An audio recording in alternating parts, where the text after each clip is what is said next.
Has been a momentous few hours here at Westminster. We will have plenty more reaction throughout the day here on election 2019. Now, the key moments.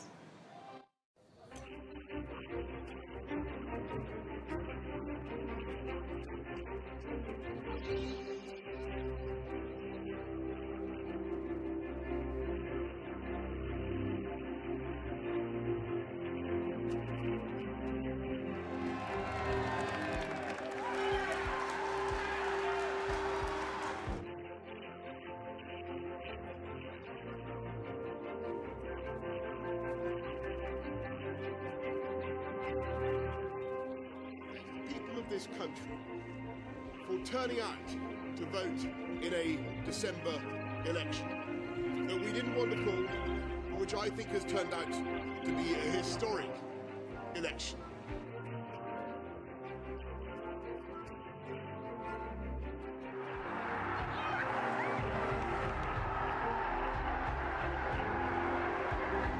I will not lead the party in any future general election campaign. I will discuss with our party to ensure there is a process now of reflection.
Boris Johnson leads the Conservatives to a resounding election victory.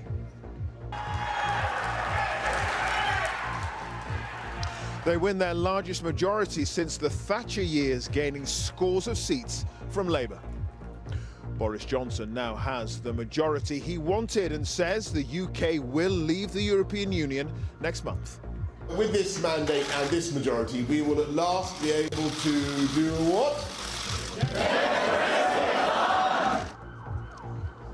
Jeremy Corbyn says he won't fight another election after Labour's worst performance since 1935. I will not lead the party in any future general election campaign. I will discuss with our party to ensure there is a process now of reflection. The SNP strengthens its hold on Scotland, gaining 13 seats, including that of the Liberal Democrat leader, Jo Swinson. A trip to the palace this morning for the Prime Minister, where the Queen invited him to form a new government. Coming up on BBC News, we'll be drilling into all the numbers from the night. We will pick out the patterns and we will show you where this election was won and lost.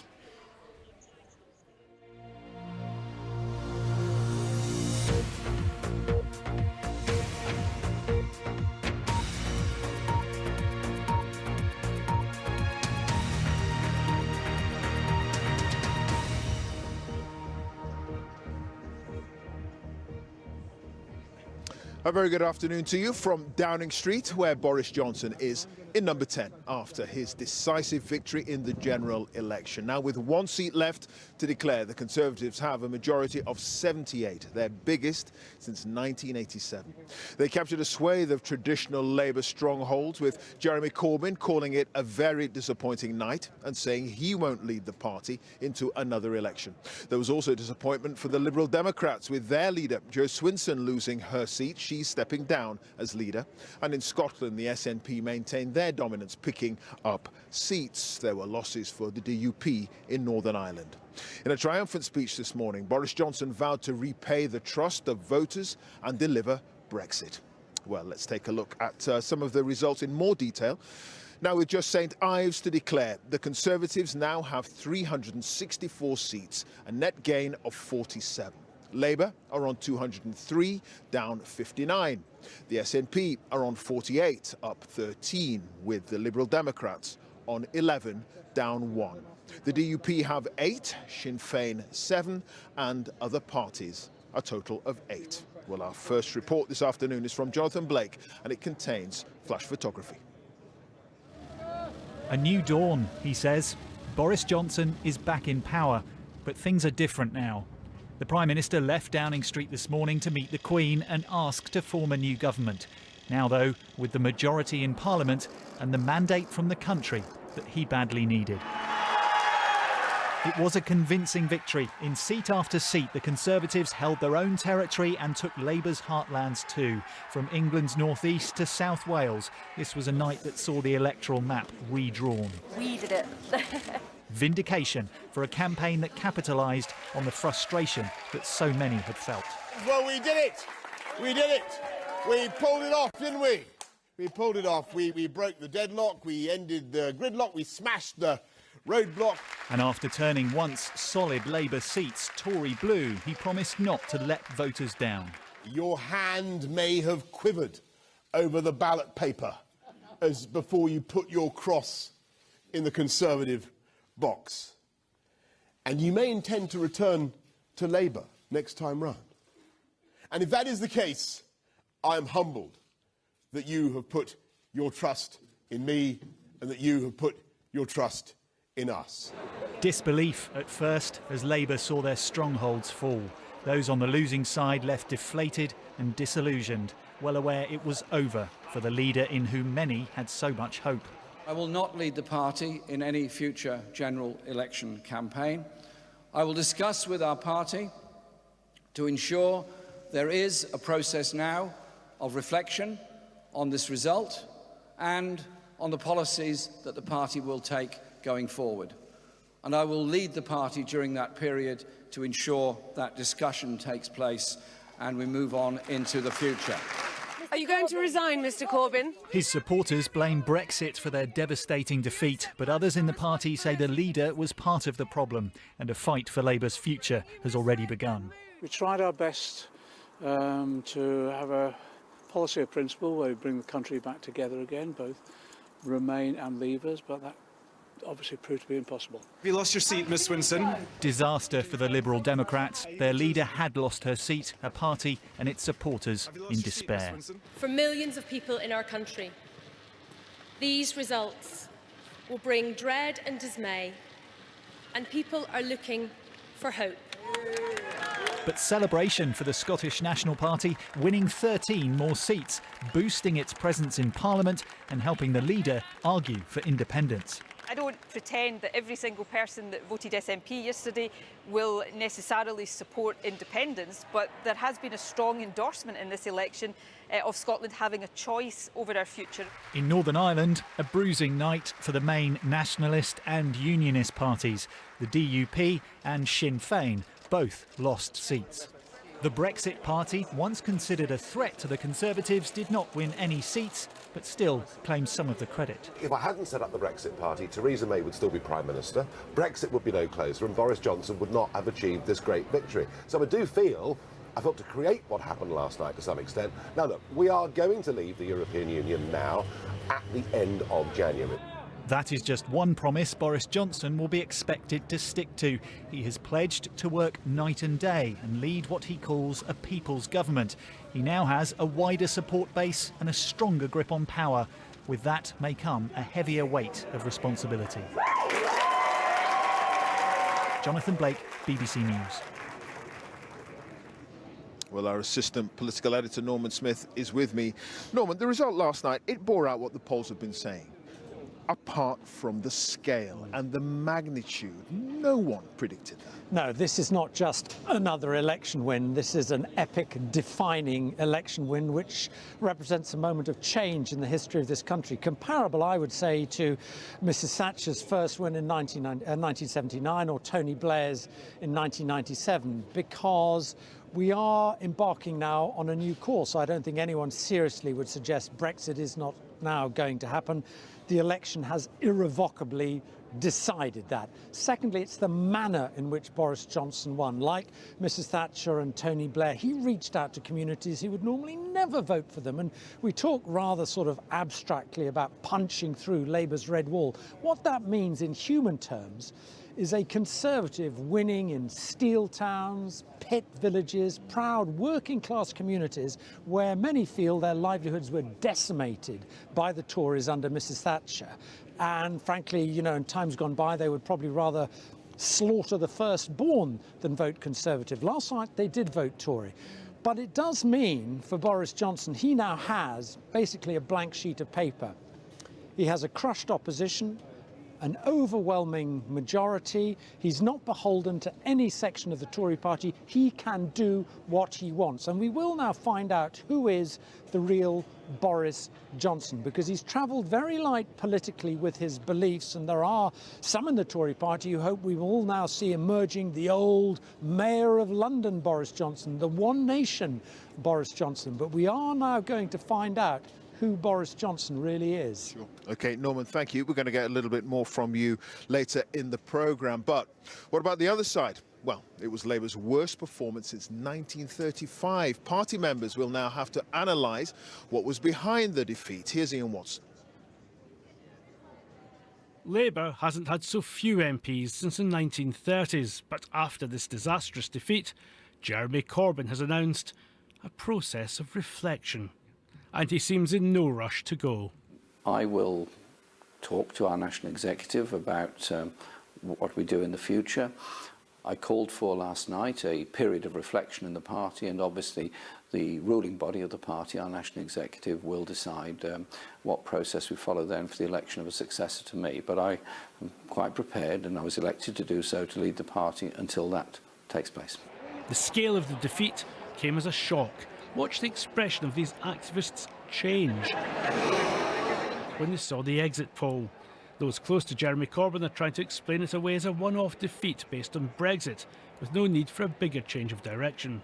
The fact that we've went for a second referendum is the real issue within the Labour Party. It's about a lack of trust. And although this Labour candidate is a critic of Jeremy Corbyn's, he agrees that Brexit played a big part in his defeat. Some of the siren voices in the shadow cabinet who have big Liberal Democrats votes in their London seats decided that stopping Brexit and therefore lining themselves up for future leadership bids was much more important than respecting the votes in marginal constituencies across the Midlands. But in an emotional night, many of those who were critical of Jeremy Corbyn blamed the defeat on a lot more than Brexit. It can't just be, some people would say Jeremy, some people would say Brexit. This is about more than that. This is about a national trend. And this is something that the Labour Party's got to reflect on and come back far stronger from. But it's been painful along the way. It's not just Jeremy, it's the wider Corbynism in the politics round about that have helped lead us to this terrible result. This is devastating. This is seismic. This is the end. So for me, this is about whether the Labour Party even has any right to exist. I'm told that Jeremy Corbyn is prepared to stay on for the next few months. But some senior Labour figures are also telling me they'll be pushing him to resign sooner rather than later. Now, don't expect any of the leadership contenders to declare themselves today. What we're really seeing is a battle over the reasons for Labour's defeat, because winning that is a precondition for winning the leadership itself. It's over, Mr. Corbyn. When emotions are less raw, Labour will have to decide if it simply wants a new leader or if what it really needs is a new direction. Ian Watson, BBC News. The inquest begins for Labour. Well, let's take a look at the picture across the rest of the UK. Here's Sophie Raworth. So on this map, each constituency has been shrunk to exactly the same size. One hexagon is one MP, and it gives you a much better idea of where the balance of power now lies. Walk around here. This is the outskirts of London with its 73 MPs still dominated by Labour. But that is not the picture across much of the rest of the United Kingdom. That's where the dramatic changes have taken place overnight. Look at what was Labour's red wall. It has been massively shrunk, cracked by these blue seats, the seats that the Conservatives have taken from Labour, like Lee in Greater Manchester. It had a huge Labour majority of about 9,500, but it has gone Conservative for the first time. Something I couldn't do last night was walk from one coast to the other along Conservative seats. But that is what the Conservatives have achieved. They have moved into these Labour strongholds, like Wakefield, another Labour seat that had been in Labour hands since 1932. It is now blue. And take a look at Scotland, almost completely SNP yellow. And that has taken some casualties with it, like the leader of the Liberal Democrats, Jo Swinson. But when you look back across our map, with all the constituencies at the same size, you see just how dramatically it has changed. Sophie Raworth there with the national picture. Well, it was a good night for the SNP, taking 48 of the 59 seats in Scotland, with Labour and the Conservatives suffering defeats. The country's First Minister, Nicola Sturgeon, said she now has a fresh mandate for another referendum on Scottish independence. Let's get more from Alexandra Mackenzie, and her report contains some flash photography. For the SNP, it's a win beyond their own expectation. In Glasgow, Nicola Sturgeon saw a clean sweep, with her party winning all 7 seats. Scotland's First Minister was delighted the SNP took the Eastern Bartonshire seat from the Liberal Democrat leader Jo Swinson. I have enjoyed serving our communities. The Liberal Democrats stay on 4 seats in Scotland. Jo Swinson is the first main Westminster party leader to lose her seat in an election since 1931. For the Tories, a different picture in Scotland. They just held 7 of their 13 seats. Ian Myrie is duly elected as a Member of Parliament. Labour lost all but 1 of their 7 seats. Ian Myrie, holding on to Edinburgh South, called for change. This party must listen, and this party must respond, or this party will die. Scotland's First Minister wanted Boris Johnson out of Downing Street, but knows a majority Tory government could help her move closer to Scottish independence. The Scottish Government will next week publish the detailed democratic case for a transfer of power to enable a referendum to be put beyond legal challenge. I have been clear that a referendum must be the responsibility of the Scottish Parliament. So this election has emphasised that Scotland is going in a very different political direction from the rest of the UK. Alexandra Mackenzie, BBC News, Glasgow. The view from Scotland there, where of course the loss of Jo Swinson's seat to the SNP capped a dreadful night for the Liberal Democrats going into this election with so many hopes. Tom Simons has been following their campaign. Yeah, it was a dreadful defeat for Jo Swinson. She'd only been in the job of leader for 144 days, and during that period, especially the last few weeks, her poll ratings, personal poll ratings, appeared to slip and slip. What else went wrong for the Lib Dems? Well, they looked at the pre-election polls that suggested people wanted a second referendum and to revoke Article 50. They went hard for Remain, and then the Remain vote wasn't there for them.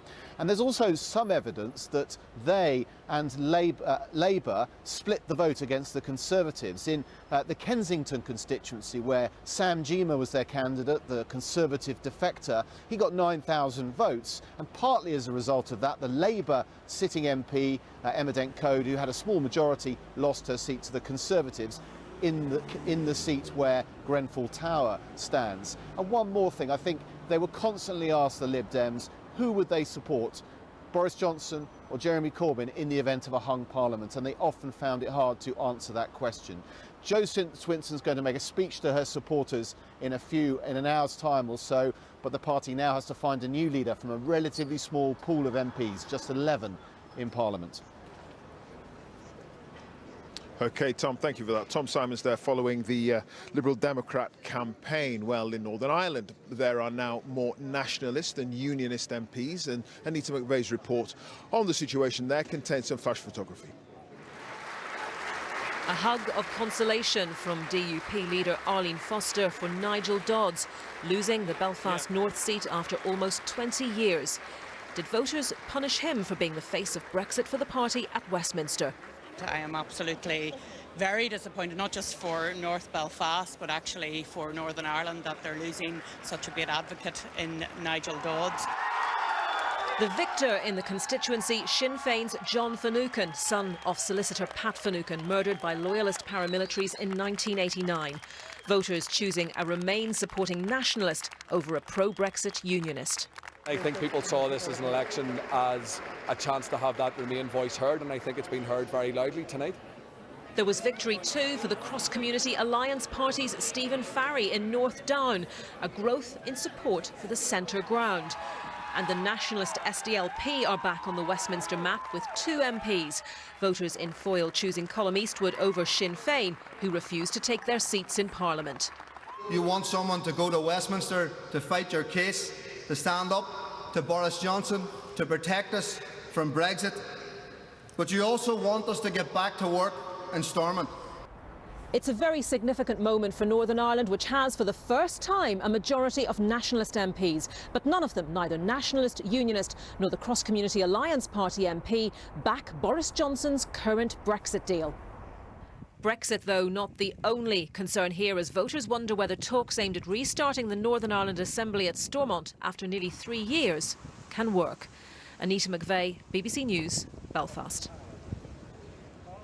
It wasn't a great night for Labour in Wales either. The Conservatives have taken seats from them across North Wales, as well as Bridgend in the south. Howell Griffith is in Wrexham for us. A turn up for the books yet again.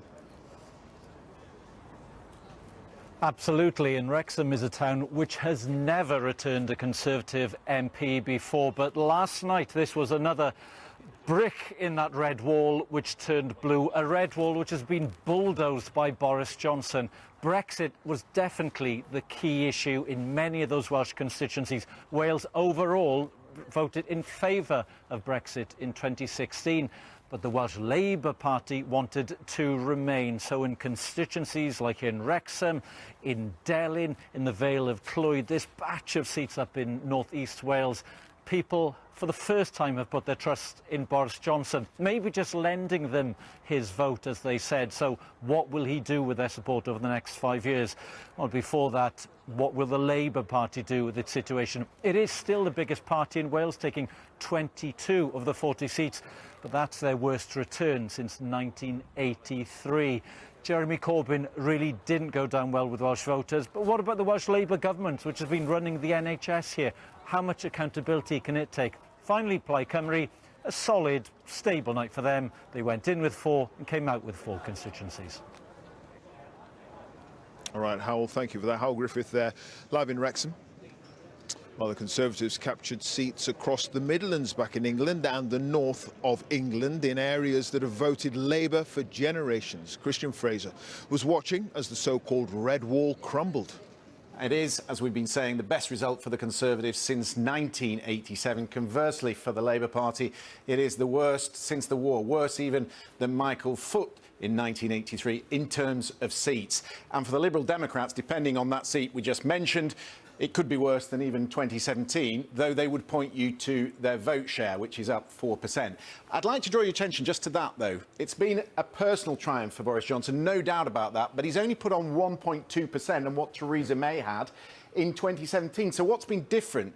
Well, the difference is that the Labour vote in working class post-industrial areas has collapsed. So you've seen that in North East Wales, you've seen it in the West Midlands, in South Yorkshire, in the North East of England. And when you look at, and you really drill down into the numbers, you'll see that the Conservative vote share is higher where there is a higher percentage of working class people. I'll show you what I mean. So these are seats that have all gone from red to blue. Bassetlaw, Redcar, Scunthorpe, Lee, Dudley North, Great Grimsby, Sedgefield, Rother Valley. Let's have a look at Bassetlaw. It was the biggest swing of the night. So John Mann standing down, former mining town in Nottinghamshire, big Leave area. You look at the vote share, you can see Labour's vote collapsing, the Brexit Party eating into a little bit of it, but look at that massive swing, 18%. Another one, Dudley North. It's never been anything but Labour, OK? Big Leave area. Again, you look at the vote share, almost a straight swap, Conservative to Labour, another massive swing. Here's another extraordinary one, Sedgefield, the former seat of Tony Blair. In 2005, he had a majority of over 18,000 after 9 years of Labour opposition. Look at that. The Conservatives now have a majority of 4,500. Again, another big vote share change. Brexit Party eating into that again. And we'll just pick out one last one because this is rather interesting. Rother Valley, it's never been anything but Tory. It's been Labour since the First World War, since 1918. Big Leave area, but look at this. This is the one that Nigel Farage will point to. The Brexit Party eating massively into the Labour vote. And again, a very big swing from Labour to the Conservatives. Christian Fraser there mentioning Rother Valley in Yorkshire. Big turnout there and a massive swing towards the Conservatives from Labour. Never happened before in parliamentary history. Dan Johnson, our correspondent, has sent us this report from there. The coal this town was built on made the area solid Labour for more than a century. They used to talk about the Socialist Republic of South Yorkshire, but not now. Brexit has brought out new blue support here. First time ever, and I've done it. I've just had no faith in Jeremy Corbyn. 3.5 years, Europe have been literally laughing at us. So you think this is what needed to happen? Yeah, yeah. Charity shops and food banks are busy here. It's a poor area. We're doing a prize raffle for it to try and get money out there to the people who can't afford anything anymore. So loyal Labour voters like Aaron are sad, but maybe not surprised. Maltby's now full of nothing. We've got no actual shops. Why would people vote Conservative if all that's true? Problem is, it was a popularity. People did not like Jeremy Corbyn a lot and what he had to say, but people wanted Brexit. Tory has been a dirty word here, especially since the 1980s when Maltby was a key battleground as striking miners faced the police, backed by Margaret Thatcher's Conservative government. The muckstack still stands, but the pits and the steelworks have gone. And with them went the old loyalties to the working class, to the union movement and to the Labour Party. Time and again, people have said, if my dad knew how I voted in this election, he'd turn in his grave. This is not just old allegiances that have been broken, it's people rejecting their DNA. I feel like a traitor, actually, but... You do? Well, it's a Labour Rother Valley, isn't it? So it's... Always been Labour. It has. And Corbyn's unpopular. So Can you tell me why? I don't know. I didn't feel he were somebody he could engage with. Brexit Party support was key, but it's new Conservative MPs like Alexander Stafford now speaking for these communities. They've seen plenty of change here before, but this is a loud, profound choice for something new. Dan Johnson, BBC News, Rother Valley. So much thrown up into the air by this election for the Labour Party. Huge inquest taking place within their ranks. I'll be back a little bit later in the programme from number 10, but now it's back to Jane in the studio. Clive, thank you very much. The time is 26 minutes past 1. Just a reminder of our main story this lunchtime. And Boris Johnson has led the Conservatives to a resounding general election victory. Jeremy Corbyn says he won't fight another election after Labour's worst performance since 1935. Coming up on BBC News, we will show you some of the biggest swings of the night. We'll look at the seats that switched from red to blue, and we'll also drill into some of the trends that explain where this election was won and lost.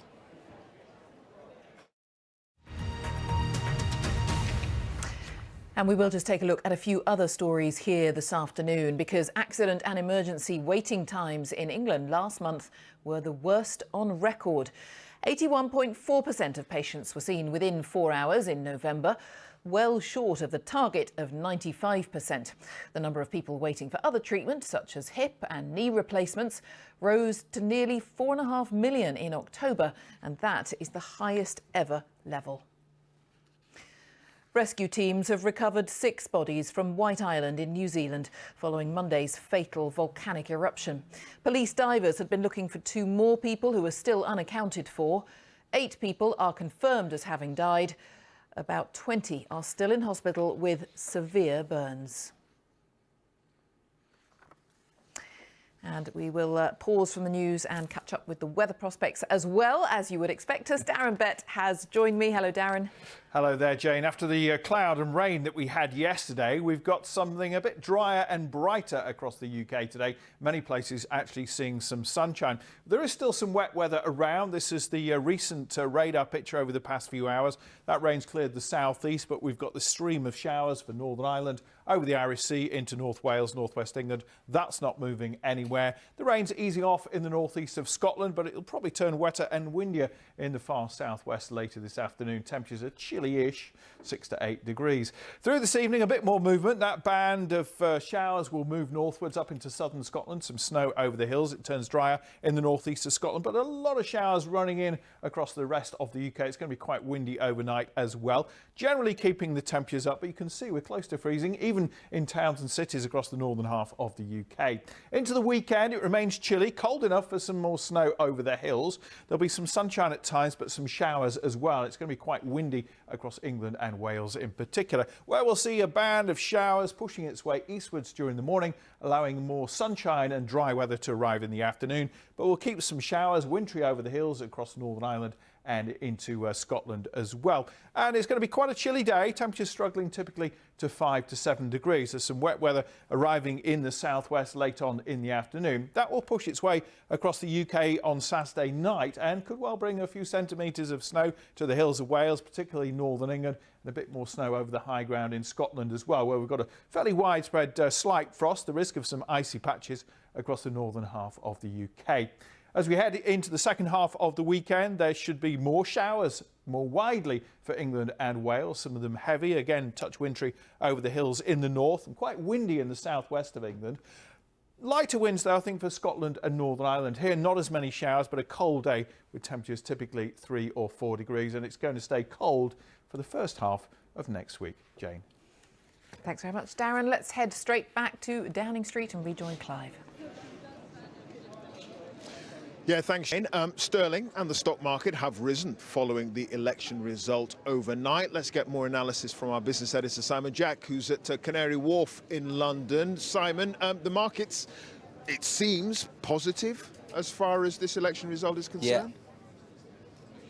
Yeah, a Boris win was always what they were expecting here, but the size of his thumping majority surprised even traders here. That means we've got a functional government, a parliament that will work, and they like that. They also think the majority is so big that it would effectively neutralise some of the hard Brexit elements in his own party who would be prepared to or even agitate for leaving the EU without a deal. So that is positive. We also saw some politically sensitive stocks like banking, house builders did very well, up double digits in terms of percent. And also remember the utilities that Jeremy Corbyn wanted to nationalise. That threat evaporated overnight, and therefore they all did very well. Still some concerns, Scottish referendum potential, and also this EU deal will take some doing. That is what they will be worried about next. OK, Simon, thank you for that. Simon Jack, our business editor there. Let's get some final thoughts now on all of this from our assistant political editor, Norman Smith, who's with me. A divisive campaign, a divisive election, a referendum result that split the country. How does Boris Johnson bring us all back together again?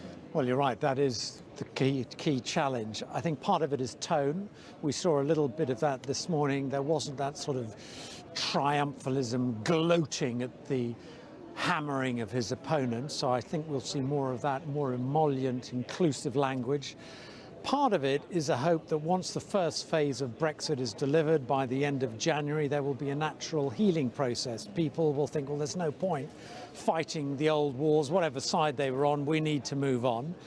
Part of it will be a need to ensure his promise to ensure those towns who felt left behind actually do receive the resources that they want, and part of it will be making things happen. All those challenges, whether it be about housing or social care, getting things done. Indeed. OK, Norman Smith, our assistant political editor there. Well, there is lots more on the election online. You can look up results in every constituency using your interactive map, and you can get live reaction and analysis from the experts on our website. That's at the BBC News app. Now, let's leave you with some of the most memorable moments of the last few hours. Have a very good afternoon.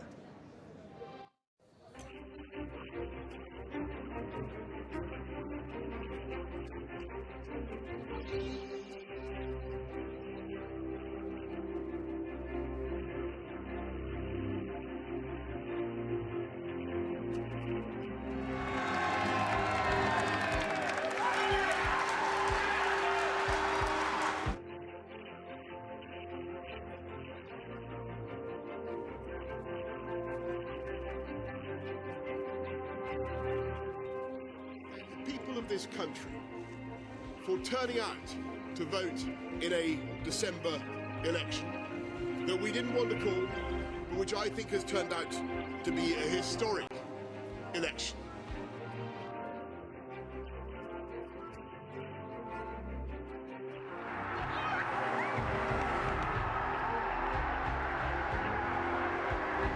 I will not lead the party in any future general election campaign. I will discuss with our party to ensure there is a process now of reflection.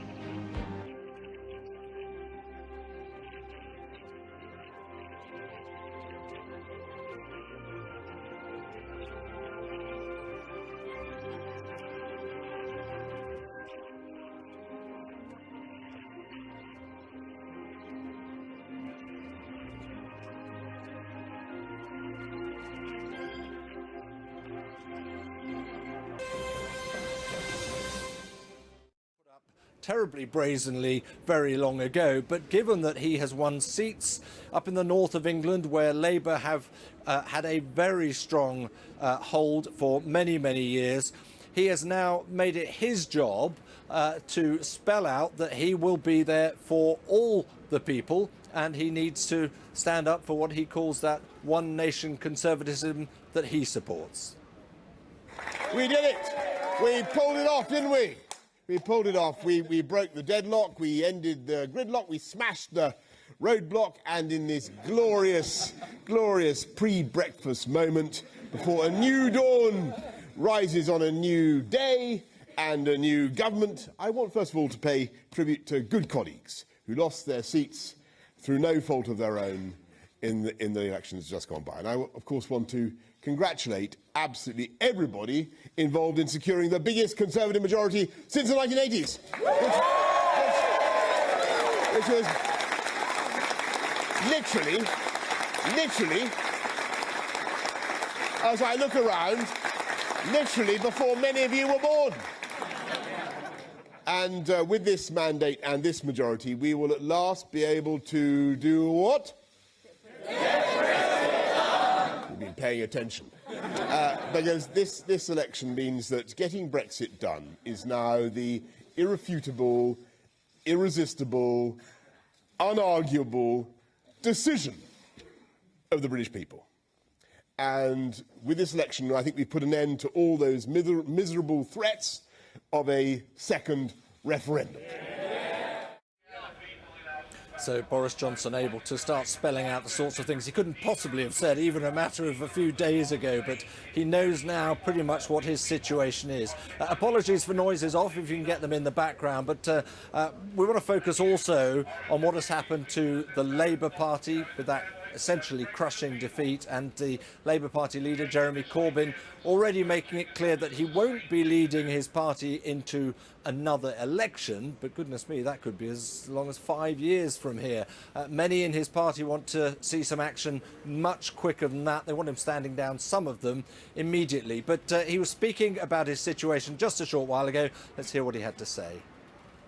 Obviously very sad at the result we've achieved, and very sad at those colleagues that lost their seats in the election, and very sad for many people in this country who will now have a government that is continuing policies of austerity, and many of the poorest communities, I think, will suffer very badly from the economic strategy that I suspect the Prime Minister will take forward.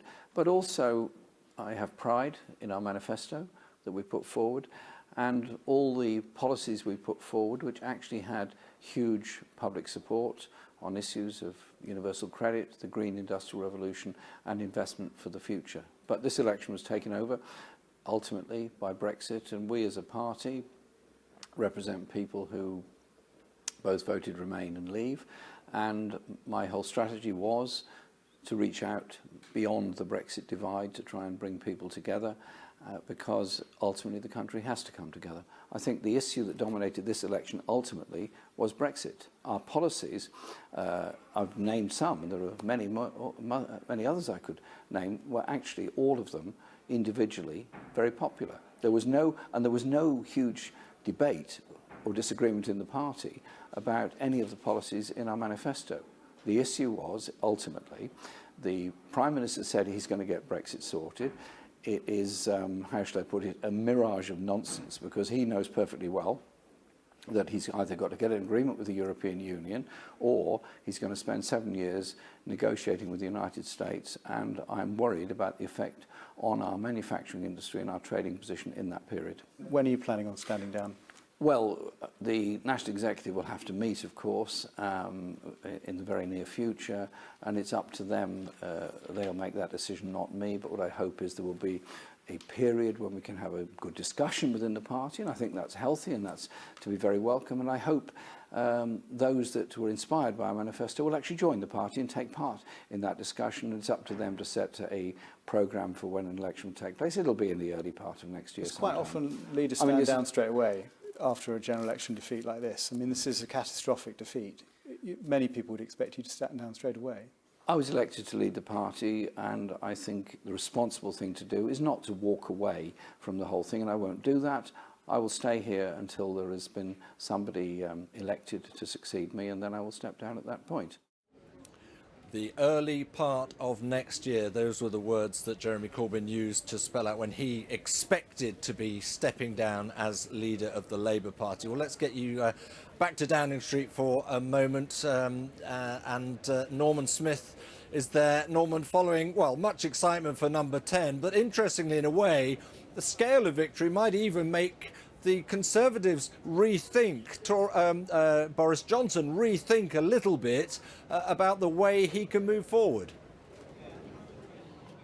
Well, the scale of his victory means he's basically got a free hand to do whatever he wants. He has a totally crushed opposition who will now presumably go into a period of intense introspection, who knows, maybe even civil war. He has an absolutely massive majority. He's not beholden to any group in his party any longer, and he has a manifesto which actually commits him to remarkably little. So he has a blank sheet of paper, and he can do what he wants. And in a way, we are now going to find out who the real Boris Johnson is, because he has travelled politically pretty light throughout his career, but now we're going to see what it is he actually believes in. And there are some who hope we will see the re-emergence of the sort of Boris Johnson who was Mayor of London and who was a much more one nation centrist sort of conservative leader, much more of a sort of socially liberal conservative leader. Maybe we will see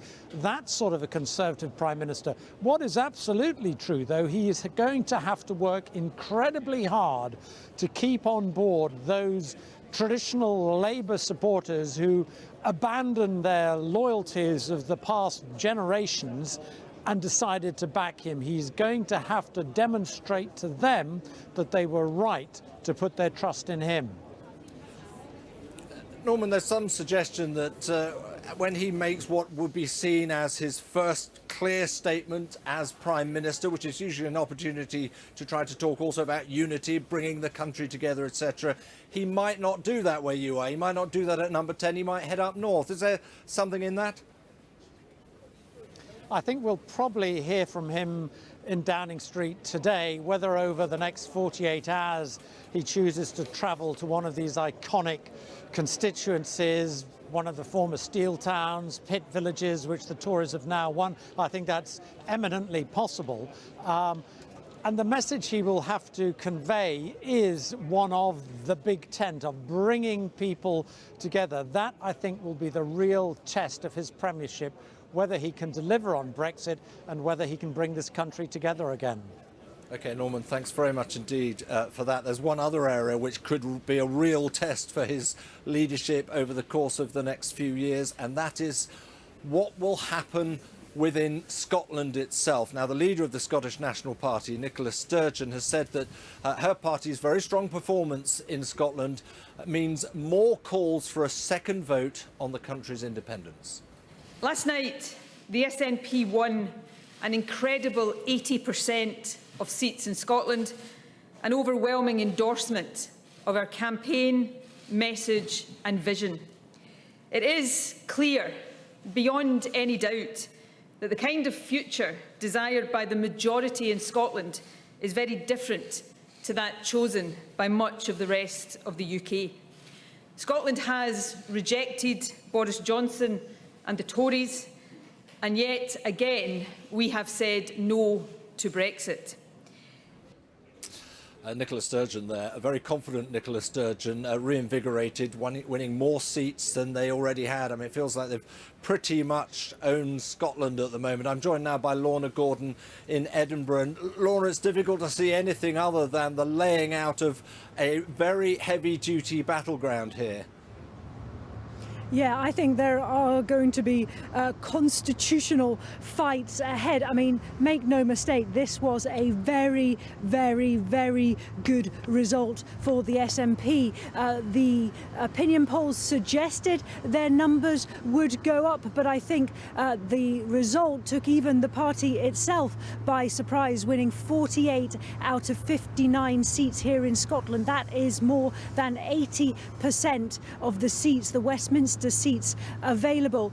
Nicola Sturgeon, Scotland's First Minister and leader of the SNP, sounding very bullish in that speech she gave a little earlier. She's setting out what she has long trailed, and that is the fact that she will be asking the Westminster government for permission to hold a second independence referendum here in Scotland, and she wants to ask for that before Christmas. In that speech a little earlier, she said she will ask next week for that, and that next week she will set out the detailed democratic case for the transfer of power. She also said that Boris Johnson has no right to stand in the way of this, and that really is where the challenge is, because Boris Johnson has said no to a Section 30 order. He has said a referendum on Scottish independence is a once-in-a-generation event, and of course the first one took place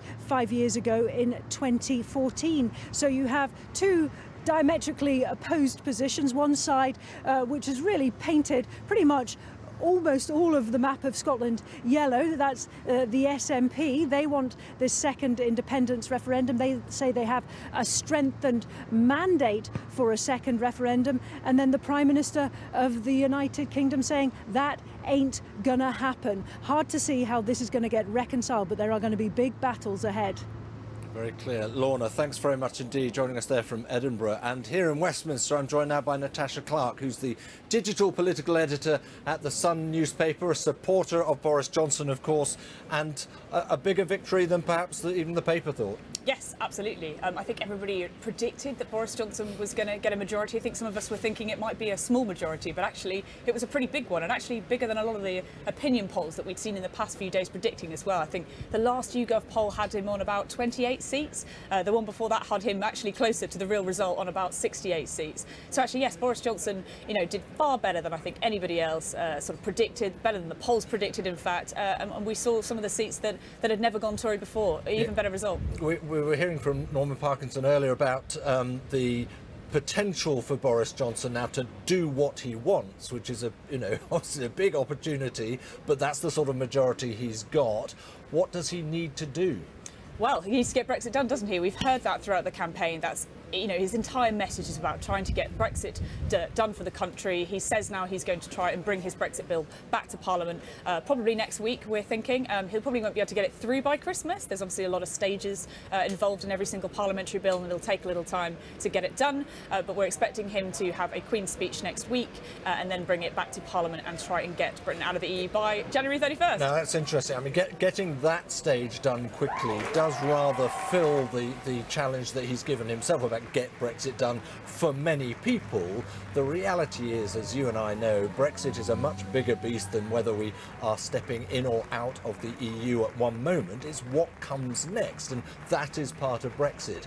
That is where the complications will arise. Yes, absolutely. Obviously, this is just the first stage of getting Brexit done, just getting us actually legally out of the EU by the 31st of January, as Boris Johnson keeps saying. So was it a specious statement, do you think, the slogan, get Brexit done? I think Boris does want to get Brexit done overall. He has, stuck to his guns. In his manifesto, he promised that we will be out of the EU completely by the end of 2020, an end of transition period. Whether Boris Johnson can do that and stick to his manifesto promise, I think there are a lot of people sceptical in Westminster now whether he can get that done in the very tight timetable of a year. But yes, we've got a little bit further to go before Boris Johnson can say, I've done Brexit.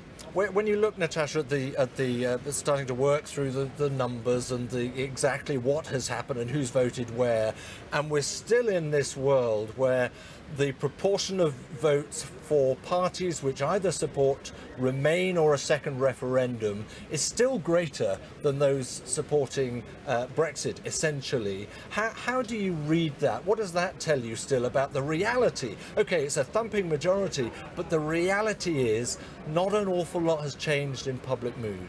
Absolutely. The reality is that 3 years on from the referendum, we still haven't left. And I think that, this result, if anything, has told us that the British public do still want Britain to leave the EU. There are a lot of Labour voters that lent their vote to Boris Johnson last night, a lot of them in the northern seats that we saw Boris Johnson take. They still want to do this. They still want to get Brexit done. Obviously, it still shows that we, as a country, are still completely divided. There are still a lot of people who want a second referendum. Obviously, Labour tried to capitalise on that by going for both the Leave and the Remain vote. So I don't think we can specifically say that the Labour Party is just a Remain party. It's definitely trying to appeal to both sides of the debate. Whether they can do that or not, obviously completely failed in their strategy in this election. But yes, to sum up, we're still a pretty divided country, and I think we're probably going to remain that way until we do leave the EU, if indeed we do. Well, interesting point at the end there. Natasha, thanks very much indeed. Boris Johnson would have no issue with saying we will. Indeed, I think his words were, it is now the irrefutable, irresistible, unarguable message that we will be stepping out of the European Union on January the 31st. Now, a little earlier, I was speaking to Myrie McGuinness. Myrie McGuinness is the first Vice President of the European Parliament. She is an Irish MEP and a representative of the Fine Gael party. That's the same party as Leo Varadkar, who is the Taoiseach, the Prime Minister of Ireland. And I asked her for her reaction to this election result. Well, look, you can interpret this either way. I think what it absolutely does, it gives him the ability now to get the withdrawal agreement through the House of Commons, which was where it was stuck. And now that's over. So we know the divorce will happen at the end of January. As to what it means for the future, I don't think we can predict yet. So perhaps it will give him more flexibility. Maybe he will not be minded to diverge too much from the European Union in terms of standards and regulations.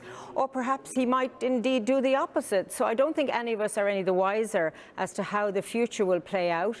As you know, and you've just been speaking about that, the European Union is quite clear that we do want to have a strong relationship with the United Kingdom, but obviously we will want to make sure that our standards, the single market customs union, is not damaged in the process. So we probably should get over the first phase, get the withdrawal agreement through the House of Commons and indeed through this Parliament, and then look to the future, although there is very little time in which to negotiate a complete new relationship with the United Kingdom.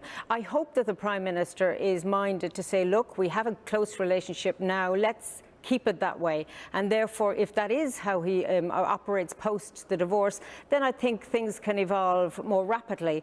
But if indeed he is minded to go in the other direction of wanting to be free of the European Union and not abide by a level playing field, that will make the negotiations much more difficult. So really at this stage, we hope that the easier option is chosen.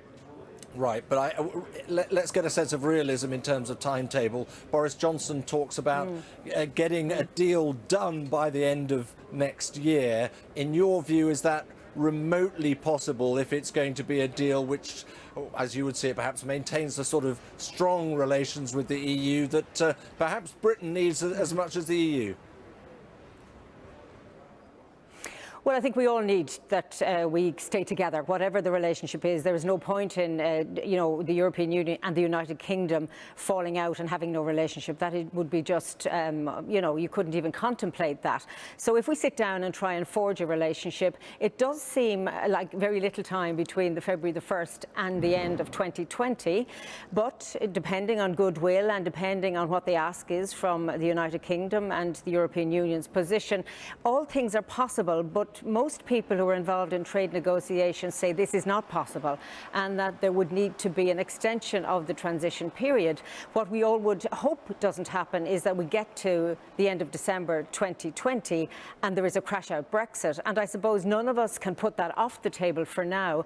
So even in the aftermath of this very significant victory for Boris Johnson and the Conservative Party, while we're happy to be moving towards completing the first phase, we're still mindful that things could go wrong in the second phase of the negotiations, which I think will be more difficult, more complicated than the withdrawal agreement itself, because it dealt with three core issues. Difficult, but we managed to secure a deal. The trade, the economic, the relationships on security are much more diverse, and it will be quite difficult to nail this down within a manner of 11 months. I mean, most people here in the Parliament think it's impossible, but let's see what happens in January 1st when we get the withdrawal agreement through. That's Myrie McGuinness at the European Parliament in Brussels. Not impossible, but very difficult, she says, to get a trade deal done by the end of next year. Now, more than ever, this campaign played out, of course, in the digital world. That is the way of things. Social media playing a part in spreading the party's messages through targeted ads, viral videos as well. Let's just give you a couple of examples. The first one features Jeremy Corbyn reading out mean tweets. I'll bet Jeremy Corbyn will be glad when this election is over so he can go back to wearing his commie hat. What is a commie hat? Can someone tell me who Jeremy Corbyn is? The next Prime Minister. And let's have a look also at the Conservatives' digital campaign, at least a part of it, that parody from the film Love Actually. Oh, hi. Who is it? It's carol singers.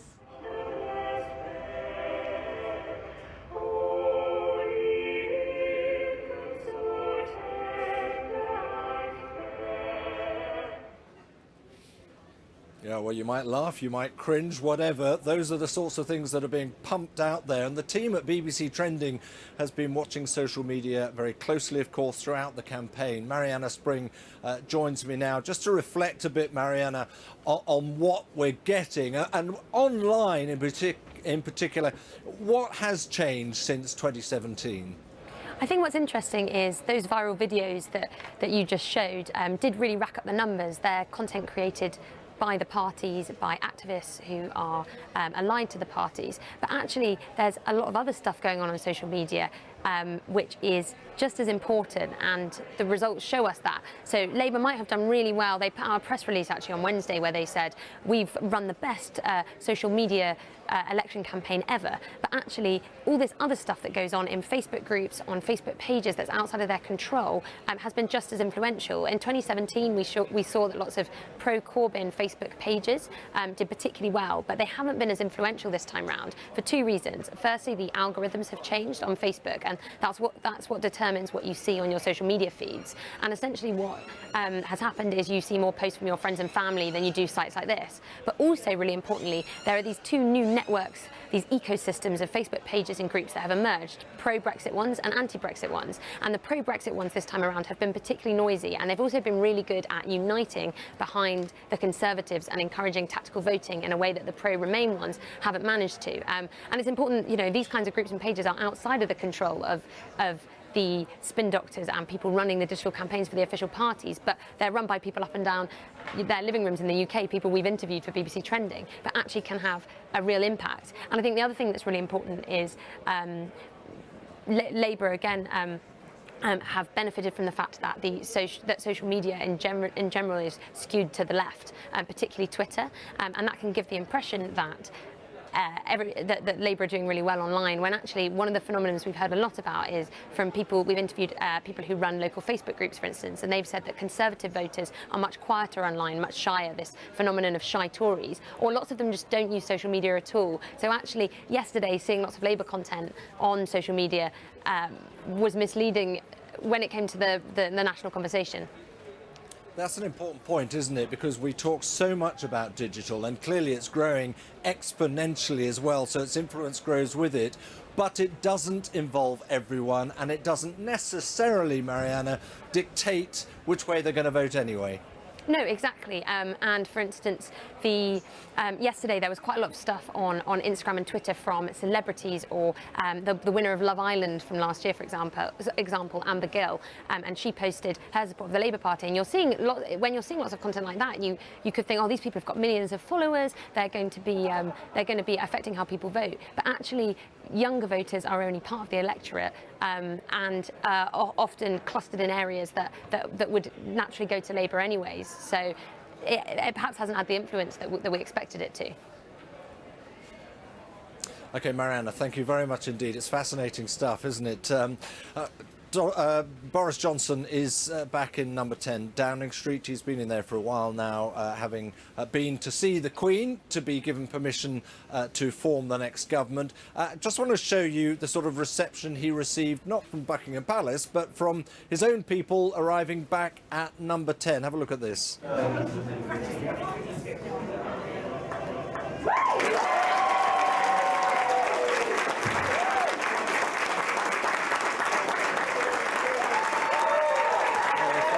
Guard of honour for Boris Johnson there, but obviously, given the scale of that majority, a 78 majority, something that the Conservatives haven't been able to crow about for the best part of 30 years, since the days of Margaret Thatcher, it's perhaps no wonder he received such a rapturous reception there. In the remarks he has made to date, he did point out that he recognised that many of the votes that had come the Conservatives' way had been effectively, as he put it, lent to them by people who might otherwise have been voting Labour or another party. And he recognised also that it was now his job to make sure that they stayed with the Conservative Party. So that is from some traditional Labour heartland areas. That would be a very tough challenge indeed, but it played on the message that he has put out so far, which is he sees himself very much as a one-nation Conservative leader, and he will be serving the country as a whole. How he puts that into practice, of course, well, that's the big challenge. He obviously is first going to start with getting Brexit done, which I think most main parties would recognise was the slogan of the election campaign and has probably got him into office. You are watching BBC News. It is 2 o'clock here in Westminster on one of the most momentous days in British politics in decades. Boris Johnson's Conservative Party has comprehensively won the UK general election. The Tories have a majority of 78 seats with 1 seat to declare, and Mr Johnson has promised to deliver Brexit and repay the trust of voters. As for the Labour leader, Jeremy Corbyn, well, he has announced he will step down as the leader of the party. Hasn't given a precise date, but pointed to early in the new year. Labour swept aside in its traditional heartlands in the Midlands and northeastern England. Now, Mr Johnson addressed supporters after it was clear that his party has won, and this is what he had to say. We did it! We pulled it off, didn't we? We pulled it off. We broke the deadlock, we ended the gridlock, we smashed the roadblock, and in this glorious, glorious pre-breakfast moment, before a new dawn rises on a new day and a new government, I want first of all to pay tribute to good colleagues who lost their seats through no fault of their own in the elections just gone by. And I, of course, want to congratulate absolutely everybody involved in securing the biggest Conservative majority since the 1980s, which was literally, as I look around, literally before many of you were born. And with this mandate and this majority, we will at last be able to do what?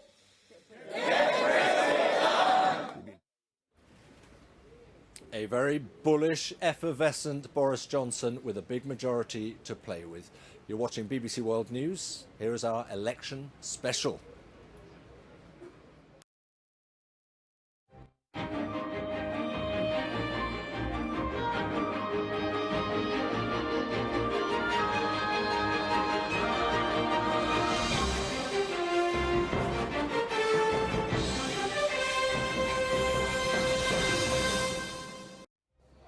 Good afternoon. You join us live in Westminster, where Boris Johnson is beginning a new term as Prime Minister after the Conservatives won their biggest majority since 1987.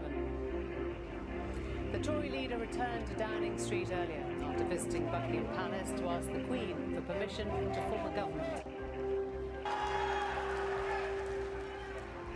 Overnight, his gamble to hold a December election paid off. He now has a majority of 78 and a mandate, he says, to leave the EU. With this mandate and this majority, we will at last be able to do what?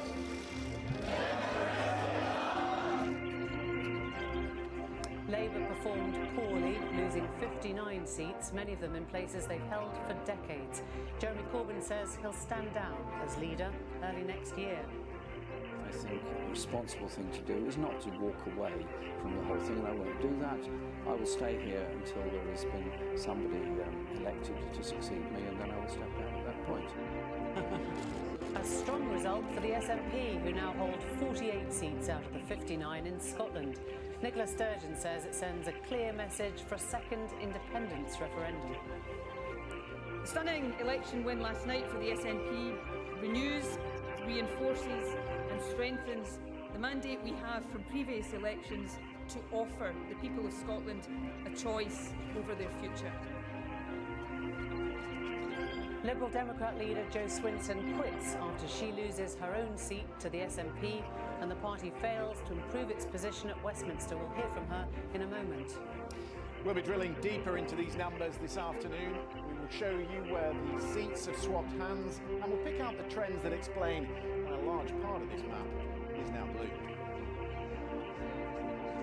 And euphoric, gutted, delighted, devastated, heartbroken, puzzled, triumphant. Just some of the words used by voters here in Birmingham to describe how they feel about the 2019 general election.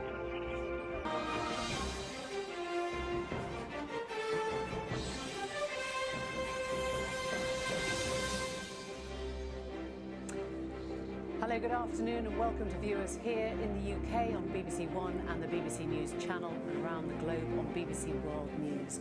The Conservative Party has secured an overwhelming win in the general election. The Prime Minister Boris Johnson now has a majority of 78 with one seat left to declare. We're going to take you straight to central London and Jo Swinson, the Lib Dem leader who lost her seat and quit as leader earlier. That we can be. But there are many forces that seek to divide us, to allow resentment and fear to fester. And if we want to be that open-minded, warm-hearted society, we need to stand up, join together and fight for it. I'm proud in this election to have fought for what we and millions of people believe is the best future for our country, remaining in the European Union. When 19 Labour MPs helped pass Boris Johnson's Brexit deal in the House of Commons, it was clear we had to act. We forced Johnson to request an extension to Article 50, but without Labour's support, couldn't assemble a majority for a people's vote, leaving a general election as the only chance to remain in the EU. So I did not shirk the debates and the phone-ins. I turned up to the interviews and I stood up proudly for our beliefs. I'm proud that Liberal Democrats have been the unapologetic voice of Remain in this election, giving people the chance to choose to stop Brexit. Obviously, it hasn't worked. And I, like you, am devastated about that. But I don't regret trying everything.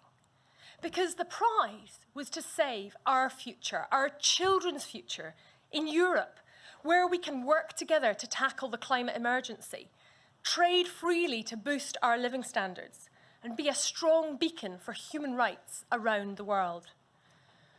We have been true to ourselves and true to our liberal values. And as your leader, I have been true to myself too.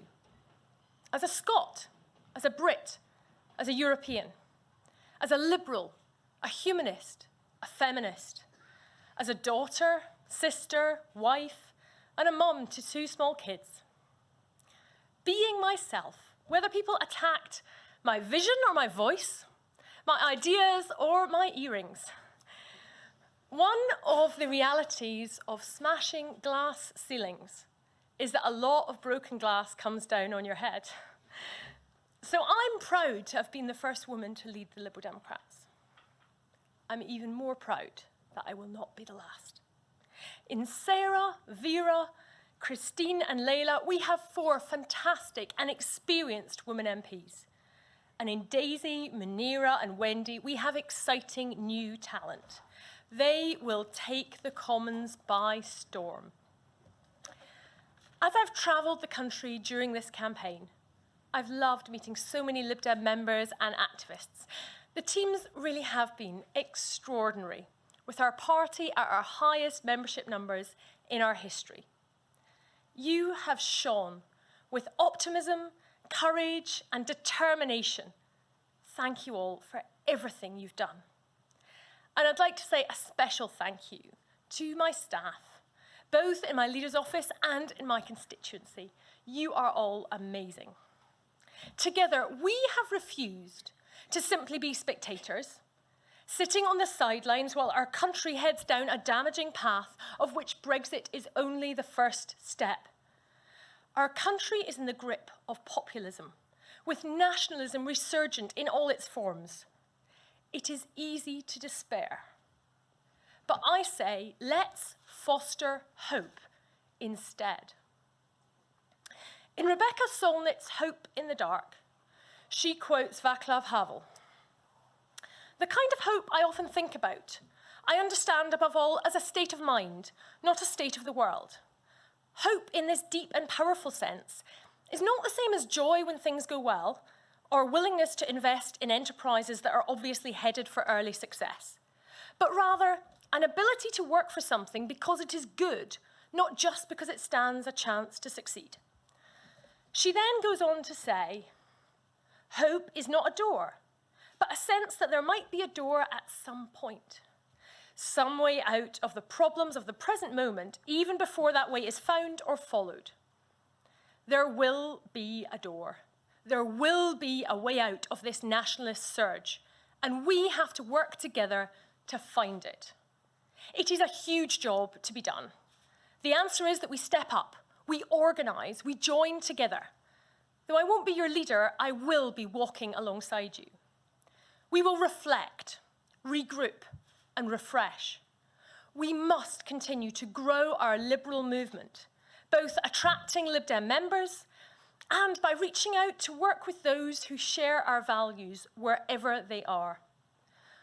All of us who share an alternative vision for society have a responsibility to learn from this result and find new answers. Next week is the shortest day. We will see more light in the future. Join us for that journey. Let's explore the way together with hope in our hearts. Thank you.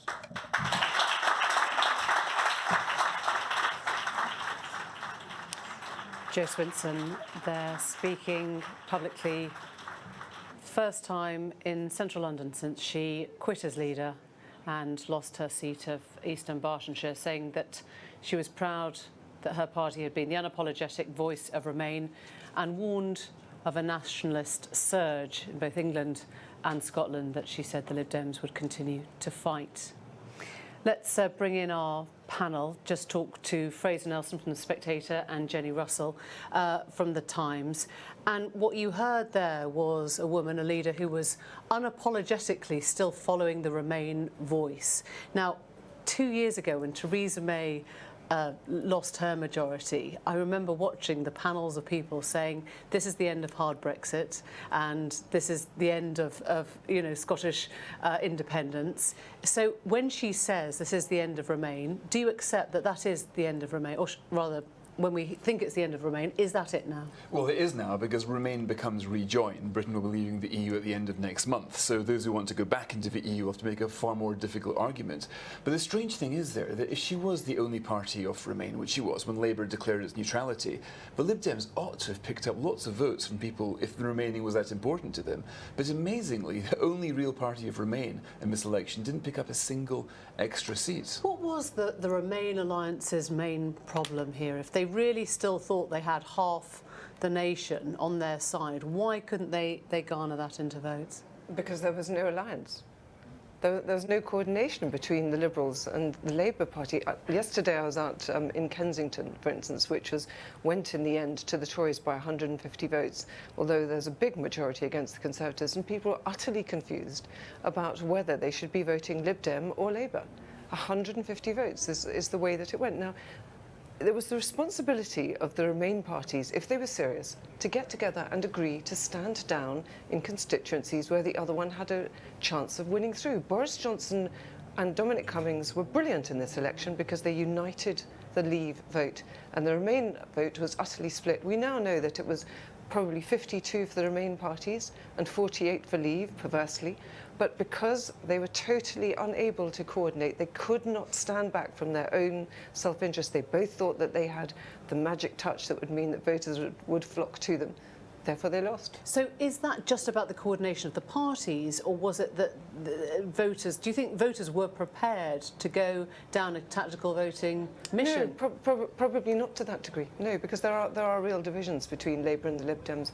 And I also think that a great many people who hoped that Britain would stay within the EU could not tolerate Jo Swinson's declaration that she would revoke Article 50. Of course, it came with caveats, but lots of people who thought and hoped that the country might democratically decide to remain in a second referendum thought you cannot say to people, we're just going to ignore what you said in the referendum. You have to give them a second chance, not say, shut up, we weren't listening. The mandate Boris Johnson has got now is huge, which means, in one sense, they have to own whatever happens next. They have to own the leaving process. They have to own the growing of the economy. They have to own Britain's future on the world stage for the next 5, possibly 10 years, and have to make they can't blame anyone else at this point, right? Certainly not. With a majority this size, everything that happens now will be happen because the Conservative majority government will make it happen. And it's, but I don't think that's necessarily a bad thing. But it's funny, we've spent so long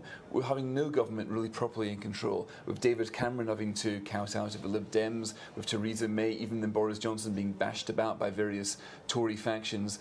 We've almost forgotten what it's like to have a proper government with a decent majority that does have 100% of the responsibility. Now, that is how our democracy has tended to work. So for good or for ill, everything that happens now will be on Boris Johnson, on the Tories. And do you think that brings relief even from people who would never have chosen a Conservative government, does that sense of direction or of certainty at one level bring relief?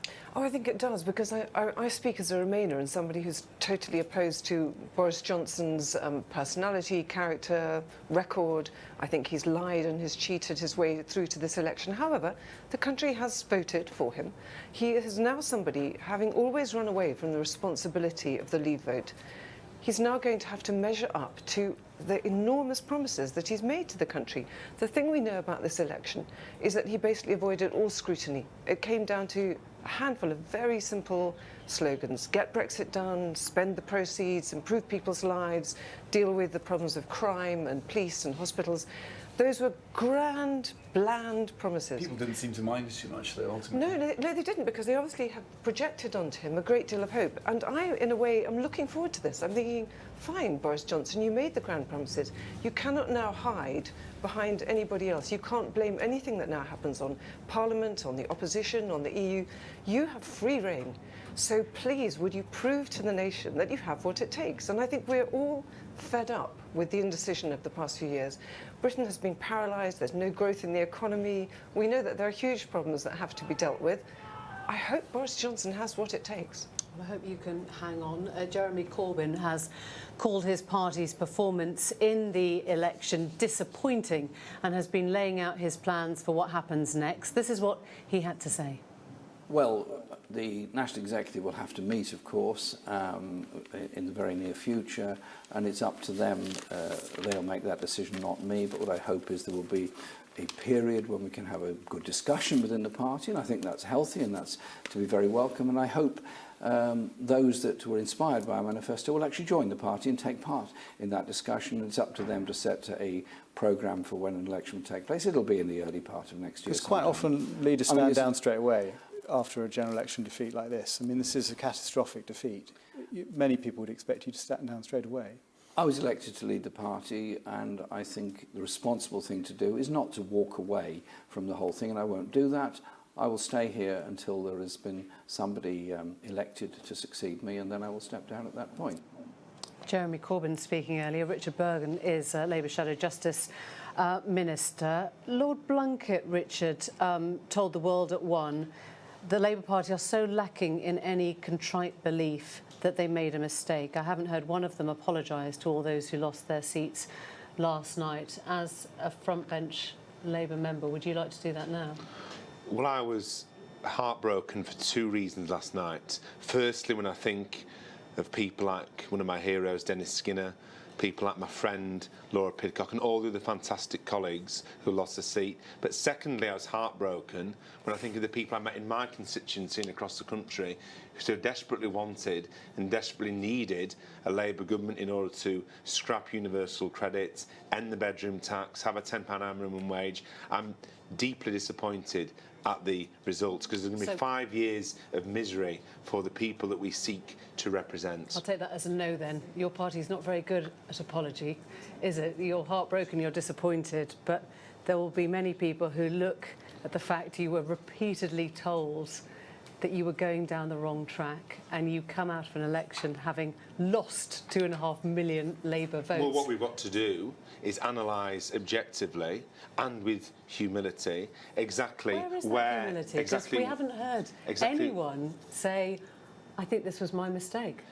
I think we've got to analyse exactly where we lost votes in different parts of the country, because in Scotland we lost votes to the SNP. In small... Well, let's look at all your 100 years of Labour holds in the Red Wall now. That's what I was coming on to. In small towns in the north that voted Leave, we lost votes to the Brexit Party and the Conservative Party. And of course in London, we lost votes to the Liberal Democrats, which let the Conservatives pip us. We need I think we're saying the same thing, Richard. You lost votes everywhere. You lost 2.5 million votes. So at that stage, who takes responsibility? Who says, I'm going to put up my hand, I really got this wrong, and I lost good people, their work and good... Yeah, well, we all need to take responsibility, just as after 1997 to 2010, that Labour government did fantastic things, but it lost 5 million votes between 1997 and 2010 after They were in government. Yes. Three times. But they lost 5 million votes between 1997 and 2010, and everybody in the party had to reflect with humility on how we lost those 5 million votes and how we're going to get them back. So in the same way... Tony Blair was your biggest electoral asset that you've ever had. They won 3 elections, you've lost 4, and you don't seem to see that as a problem. Yeah, of course I see it as a problem, because unlike many people on the media, every day I have to speak to people who are suffering because of Conservative austerity. Every month at my advice sessions, I have to help people who are facing tough times So what do you through tell no them fault then? of their own. What do you tell them? How did it go wrong for them? Well, it went wrong for them and they didn't get what they wanted, which was a Labour government. I think what happened with this election... But why? I'm just trying to work out, because you don't seem to think that there was... That's OK. Go on. Yes. What went wrong is it became a Brexit election. The next election won't be a Brexit election. Let's look at 2017, where we gained 3 million votes, and 2019, where we suffered a bad defeat. We had the same leader, the same shadow Chancellor, the same shadow Home Secretary, and a very similar manifesto. One was an electoral advance, we didn't quite win. The other was a big electoral defeat. You say the it only was a thing that's Brexit changed, election as if that was a big surprise. The only Why thing that couldn't Labour changed- fight a Brexit election? The only thing that changed between 2017 and 2019 was the fact that Brexit became an issue which overshadowed traditional party loyalties. But look... Well, a lot of things changed. People got to know Jeremy Corbyn better. People got to dislike his the anti-Semitism within the party. People understood that all those who'd signed off Article 50 perhaps weren't standing by that anymore. But why, I repeat the question, why could Labour not fight a Brexit election? It didn't come out of the blue at you. I think it was very hard for a party that supports communities, both that voted Leave and voted Remain. And there's no easy solution to this. For example, those who say... Tory voters were Remain and Tory voters were Leave. Well, they found a way through it, didn't they? voters largely voted to Leave. But, for example, there's no simple solution. For those who say, if you'd only been more pro-Remain, you'd have won, look at the Liberal Democrats. Isn't the Even their difference leader that they had is no leadership? longer a Member of Parliament. Isn't it just a simple difference between having a party that knows what it's going to do and says, arguably repeatedly, what it's going to do, and having a party where there is no clear direction of the leadership, and having a leader who feels that he's not even obliged to make that known, who feels that it's wrong for people to ask him to make that known? I think it was right that on the issue of Brexit we tried to bring people together. That didn't work. The Conservative narrative of get Brexit done, this is a Brexit election, did work. So we need to analyse objectively and with humility what happened, where we lost votes and to whom in different parts of the country. But there is no future for the Labour Party in watering down our opposition to austerity. There is no future for the Labour Party in trying to triangulate our way back into power. You'll forgive me, Richard, if I say people might listen to this and hear echoes of Theresa May 2 years ago standing on the steps saying nothing has changed. You're doing that now. No, things have changed. Things have changed, and we need to analyse. I know, exactly I've heard you have to analyse with humility and objectivity. You've said that 3 times, but at some point you have to say, as Ed Miliband did, within minutes of his defeat, I totally accept responsibility for this defeat, and we're going to get rid of the man at the helm, and we're going to start again, and we're not going to cling on to whatever that group or that cult or that inner bubble was. We're going to reach out to Labour voters and Labour MPs and Labour activists that we have completely lost. Isn't that what has to happen now? Well, I was a big admirer, and I'm a big admirer of Ed Miliband. And when I was first elected in 2015, I sent him a text saying I hoped he would stay on as leader, and so there could be a period of reflection. Jeremy's announced he's going to be standing down early in the new year. I think it's right that we have a period of reflection. But we need to analyse the fact that the distribution of votes was clearly a disaster for Labour, but we still got more votes than we did when we won election previously. So we need to have a cold, hard-headed, objective analysis of what went wrong and why. Because if we don't, if we rush to judgment, then we could get it wrong at the next election. Not ask you to rush to judgment. Do you want to offer an apology? Say I'm sorry? I'm deeply sorry, and the Labour Party takes full responsibility for the fact that we aren't in government, the fact that people's lives will be made worse by the Thatcherite policies of a Conservative government, Boris Johnson, the cuts he's going to push through and the cuts and privatisation, that breaks my heart, of course it does, because week in, week out, I help people at the hard end of Conservative cuts. Thank you very much, Richard Bergen. I think we're going to Wales. The Conservatives have performed strongly, though Labour remained the largest party, and we can show you how that breaks down. We're joined from Cardiff by the Conservative MP Stephen Crabb, who held his seat in Preseli in Pembrokeshire. What's going to happen now to the leadership in Wales, Stephen? I know you've done it, Alan Cairns has done it, you've both left. Who's next? If you're talking about the job of Secretary of State for Wales, I have no idea what the Prime Minister is thinking about doing with respect to that. Clearly there's a position that needs to be filled there. There are able people around, people like David T.C. Davis, who's had a very strong election campaign here, and lots of good new Welsh MPs coming through, so there are options on the table. Do you find it odd, though, that a man who was fired as Welsh Secretary can still be an MP for his constituents?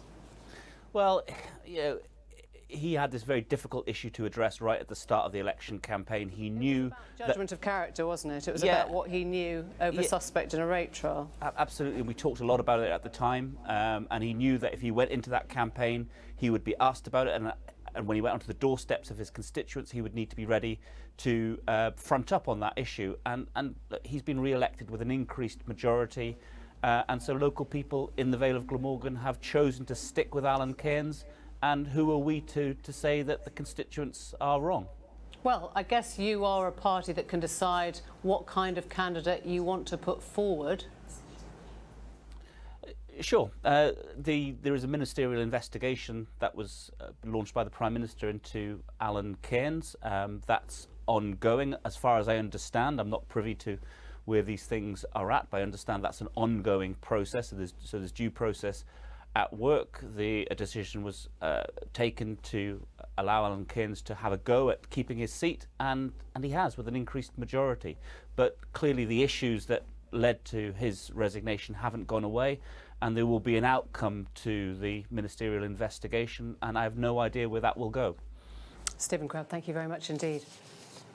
Two of the three Wolverhampton seats in the West Midlands saw the Conservatives gain from Labour. Phil Mackey is there for us. Just talk us through what happened on the night there, Phil.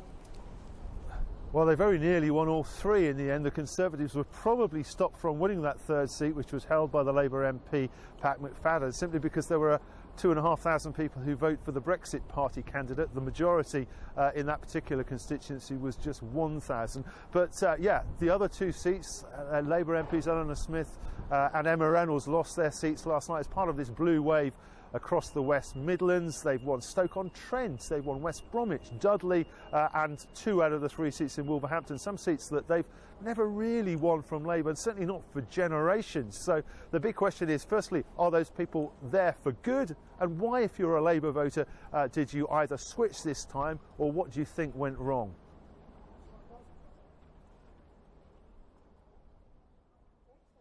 It's going to be asked right around the country now. Sorry. I know that you had a voter there, you had a vox pop. Let's play that now. Sorry I cut you off. We've got 5 years now to get things done, and we can get Brexit done on time at the end of January and get this country moving, and thank goodness we managed to remove that stranglehold of the Hung Parliament. Well, I abstained. I thought they were both, I thought Boris Johnson you don't trust, and the others, I think I've got more sense than them. What about Labour now? How would they win your trust back? If they got someone, a better leader, and better people in who you think would be good in the cabinet. I'm not a Corbyn supporter, but I prefer the policies that Labour had over what the Conservatives had. So. Even though you were not a Corbyn supporter, you still voted Labour, did you? Yeah. And so there's not. What do you think Labour should do now to try and win the country back? Get rid of Jeremy Corbyn, I guess.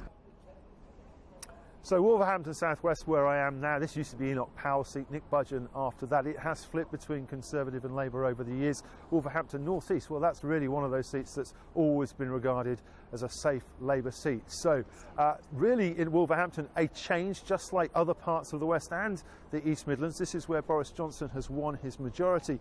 Though people today probably thinking in Wolverhampton just as much about their 4-0 win in the Europa League last night and the fact that the Wolves will still be playing European football next year as much as they are about the result of the election. Phil Mackey, I think you probably hit the nail on the head. That puts us all in our place that football will probably dominate in the pub tonight rather than the politics that we've spent the last 48 hours talking about. Thanks very much indeed. The shadow Brexit Secretary, Sir Keir Starmer, has been giving his reaction to Labour's poor performance. Have a listen. There's no hiding from the results. They're devastating for our party, devastating for our movement. But most importantly, they will cause even more hurt to the millions of people who've suffered so much on the Tory government. Obviously, we've got to reflect on this, and we've got to reflect on this together as a party and as a movement and try to properly understand this result. But it's also our duty to rebuild our party and our movement, and that's going to be a very, very big task. Would you like to be the next leader? Well, I think this is the time for reflecting and understanding the result. I don't underestimate the size of the task ahead as we try to rebuild our party and our movement. Thank you very much. Keir Starmer, a man who looks like he's just been for a long run to try and think out a night of chaos that went before. I'll just bring you up a tweet we've had from the Mayor of London, Sadiq Khan. This general election results nothing short of a catastrophe for the Labour Party, for London and for the United Kingdom. The Labour Party will have to change fundamentally to rise to the challenges and confront the new political reality that we face. Jo Coburn's here. Your thoughts, Jo? Well, I mean, it was breathtaking, the defeat for Labour, particularly in its former heartlands, in the north of Wales. They'd already lost Scotland. And listening to Richard Bergen, who was sitting with you just a moment ago from Labour's front bench, there is this sense from people like Sadiq Khan, the Mayor of London, that the response from the leadership and the front bench has been too understated, that they have not shown, as you said, contrition. They've not apologised for a campaign that clearly backfired, and they haven't faced up to the complaints that have come from their own side about the issue of Brexit on the doorstep and the personal issue of Jeremy Corbyn. The question now for the Labour Party is, it is the end of Corbyn's leadership, if not immediately, then certainly in the next few months, but is it the end of Corbynism? That is a question perhaps for Ilford North's Labour MP, Wes Streeting. Do you think this will signal a sea change, Wes? Is it the end of Corbynism? It has to. I mean, I feel like I've been hit by a bus this morning, despite having been returned to Parliament myself. Lost so many very good friends and really good colleagues, communities that Labour's represented for the best part of a century that no longer have a Labour MP. If at this stage, after a historic defeat like this, we are not responding in an equally seismic way, we're sending a message to all of those voters, particularly lifelong Labour voters that have just given us an almighty kicking, that somehow we're still not going to change. And what I would say to Jeremy Corbyn, Richard Bergen, whose interview I listened to earlier, and the others, they had everything they wanted at this election. They had the leader they wanted, they had the National Executive Committee they wanted, they had the manifesto they wanted, they even had the Brexit policy they wanted from conference. They sacked so many people in the senior leadership of the Labour Party itself who had experience of running election campaigns. They had the headquarters they wanted. They had everything. The one thing they couldn't have and didn't have control of was the electorate. And the Labour Party is once again learning a painful lesson, that hard left politics of the type that we've put forward to this country do not suffer encounters with the electorate very well. And I'm afraid the Labour Party does need change. It's not about triangulation. It's not about embracing Tory austerity or cuts. That's not why I came into politics. It is about having a mainstream centre-left politics that can win the trust and confidence of the country so that we can govern in the interests of the many, not the few. So help me understand this then, because many outside your party and within it believed this was the wrong strategy and said so vocally. Were there enough MPs in the PLP that thought, maybe this could work, maybe this is right, we'll give it our shot? Or was it a cowardice that stopped you from, I don't know, overturning what we've just seen? if I can just be honest, because I think you have to be in the aftermath of an election like this, there's plenty of blame to go around. I stand by everything I've said about Jeremy Corbyn over the last 4.5 years. But if I'm honest, what I said to Jeremy Corbyn back in May, and I said it in the Parliamentary Labour Party, I think I was the only Labour MP that called for his resignation in this Parliament. I said, what people are saying in the tea room, but won't say to your face, Jeremy, is that you are a bigger problem for Labour on the doorstep than Brexit. And I think it's in the best interest of the Labour Party you make way for a leader that could win. And he didn't, and that's his choice, and he owns this result, and the people around him and his cheerleaders own this result. But the Did John Ashworth say to him what we now understand he felt? Well, who knows? And look, I just say to the new Parliamentary Labour Party, there is a big responsibility, a collective responsibility resting on all our shoulders. Because let me tell you, we did not lose the election because of a lack of hard work from our activists. Hundreds of thousands of Labour members, in probably unprecedented numbers, have been out knocking on doors, pounding the streets. If it was just about legwork, we would have won a landslide on legwork. But it's about the politics, it's about the policies, it's about the leadership, and it's about having a manifesto that offers real change for the country. Because what I heard about the manifesto, even though there are lots of policies in it I could point to and say I'd have been proud to vote for those policies, the problem is it's a bit like having a paint by numbers, and you kind of go through and you paint in number 1 and number 2, and at the end you wonder why you don't end up with a Rembrandt. What I heard on the doorstep again and again from my voters was, how are you going to pay for this? I'm worried this is going to hurt me. I'm worried it's going to hurt my business. Take us and forward, how though, Wes. credible is this? I just want to see where this goes from here, because, you know, there is something about the watershed moment of any election that makes people, as you would know, just speak truth or speak how they actually feel. You know, everyone's tired and you sort of see the light suddenly. But if you go down the same route with a similar leader, are you going to stand up and say no to that? Or are you going to say we've got to be a broad church and we've got to allow momentum and we've got to allow, you know, Rebecca Long-Bailey to take on the Corbyn message if that's the way the leadership goes? Or I'm trying to work out whether I think it's a fair question. You know, do you have to be of one voice now, or is it good to have rebellion in a party? I think two things. There are 3 things that we need to change. One is on the economy, we need to make sure our policies are credible.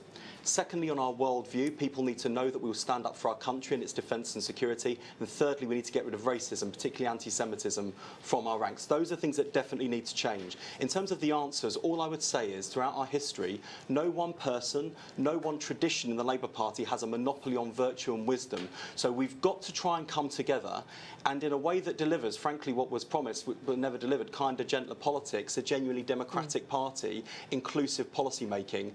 I think the next leader of the Labour Party has got to be someone that can bring together a broad-based team, that can take this result on the chin, that can offer a vision of change. Give me a few names. It's not, for me, at this stage, it's not about names. And actually, do you know, I think part of what's, if I'm perfectly blunt about this, I think part of what we've heard in the last 24 hours about blaming Brexit for our defeat isn't just about trying to make excuses for poor political leadership. I also think it's about trying to kneecap credible candidates like Keir Starmer and Emily Thornberry before they're even out the trap. So before we get to the personalities, let's get the policies right. Let's hear from these candidates. Have you understood the call for change? Do you have the answers, and do you have the skills and the courage to lead that change? Wes, thank you very much indeed. You are watching Election 2019. Now we're going to sweep across our newsroom, which, as you can see, or you will see in a second, is a hive of activity. We go over to the Election Results Centre and we join Christian Fraser, who's been looking this time at the performance of the Lib Dems. That's right, Emily. Yes, just listening to Jo Swinson at the top of the hour, thought we'd have a quick look at the Liberal Democrat performance, and bluntly, they've been crushed. Jo Swinson losing her seat. None of the defectors from the Labour and the Conservative Party who joined the Liberal Democrats have been able to hold on to their seats or win any of those seats. And you look at this, -1, pending the result in St Ives, and we're due to get a result from there in the next hour.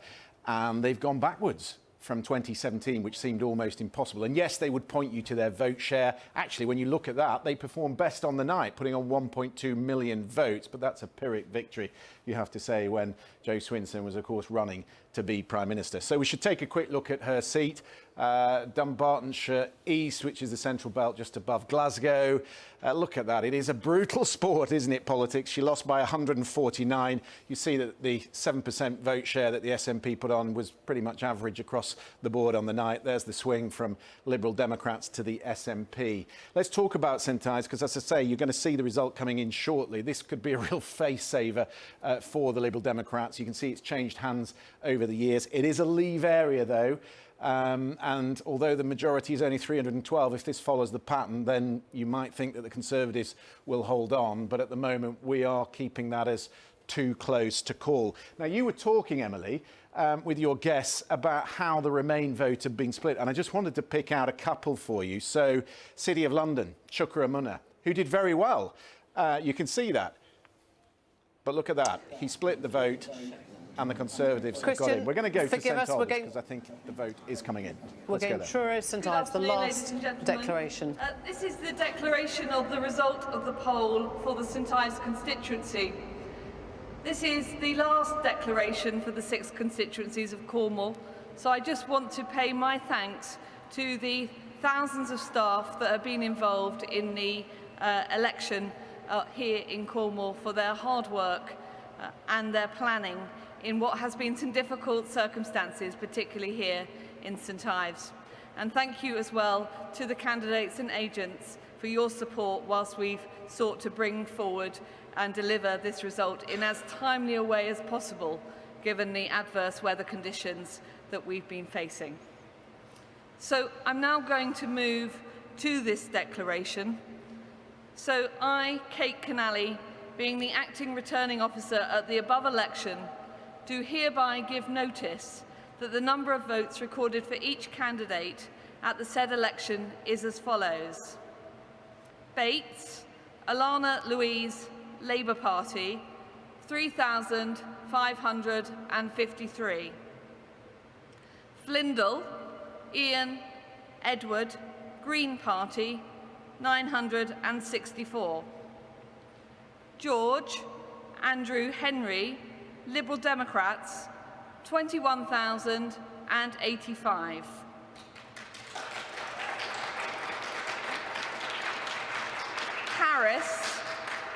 Harris, John Richard, The Common People, 132. Smith, Robert Lee, The Liberal Party, 314. Thomas, Derek Gordon, the Conservative Party candidate, 25,365.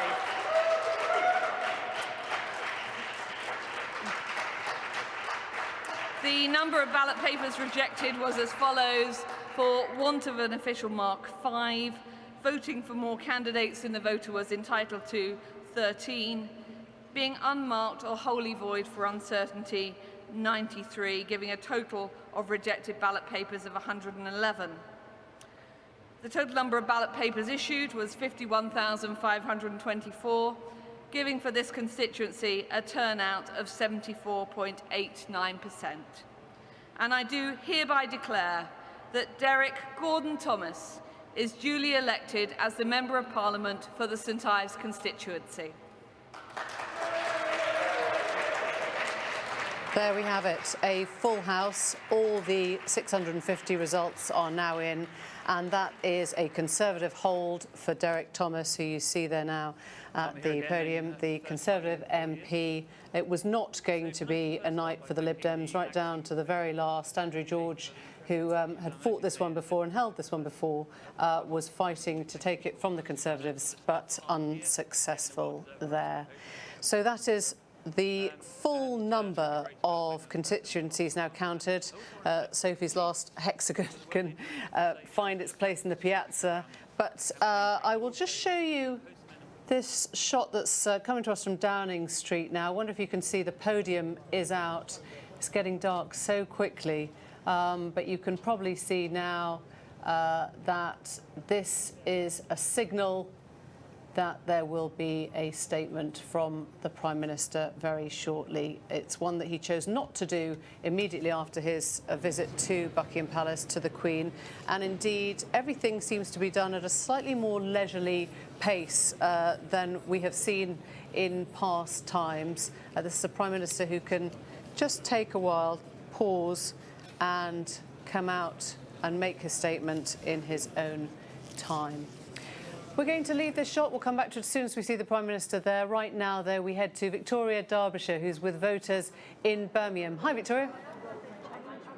Hi, Emily. Yeah, we've got a couple of Lib Dem voters here just holding their breath for the St Ives result, but alas, it wasn't to be. Leanne, your mood? Gutted. I'm upset.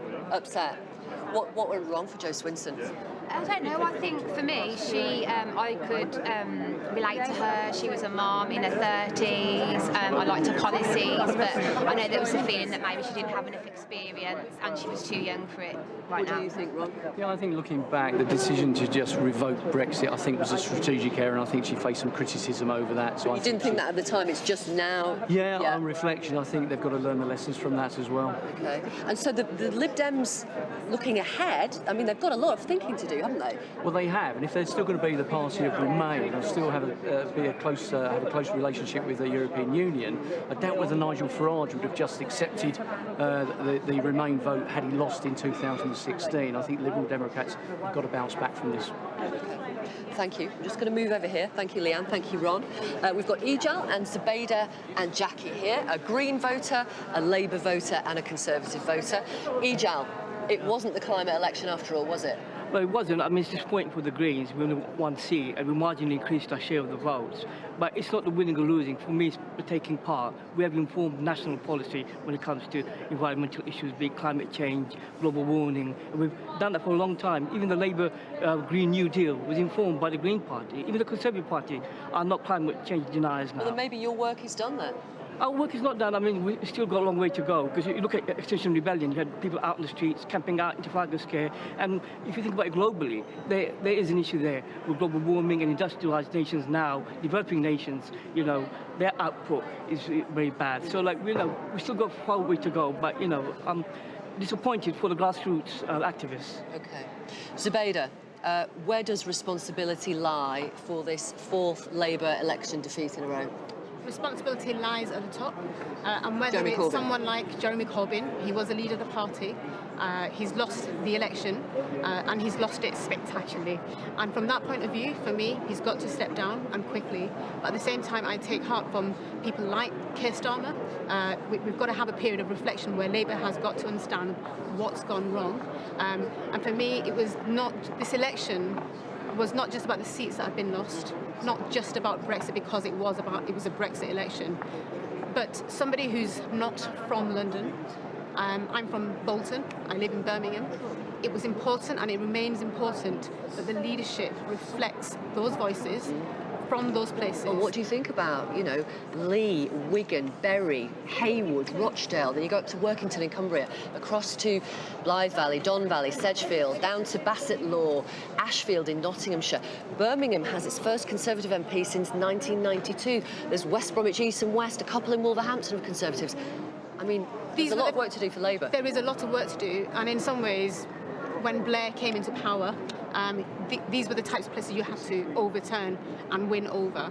So the journey ahead for Labour is about how you win back those people who, for the first time, kind of voted for the Conservative Party. What's the answer? How do you win them back? In some ways, for me, it was about slogans, and actually, the answer for the Conservatives will be, will they get beyond the slogans? And actually, will they win the trust of the people who are invested in that slogan to get something done, which we haven't got on paper? And in some ways, Labour has got to have an answer and provide an answer that will be viable. So if we've got concerns about Brexit, will it be done? It probably won't. But at the same time, the NHS, all these issues... So the equivalent of get Brexit done for the Conservatives, you need something as... We have to get beyond a slogan, because even that's just a slogan itself. Very effective in this election. Absolutely. And actually, for me, personally, I would say as a child of immigrants, I am someone whose mother proudly wears the letterbox. And also last week, someone shouted, go home. Those are the things that I care about as well. in this kind of environment of the UK, in England, and I'm equally concerned about who I am in this country and belonging in that. Jackie, on that point, that last point that Zubaida made, Lily Allen has said, I think racism and misogyny is run so deep in this country, and that Boris won because of his attitude towards those things. What do you think of that as a Conservative voter? Well, I think that there's fault on all sides, and I think we've got to get a new conversation going around this. We've polarised all of our conversations. But do you think there's any truth in that? I mean, Zubaida mentioned it there. Lily Allen is trending because of what she said. Racism and misogyny? Well, I actually think that's a problem beyond this country. As a female entrepreneur that actually does what I do in an engineering field, I face it every single day. All the other entrepreneurs I work with face it every single day. But that's not a UK problem. That's a global problem. But that's not good enough from that point of view. It's not whether I'm talking about this country. I'm worried about who I am in this country when people are shouting racist things at me, people like my mother. It's just not good enough to say it's universal and globally applicable. No, I know, but I'm a child of immigrants, and I get the same thing. So it's not just the fact that I'm a female engineer; it's the fact that I'm white Irish, and so that is a problem to many people in here. Shout, go home to you. You'd be surprised. You would be surprised. As a visible minority. People challenge it. Stale, pale and male is endemic here. If we're just going to talk about here, it is endemic here. And it's about all of us deciding that's not good enough. So I think that what's happened last night is areas that voted Labour all their lives have put their trust in the Conservatives. Conservatives have to deliver on that. They have to What does that listen to mean? voice. Beyond Brexit? Beyond delivering Brexit, what does it mean? Number one, it means beyond London. Look beyond London. We have, as entrepreneurs, we have do what? And do what? Actually do interventions on the basis of those policies that impact, from an entrepreneurial point of view, the other 32 hubs in this country. Okay. Make sure that they grow, that they're included. It's inclusion from my point of view, it's about inclusion. I think it's jobs, livelihood and belonging, and where trust will matter with politicians. Thank you, Zubaida. Thank you, Jackie. Thank you, Ujjal. Back to you, Emily. Victoria, thanks very much indeed. Well, the makeup of the Commons will look rather different after today. We've lost one Father of the House, of course, the departure of Ken Clarke, and we lost another in the defeat of Dennis Skinner in Bolsover, who would have taken over that role. But this Conservative landslide means that Sir Peter Bottomley, who entered the Commons in 1975, now becomes the Father of the House. We can talk to him now in Guildford. How do you feel about taking on the mantle? Well, it's a job which you don't apply for. There's no merit and no responsibilities, so it's not exactly a great burden. But it's a great honour to have been around some time. But before talking about myself, I ought to recognise Dame Margaret Beckett, who was elected before me, but because she had broken service, she doesn't become the father or the mother of the House. So I'm going to refer to her as the senior member, but I'll be the father of the House. I'm not sure how flattering that is, but I'm sure the gesture is there, Sir Peter. We've seen in the past months some fairly unedifying scenes in the Commons, and I think that really came to the fore in October when some of the language was really quite unsettling between members in the House. Do you think you return to something as toxic as that? Do you think there is still the potential for that level of divide? I don't think so. I think the mood will calm down. The ERG said some pretty rough things to Theresa May. I hope they now regret them. I won't mention them in detail. I think some of the momentum-type people have realised that Corbynism and momentumism have lost the momentum. They should lose Corbyn. In fact, I think he ought to stand down straight away rather than stay on for a period of reflection. In my town hall in Worthing, where both the MPs did pretty well, I said that the old-style Labour people were good, and momentum should leave town, at which point the momentum people started shouting and totally ruined the mood, and they just have no self-control. I think that the present speaker is someone who will have a different approach from the previous speaker. There are many good things to say about John Bercow, but I hope there will be more good things to say about the present speaker, and I think he will, with humour and strict control, not allow things to drift on the way they did. Yeah. You talk of momentum. You have also perhaps to look to your own party and how confusing that is now for the country. We don't know who Boris Johnson is. We don't know if he's the Boris Johnson of Dominic Cummings that prorogues Parliament, or the Boris Johnson of One Nation conservatism that rejoiced in the 2012 Olympics. We simply don't know who that character is now and what kind of conservatism is ahead. Well, it's probably both. And if I go walking, as long as I've got both feet, I can go left foot, right foot, and you can have one step that amuses people and one that takes decisive action. What I know is that with the Conservative Party as it is, both in the country and in Parliament, we can be the community Conservatives, we can be the national interest Conservatives, and we hope that the other political parties will be like us. Because what we need to have is have acceptable people in acceptable parties so we can change government without changing the total course of the country. What I'm afraid the Jeremy Corbyn tendency in the Labour Party did when they took control was to totally change everything, or would if they had been able to enact their manifesto. And frankly, the Venezuelan comparison is not too off course. So I think that the Tory party needs to show we can be responsible, we can be effective, and if Boris Johnson can be the leader that can draw in the talents of the people who are now elected, we can do as well as Margaret Thatcher did. Remember when she got elected, or perhaps you don't, I'll remind you, when she got elected in 1979, 4 years after I became an MP, Britain, you had to apologise for being British or English if you went abroad. Within 7 years, that had totally changed because our economy was working, we had more tax take, we had more public services, we did better all round. We need to do the same now. So, Peter, thank you very much. Peter Bottomley there. Let's just remind you that we are waiting to hear from the Prime Minister.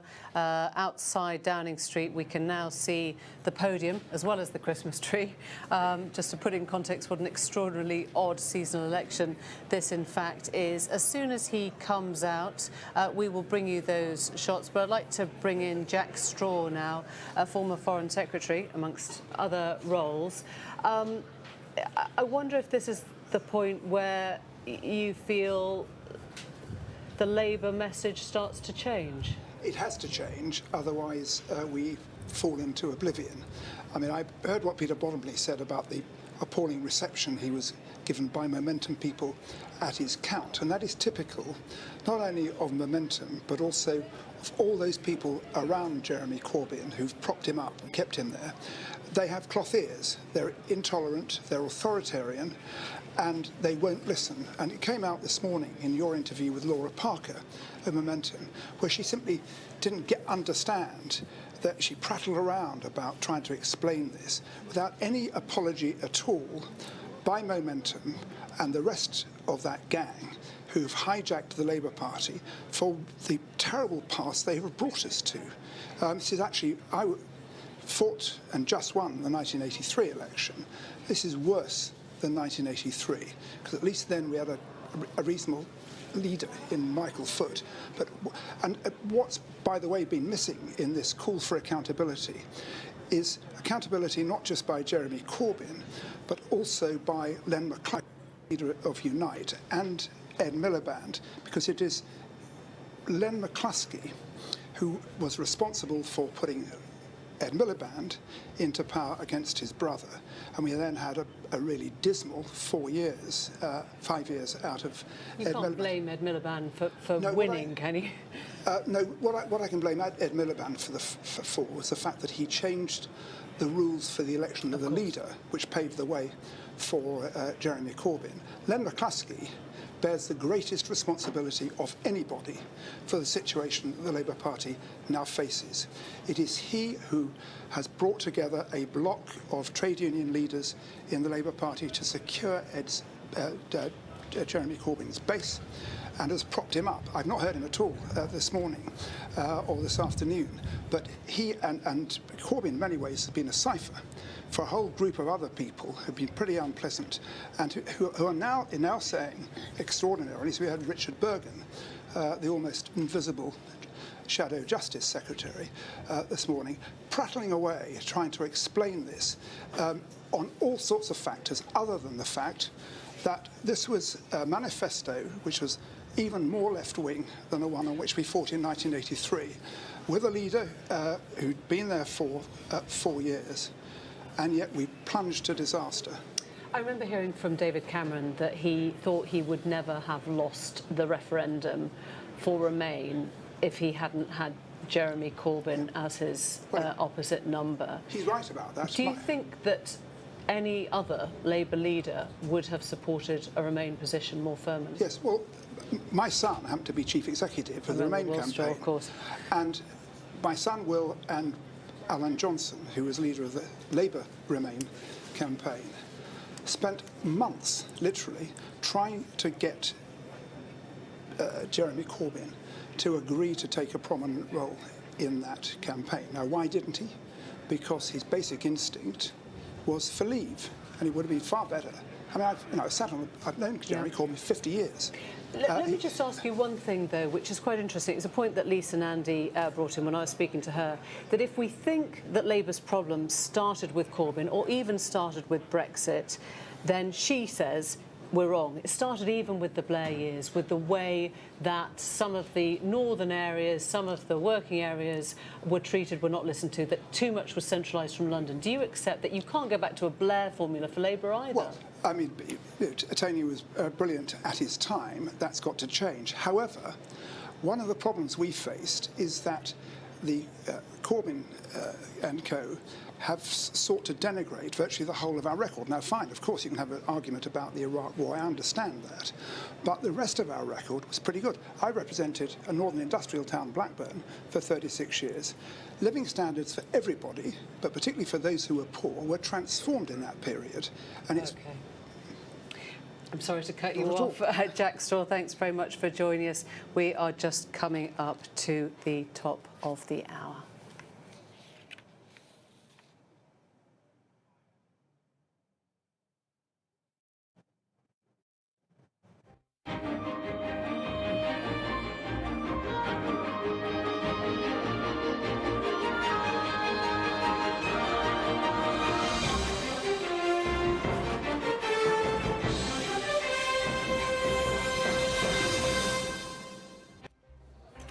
Good afternoon. You join us live in Westminster, where Boris Johnson is beginning a new term as Prime Minister after the Conservatives won their biggest majority since 1987. We're expecting to hear from him in the next few moments. The Tory leader returned to Downing Street earlier after visiting Buckingham Palace to ask the Queen for permission to form a government.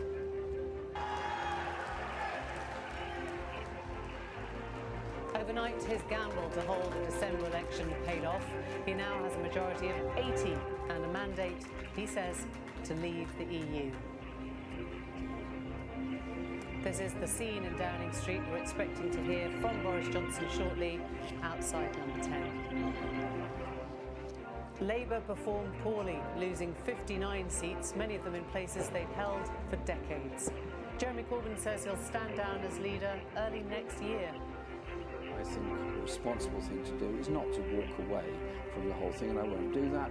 I will stay here until there has been somebody elected to succeed me, and then I will step down at that point.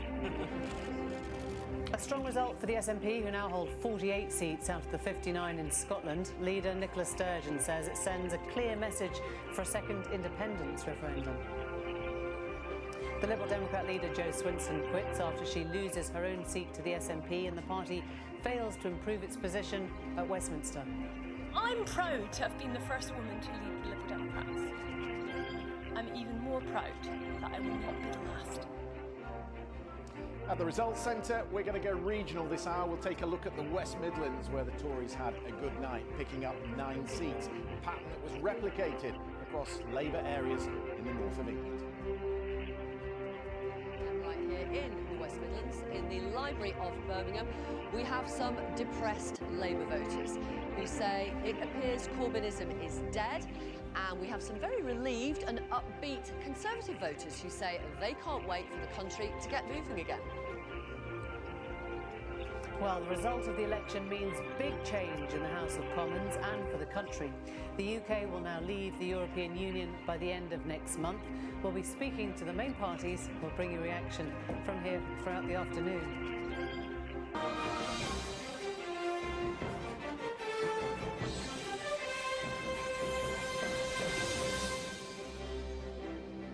Very good evening and welcome to viewers here in the UK on BBC One and the BBC News channel and around the globe on BBC World News. The Conservative Party secured an overwhelming win in the general election. The Prime Minister Boris Johnson now has a majority of 80, the largest since Margaret Thatcher in 1987.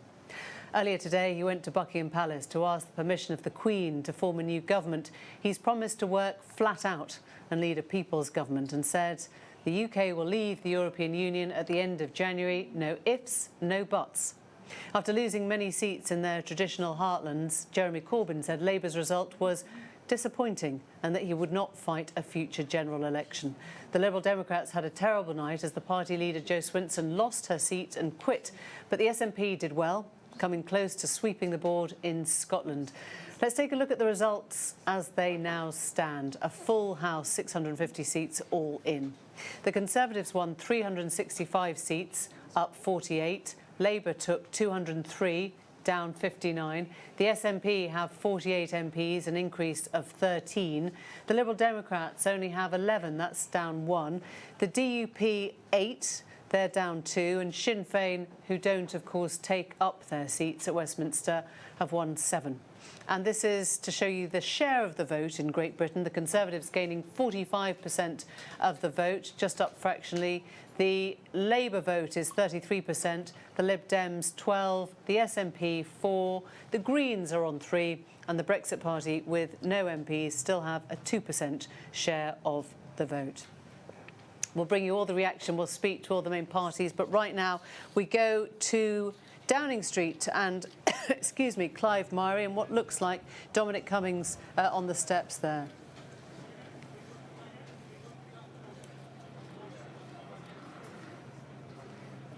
Clive, address Myrie the nation. He's already spoken to hi there. He's already spoken to party activists. I think you can see some of the Conservative team out on the pavement here, and we're just waiting for the Prime Minister to leave Number 10 to address the nation. As I say, he's spoken to party supporters this morning and activists. He's met with the Queen and formally asked her if he can form the next government. Well, now he is preparing to address the nation, and here he is. Good morning. Good afternoon. Good afternoon. Afternoon, everybody. Good afternoon. This morning I went to Buckingham Palace and I am forming a new government, and on Monday MPs will arrive at Westminster to form a new parliament, and I'm proud to say that members of our new One Nation government, a people's government, will set out from constituencies that have never returned a Conservative MP for 100 years. And yes, they will have an overwhelming mandate from this election to get Brexit done, and we will honour that mandate by January the 31st. And so in this moment of national resolution, I want to speak directly to those who made it possible, and to all those who voted for us for the first time, and those whose pencils may have wavered over the ballot, and who heard the voices of their parents and their grandparents whispering anxiously in their ears. I say thank you for the trust you have placed in us and in me, and we will work round the clock to repay your trust and to deliver on your priorities with a parliament that works for you. And then I want to speak also to those who did not vote for us or for me, and who wanted and perhaps still want to remain in the EU. And I want you to know that we in this One Nation Conservative government will never ignore your good and positive feelings of warmth and sympathy towards the other nations of Europe. Because now is the moment, precisely as we leave the EU, to let those natural feelings find renewed expression in building a new partnership, which is one of the great projects for next year. And as we work together with the EU, as friends and sovereign equals, in tackling climate change and terrorism, in building academic and scientific cooperation, redoubling our trading relationship, I frankly urge everyone on either side of what are after 3.5 years, after all, an increasingly arid argument, I urge everyone to find closure and to let the healing begin. Because I believe, in fact I know, because I've heard it loud and clear from every corner of the country, that the overwhelming priority of the British people now is that we should focus above all on the NHS. That simple and beautiful idea that represents the best of our country. With the biggest ever cash boost, 50,000 more nurses, 40 new hospitals, as well as providing better schools, safer streets. And in the next few weeks and months, we will be bringing forward proposals to transform this country with better infrastructure, better education, better technology. And if you ask yourselves, what is this new government going to do? What is he going to do with his extraordinary majority? I will tell you that is what we are going to do. We are going to unite and level up. Unite and level up, bringing together the whole of this incredible United Kingdom, England, Scotland, Wales, Northern Ireland, together, taking us forward, unleashing the potential of the whole country, delivering opportunity across the entire nation. And since I know that after 5 weeks, frankly, of electioneering, this country deserves a break from wrangling, a break from politics, and a permanent break from talking about Brexit. I want everyone to go about their Christmas preparations happy and secure in the knowledge that here in this People's Government, the work is now being stepped up to make 2020 a year of prosperity and growth and hope, and to deliver a Parliament that works for the people. Thank you all very much, and happy Christmas. Thank you.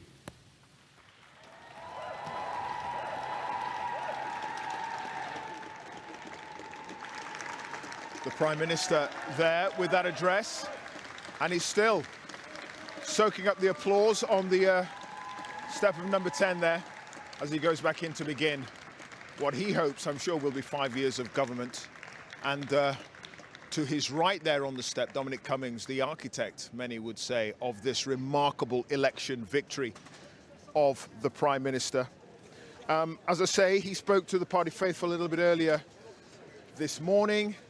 He's had a chat with the Queen, and now he's spoken to the nation, and he made it clear that this was a one-nation government, a people's government, that he will honour the mandate given to him to leave the European Union by January the 31st, and he wanted to address voters to say thank you for the trust that they have put in him. And he also wanted to address those in this divided country. We all know that. 48% voted to stay in the European Union, 52% voted to leave. We've had a divisive election campaign, and he said he wanted to address those people who did not vote for him, and he wanted to make it clear that they would not be ignored. He said he wanted to build a new partnership that urges everyone after 3.5 years to find closure and let the healing begin. And he said his overwhelming priority would be to focus on some of those issues that came up during the election campaign, principally the National Health Service. So he wished everyone a Merry Christmas. The Christmas tree is out behind me here. The first election in December that we've had up to 1923. With that, back to you, Emma.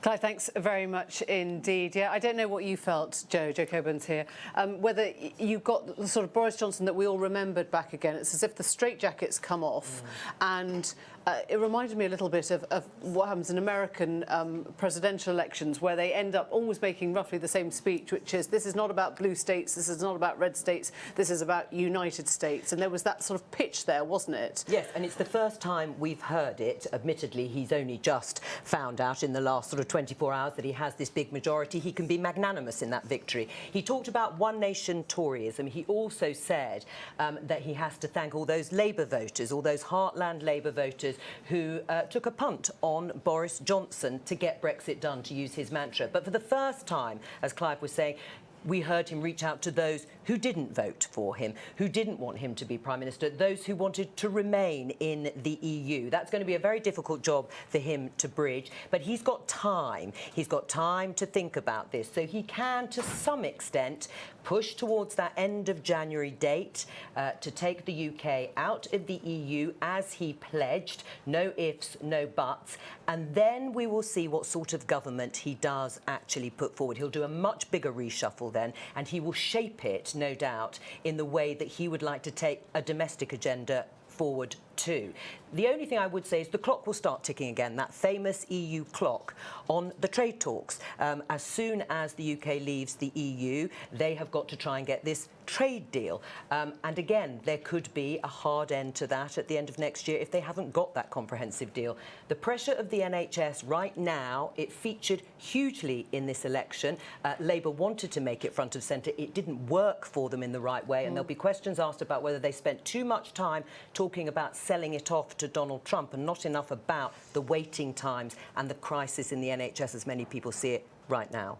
Joe, that's really interesting because, of course, President Trump is the one person who's had this kind of silent presence in the whole election campaign, brought to the front by Labour as a way of winning votes for their party, and not by Boris Johnson as a way of winning votes for the Conservatives. But this morning, Donald Trump has congratulated Boris Johnson, said that Britain and the United States will now be free to strike a big trade deal after Brexit. And I think we can talk straight to the US ambassador to the United Kingdom, Woody Johnson. Ambassador Johnson, good afternoon.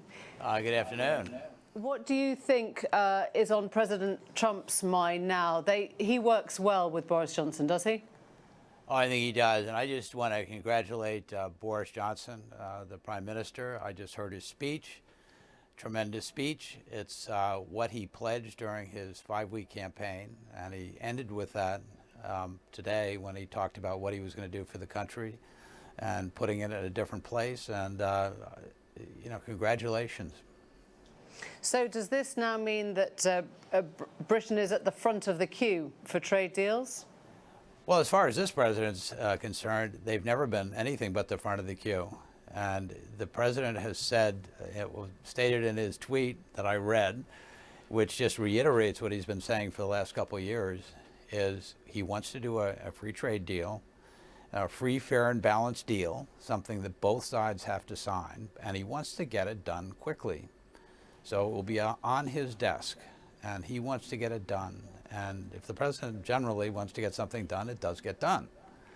It's not that simple, though, is it? Because I guess from our position, or from Britain's position, we have to decide whether we still want to be aligned with the EU and any of their regulations and standards, which would prohibit anything that allows for a fast and furious trade deal with the US, which might be on very different standards. I don't think it's going to be that complicated. I think you can make it complicated or make it simple. And I think at this stage, this has to be a very freeing experience for your country, because you've been in the EU and subject to all this for the last 40 years, and now you can be very creative and look forward to a new world in many respects. And whether it's just the US or Canada or your Five Eyes or Japan and other countries, you can look at it, I think, much more creatively, and maybe create a little more leverage in terms of negotiating, you know, the best deal you can for the people of this country. We also know that President Trump has in Nigel Farage a very good friend. Are you expecting to see Mr. Farage on the 2020 presidential campaign?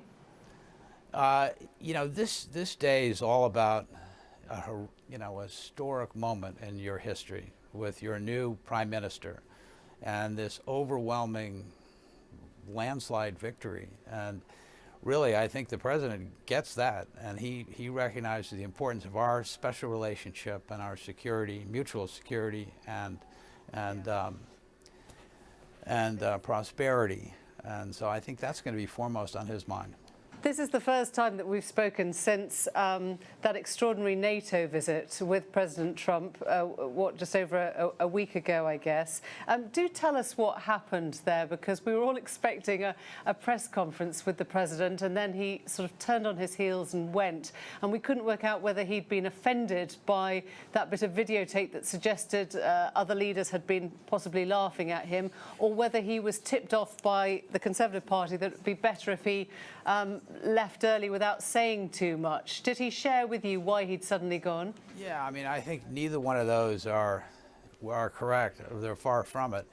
You know, he had done, almost 3 hours of interviews to that point, so he was kind of interviewed out. In fact, the 3 interviews that he had, the bilats that he had at Winfield House, ended up in all of those with no questions. He said, "Are there any more questions?" And the press said no, which kind of stunned me in a way. So I think the President felt that he had answered every possible question until they ran out of questions. So the idea of having yet another press conference was a bit, unnecessary.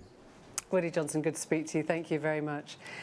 Let us bring in our panel here, who've been waiting patiently. Ed Vasey, former Conservative MP, David Lammy, current Labour MP, re-elected. Let me start with you, David, because I guess you would say that Labour's problem tonight wasn't that it didn't become a credible government, it was that it had never really proved itself a credible opposition to this lot. They were never scared of you, were they? They were certainly never scared of Jeremy Corbyn. Look, I think that the new theme across much of the developed world in terms of centre-right and right-wing politics is a sort of authoritarianism in relation to immigration and those sorts of issues, and a sort of cut through, whether it's take our country back or let's get Brexit done. And it is true that social democratic and socialist parties have struggled to get a grip on that in heartland areas. Well, let's face it. I mean, your party didn't have a clear message on immigration. It was one of the most frustrating things that when, I would interview people from your front bench, they couldn't tell us whether they thought immigration was a good thing or a bad thing, whether they thought the number was right or not. Everything was always meant to sound like a trick or a trap. And actually, we were just sort of trying to understand from Labour its position on some of these fundamental things. Well, you're right, in the sense that what you can't do is triangulate on the big issue of our times. And we were triangulating on Brexit. I think that was very difficult. And we have struggled. But I don't think it's actually just for this Corbyn period. I think it goes back to Ed Miliband and even before that. We've struggled to reconcile a kind of more liberal position in places like London and a small C conservative view of the world in some of those seats that voted Leave and have now voted for Boris Johnson. That is a big challenge for the Labour Party, but that's what we've got to wrestle with in the months ahead. And why do you think it hasn't been that problem for the Conservative Party then? Well, look, let's face it, they took a big punt with Boris Johnson. I think here in London we know Boris, and that perhaps reflects some of the votes that you saw in London. But the rest of the country, I found we were knocking on doors and Labour was talking about Boris Johnson. They were up for, actually he's only been in power a few months. Let's have a look. And I think that the Brexit get done message cut through. Ed, you know Boris Johnson very well. I wonder whether you're thinking now, I shouldn't have left the party if I was going to be part of the biggest majority since 1987. No, well, I'm glad I left Parliament. I left Parliament for personal reasons, because I knew that I would never get into government again, and I wanted to move on with my life and do something different. So it wasn't personal about Boris Johnson or indeed the party. And I think that I do know Boris Johnson in the sense that he did win 2 mayoral elections in a Labour city, if you like. He delivered the Leave vote. Whether you're Leave or Remain, you have to respect the fact that he was probably the difference between winning or losing that referendum. He's now delivered an 80-seat majority for the Conservatives. It's pretty unarguable that he's quite an effective politician, despite all the slings and arrows and sort of caricatures that he's endured during this campaign. But is he going to move to what he describes as the centre? What's he going to do about those Tories on the right of the party and for those voters who would like to see a proper, as they would see it, Tory agenda with tax cuts, raising the threshold? They're not going to be the sort of things he's going to do now, are they?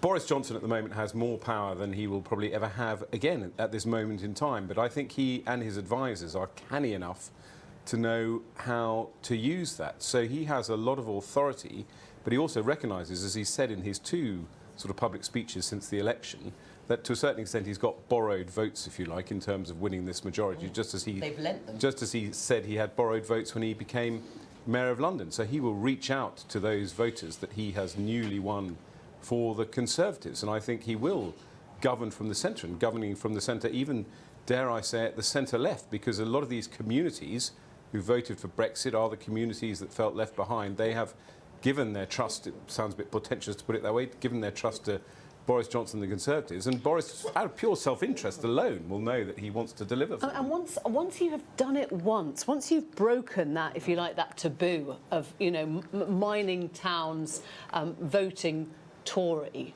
they are no longer the places that would never vote for Thatcher. They're the places that have now voted for Boris Johnson. You might not get them back. At some point, the rubber will hit the road. If Boris Johnson sticks to the Brexit that he set out, a hard Brexit, on his own government's analysis, it's an immediate drop of 6.7% in growth in this country. The idea that it won't hit those towns is patently ridiculous. If he sticks to his path, it also means tariffs on manufacturing goods.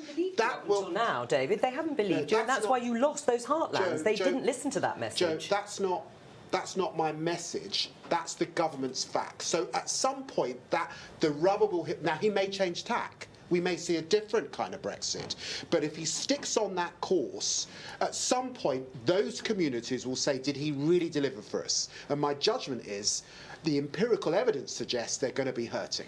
David, let me ask you, I know that you won't, if I say, will you stand for leader, you'll say now is not the time to talk about that. So let me ask it the other way. Will you rule yourself out? No, I'm not ruling myself out, because people like me who've been in the party for 20 years have got a lot of heavy lifting to do to get this party into a place that's electable. And I will be listening to colleagues, I will be listening to members. I'm not immune to what people say online, so of course I'll be thinking about it along with other people. But in the end, we have to elect a leader that can appeal not just to a group within our party, but to the country as a whole, unite our party, hang together. The factions have got to stop, the infighting has got to stop, and we've got to appeal to the country once more. And that will guide the judgment I make, and I hope my other colleagues as well. You accept that the left of the party has got control of all of the apparatus in the Labour Party, so it will be they who will have a majority view in terms of who succeeds? Look, I hope that some of the fixing and some of the factions that we've seen stop. That is not the way to unite the Labour Party or to bring the country together. We will have local elections in May. We were beaten badly in the Europeans. We were beaten badly last night. And unless we want to be beaten badly again in May, we need to sort out what happened last night and get on with the business of finding a new leader. OK. Thank you both very much. We're going to talk to the veteran Conservative and former Father of the House, Ken Clarke, who's in Nottingham. Ken, give us your reflections this afternoon now. It's quite a remarkable victory. And Boris has got an amazing opportunity now. He's got power for 5 years. He can really, an immense amount of discretion, what he can do. The Labour Party is in a serious crisis, which it'll take a year or two for resolve. I think I would agree with most of what David just been saying about it. The Liberal Democrats haven't broken through. So apart from the big problem of Scotland, Boris is now quite clear to decide what he wants to do. What I very much hope is he'll stop campaigning, fewer photo opportunities, try to get as rapidly as possible a plan for where he's going that will deliver recovery for the economy and better distribution of it. And has a lot of tough, difficult things to do, which are best done in the first couple of years of the Parliament. It's a bit like Margaret Thatcher in 1979, but we'd done a lot more preparation before Margaret won in 79. Right, and the question we always ask of large majorities, who keeps them in check? Because you have been part of a Commons that was nothing if not vibrant and argumentative these past couple of years, that pulled very strongly in different directions, that, you know, arguably couldn't actually move for the different voices within it. But when you have such a large majority and an opposition which, as you said, may possibly take months or longer to come together to know who they represent, who keeps that party in check? Well, I think you firstly have a lot of new members who will be quite loyal and obedient and will follow the party's lead for the first 2 or 3 years. I think the extreme right, who were Boris's allies 6 months ago, they got rid of Theresa and delayed the Brexit sufficiently to put him in power and all that. He's free of their influence if he's prepared to be so. And I think his authority is such that he won't have too much trouble. The deadlock's been broken. He can get his withdrawal agreement at the end of January, no difficulty. By then, he's got to be governing seriously. Economic policy is vital. We had zero growth in the economy in the last quarter. We're teetering on the edge of recession. The proper grown-up negotiations with the EU are vital. There'll be no other trade deals until we know where we are, and that must keep our borders and trade open between Great Britain and Ireland on the one hand and the continent on the other. We don't want tariffs or barriers at Dover. All that's got to be tackled quite quickly, alongside policies which are just... Neither party had any great policies on anything other than Brexit at the election. What are you going to do about social care? You can't wait for an all-party solution. There isn't one. Tough, difficult decisions got to be taken on social care. That's the way to relieve pressure on the health service. I won't go on, but going back to the key thing, all these amazing votes in the north of England, we've got to demonstrate that if we can get the economy on its feet again, it will benefit all parts of the country. The left behind have voted Conservative in protest. You have to demonstrate in 4 or 5 years' time that they're sharing, they're benefiting from technological change, the digital economy. That requires enormous things, not just a few more bypasses being built and things. It means skills training, it means education standards geared to a modern economy. All that's got to be achieved. Now, all I'm saying is, Boris, you've got a marvellous victory. I hope you know what you're going to do. If you're going to be a successful Prime Minister, there's a lot of very hard work to do very quickly to get the tough, difficult things over in the first 2 or 3 years. And a lot of detail with that as well. Ken Clark, thanks very much indeed. The Greens have one MP, Caroline Lucas, and we're going to talk to their former leader, Natalie Bennett, now, who is in Sheffield. Natalie, would you accept that the Remain alliance broadly failed this time round? Well, we are working within the current framework of British politics. I think it's worth looking at what actually happened with the Tory vote. Boris Johnson only got 1.3 percentage points more than Theresa May did in 2017, about 300,000 more votes. But that is the practical reality now, and we've got to look for, I think today, look for positives. And one of the positives is that this was the climate election. Climate, the collapse of nature, these environmental issues did come front and centre as never before. And we'll be the Green Party with our greatly increased vote, 850,000 votes, 60% up on 2017, will really be pushing to hold the government to account on those issues, as well as the social justice issues. I wonder if you think that now that job is being done by much louder activism like Extinction Rebellion, like the crowds that we see, maybe it's left the Greens behind. You know, you do everything through a democratic process and they call it an emergency and tell us your house is on fire, and that tends to stop the traffic. Well, we very much agree that it is an emergency, and I would regard us as the political wing of the much broader Green movement. And that climate emergency isn't going away. I mean, you know, here in Sheffield, just a couple of weeks ago, we saw the big rainfalls and floods in Doncaster and Rotherham. This is the practical reality of the state of our world, and we need action on this. And what that needs is everyone from the youngest climate striker out there with Fridays for the Future, campaigning for change. We really need hope at the moment, a vision of the future that is very different to the Tory vision. I think what's happened is people are really fed up with the chaos of our politics, and the fact, a third of voters didn't vote in this election. They're the people we need to think about as well, who are feeling really disillusioned, really disenfranchised. We've got a political system that doesn't see a parliament that reflects the views of the people. The number of votes we got, 850,000 votes, in a fair proportional voting system would give us 18 MPs. Yeah, but people also have looked to those parties for collaboration. I wonder if you have any regrets that the Greens stood against Jo Swinson in East Dunbartonshire. Without you, she probably would have won. I think what you've got to do is acknowledge that people vote all kinds of different ways for all kinds of different reasons. You can't simply add up a succession.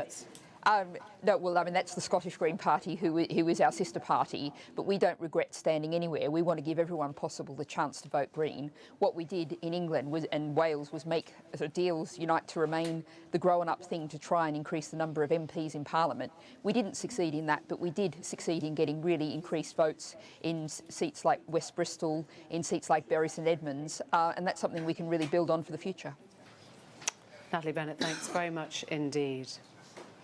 We're going to stay with our panel now. Ken Loach is here, the Labour campaigner and filmmaker, and Baroness Fall, former Chief of Staff to David Cameron. Welcome both. Ken, I'm going to start with you because you actually featured in one of the sort of prominent tweets I saw today saying, is this the moment that Labour realised that actually it's not all a Ken Loach film, that there was such a narrow tunnel vision of what they were trying to achieve and it just didn't reach the country?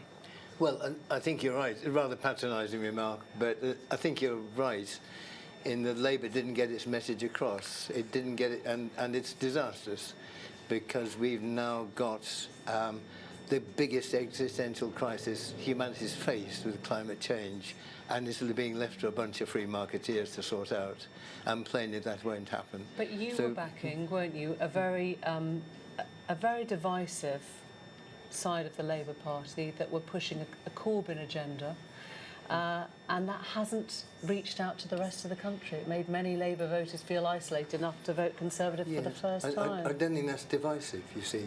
To restore the health service to its founding principles is not divisive. To say the inequality is grotesque is not divisive, because it's wanting to remove that. It's saying that people are working in the gig economy 12, 14 hours a day to get a living wage, with no job security whatsoever. That surely can't be divisive. So if it's not the message, was it the messenger? I mean, I'm asking you, if to you it seems totally reasonable and rational, the way you explain it, why did it not seem that, even in your heartlands? That's a really good question. I don't know the answer totally. I think there are... Maybe Labour wasn't clear in presenting it. Maybe, and I think this is not whinging, but I think there are facts, is that the whole press, almost the whole press, was pro-Tory. And we can run through the papers, but we know them all. And they're owned by rich men who live abroad mainly and don't pay their taxes here. So the bias within the press is overwhelming. And I have to say, the BBC and the ITN generally were an echo chamber for that. So the agenda was taken from the press. I'll be really honest, actually, Ken Loach, there was not a night where we didn't invite the front bench of Labour to come on and make their point with a generous amount of time allowed, and it was always up to them if they chose not to, and there were very few interviews with Jeremy Corbyn. I think that's right. I agree with you on that. I think that was a mistake. Would you call yourself a friend of Jeremy? I've known Jeremy for many years. I don't see him that often, but I certainly count him as a friend. You haven't talked to him in the last 24 hours, have you? No, I haven't. And I'm a friend with John McDonnell. I think is terrific, and I hope he stays. What do you think, I mean, just knowing them as friends as you do, what do you think is going through their heads now? Sadness and anger. Anger that Jeremy has been had a torrent of abuse. Every Labour leader's abused, but not to this extent.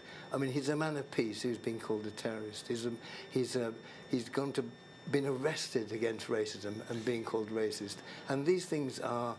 So you think he feels victimised by the complaints about... No, I wouldn't say he feels. I'm saying how it seems to many Labour people. Right. There has been a torrent of abuse which has been off the scale compared to other Labour leaders. Is it do you mean abuse when people have pointed out his failure to get on top of anti-Semitism? Is that abuse? I think there was no way anyone could, because I think it was a campaign that was going to run and run.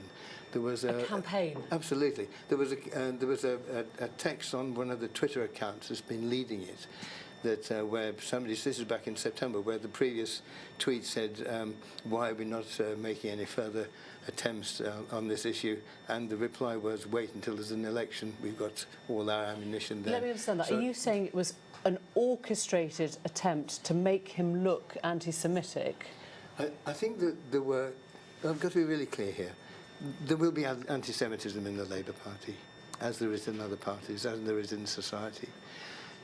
But right at the beginning, and I quote Jewish members here, and Jewish socialist groups said this anti-Semitism is being weaponised to undermine the Corbyn-led Labour Party. Can I suggest that might not have been representative of the Jewish community as a whole?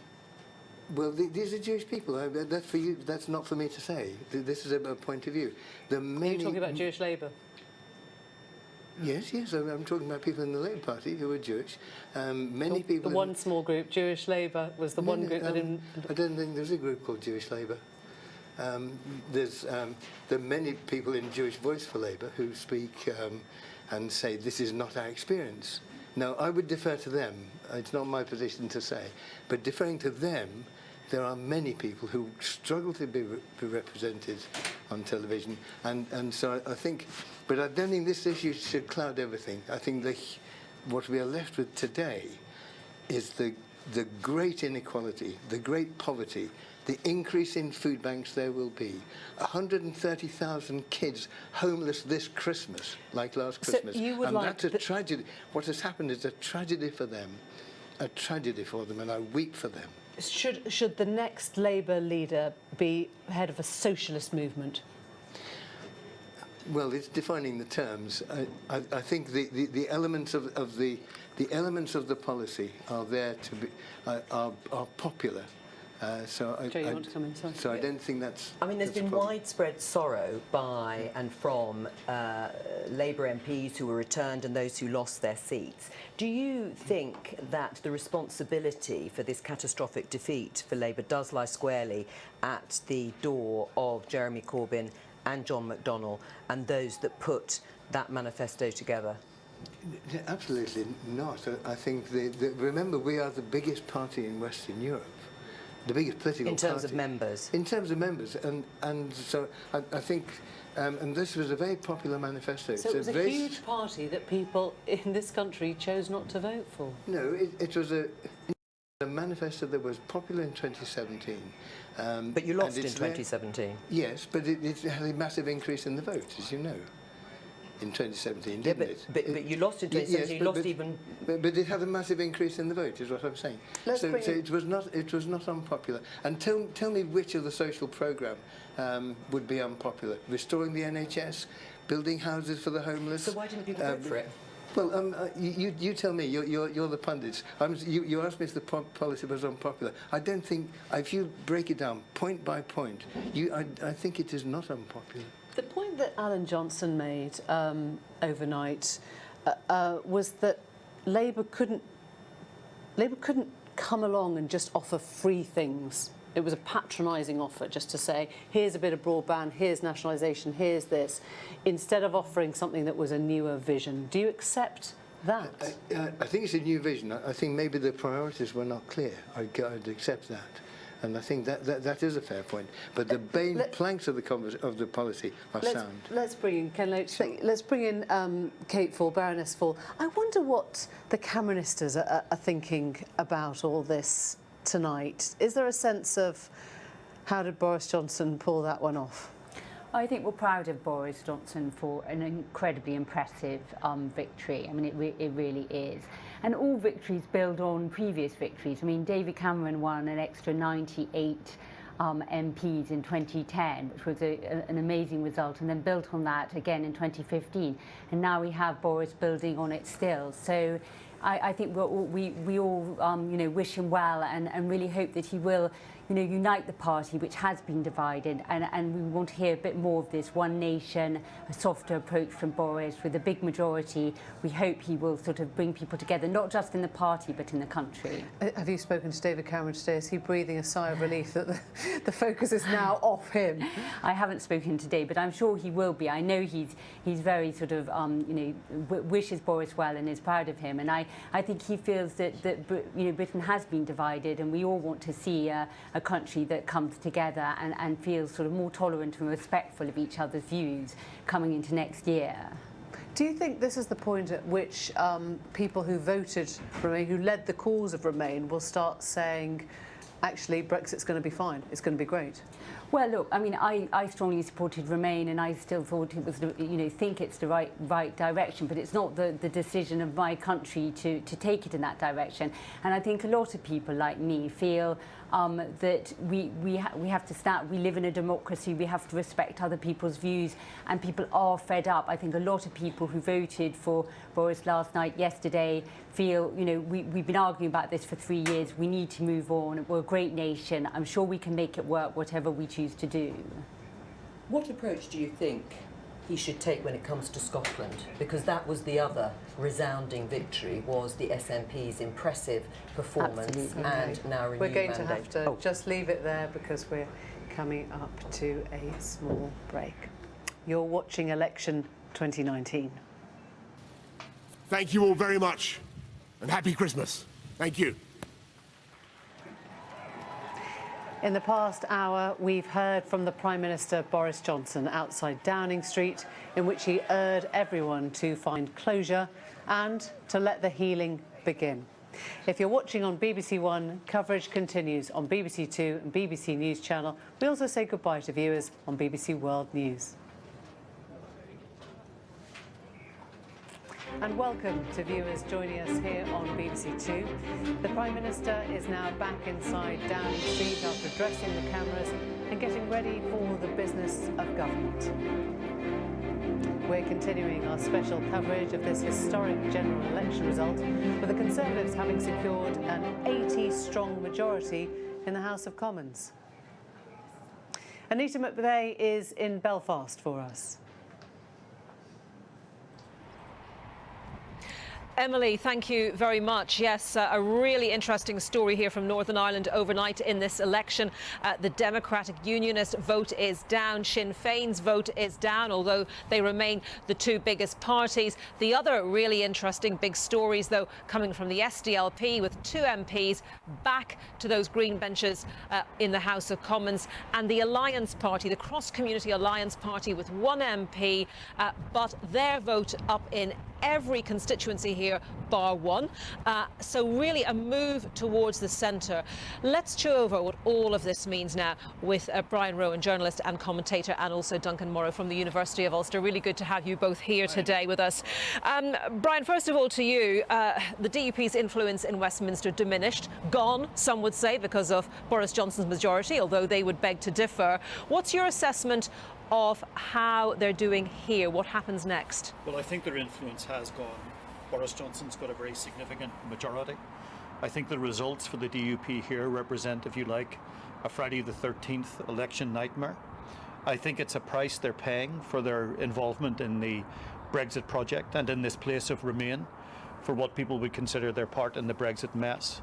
And I think, interestingly, their focus in the pre-election campaign was very much focused on Stormont and trying to restore Stormont, and it was wanting to talk about everything else bar Brexit. So that day of reckoning, that influence gone, and new negotiations due to begin here on Monday. Duncan, you were reflecting, very interesting this, that every constituency bar 1 now mirrors the way in which people in that constituency voted in the EU referendum. Yes, you can really see the influence of Brexit actually all over this election in Northern Ireland, but in a kind of a Remain way in general here. The constituencies that changed were all constituencies that moved from being represented by Leave MPs but having voted Remain in the referendum. And there's now only one constituency in the whole of Northern Ireland which doesn't directly mirror that, and even there was a big shift. So that influence and in a sense, the opposite direction that happened in England happened here very strongly yesterday. So maybe a move away from green and orange politics in an obvious sense. And Brian, what does all of this mean, if anything, for Stormont, for the Northern Ireland Assembly? It's been in the deep freeze for almost 3 years now, 3 years next month. Is there any possibility, do you think, soon of it being brought off the ice? Well, I think the DUP need it now more than the other parties, now that their Westminster influence is gone. The problem is they're going into this negotiation on Monday with the wounds of this election wide open. They have worked a sense in their own community now that the union is under threat, that the kingdom is disunited, if you like, and having tried to manage all of that during the election campaign, they're now going to have to go to their community to ask for further compromises on things such as an Irish Language Act if you are to restore Stormont. If we don't get a Stormont by the middle of January, then we're into the prospect of an Assembly election.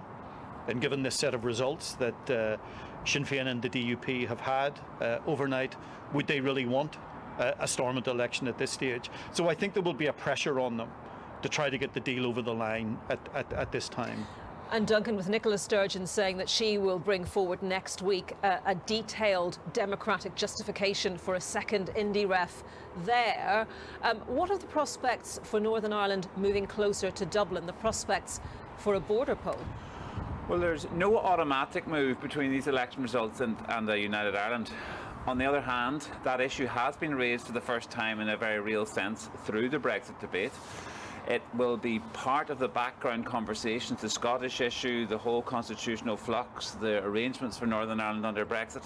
And just note, the first time ever since 1920, there are now more nationalist representatives in Westminster for Northern Ireland than unionists, and that the whole of Northern Ireland exists to support the Union, and that's a significant historical watershed as well. So all of those factors are at play, and they will be negotiated over the next 5 years, undoubtedly. OK, Duncan Morrow, Brian Rowan, thank you both very much. And with Boris Johnson declaring outside Number 10 today that he is a one-nation Conservative, that he represents a one-nation Conservative party, many people will be asking, which nation or nations is he talking to? Is he talking to Northern Ireland? The votes perhaps would suggest not, because at the moment not one MP here, neither nationalist, unionist nor the cross-community Alliance Party MP accepts Boris Johnson's current Brexit deal. Back to you, Emily. Yeah, it's an interesting conundrum, that one. Anita, thanks very much indeed. We're going to go to Birmingham now and speak to Victoria Derbyshire, who's with voters there in the library.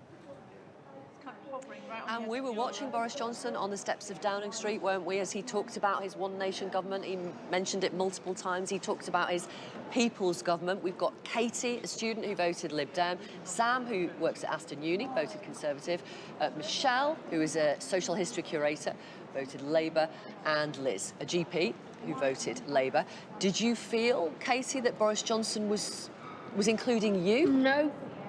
Why do you say that? I feel like he should include more about what he can do for people with learning difficulties, but people also with physical disabilities, because I don't feel like there's enough of recognition of people with disabilities in this world and society. He said, we will work round the clock for a parliament that works for you. Two women here who voted Labour. Did you feel he was talking to you? I feel it's just words. I mean, until we really do feel included, until he is speaking, really genuinely speaking to everybody. I've watched many Tory party politicians stand on the steps of 10 Downing Street and make promises over the last 9 years, and so far virtually nothing that they've said on that first speech has come to pass. Well, he said he wanted to focus on the NHS. I mean, do What do you think, Michelle, as a Labour voter? Well, obviously I'm really disappointed, but there's a little bit of me that's still like the eternal optimist. So I'm a little bit zen on this and hope that, okay, as you said, you know, we've heard these promises before, but there's always the chance that there might be some substance to back the words, and I can only hope that we do see some of those things coming into light. But I agree with what was said before. There's so many groups that haven't been discussed, or we don't know what's going to be done for certain parts of society. What does one nation mean to you?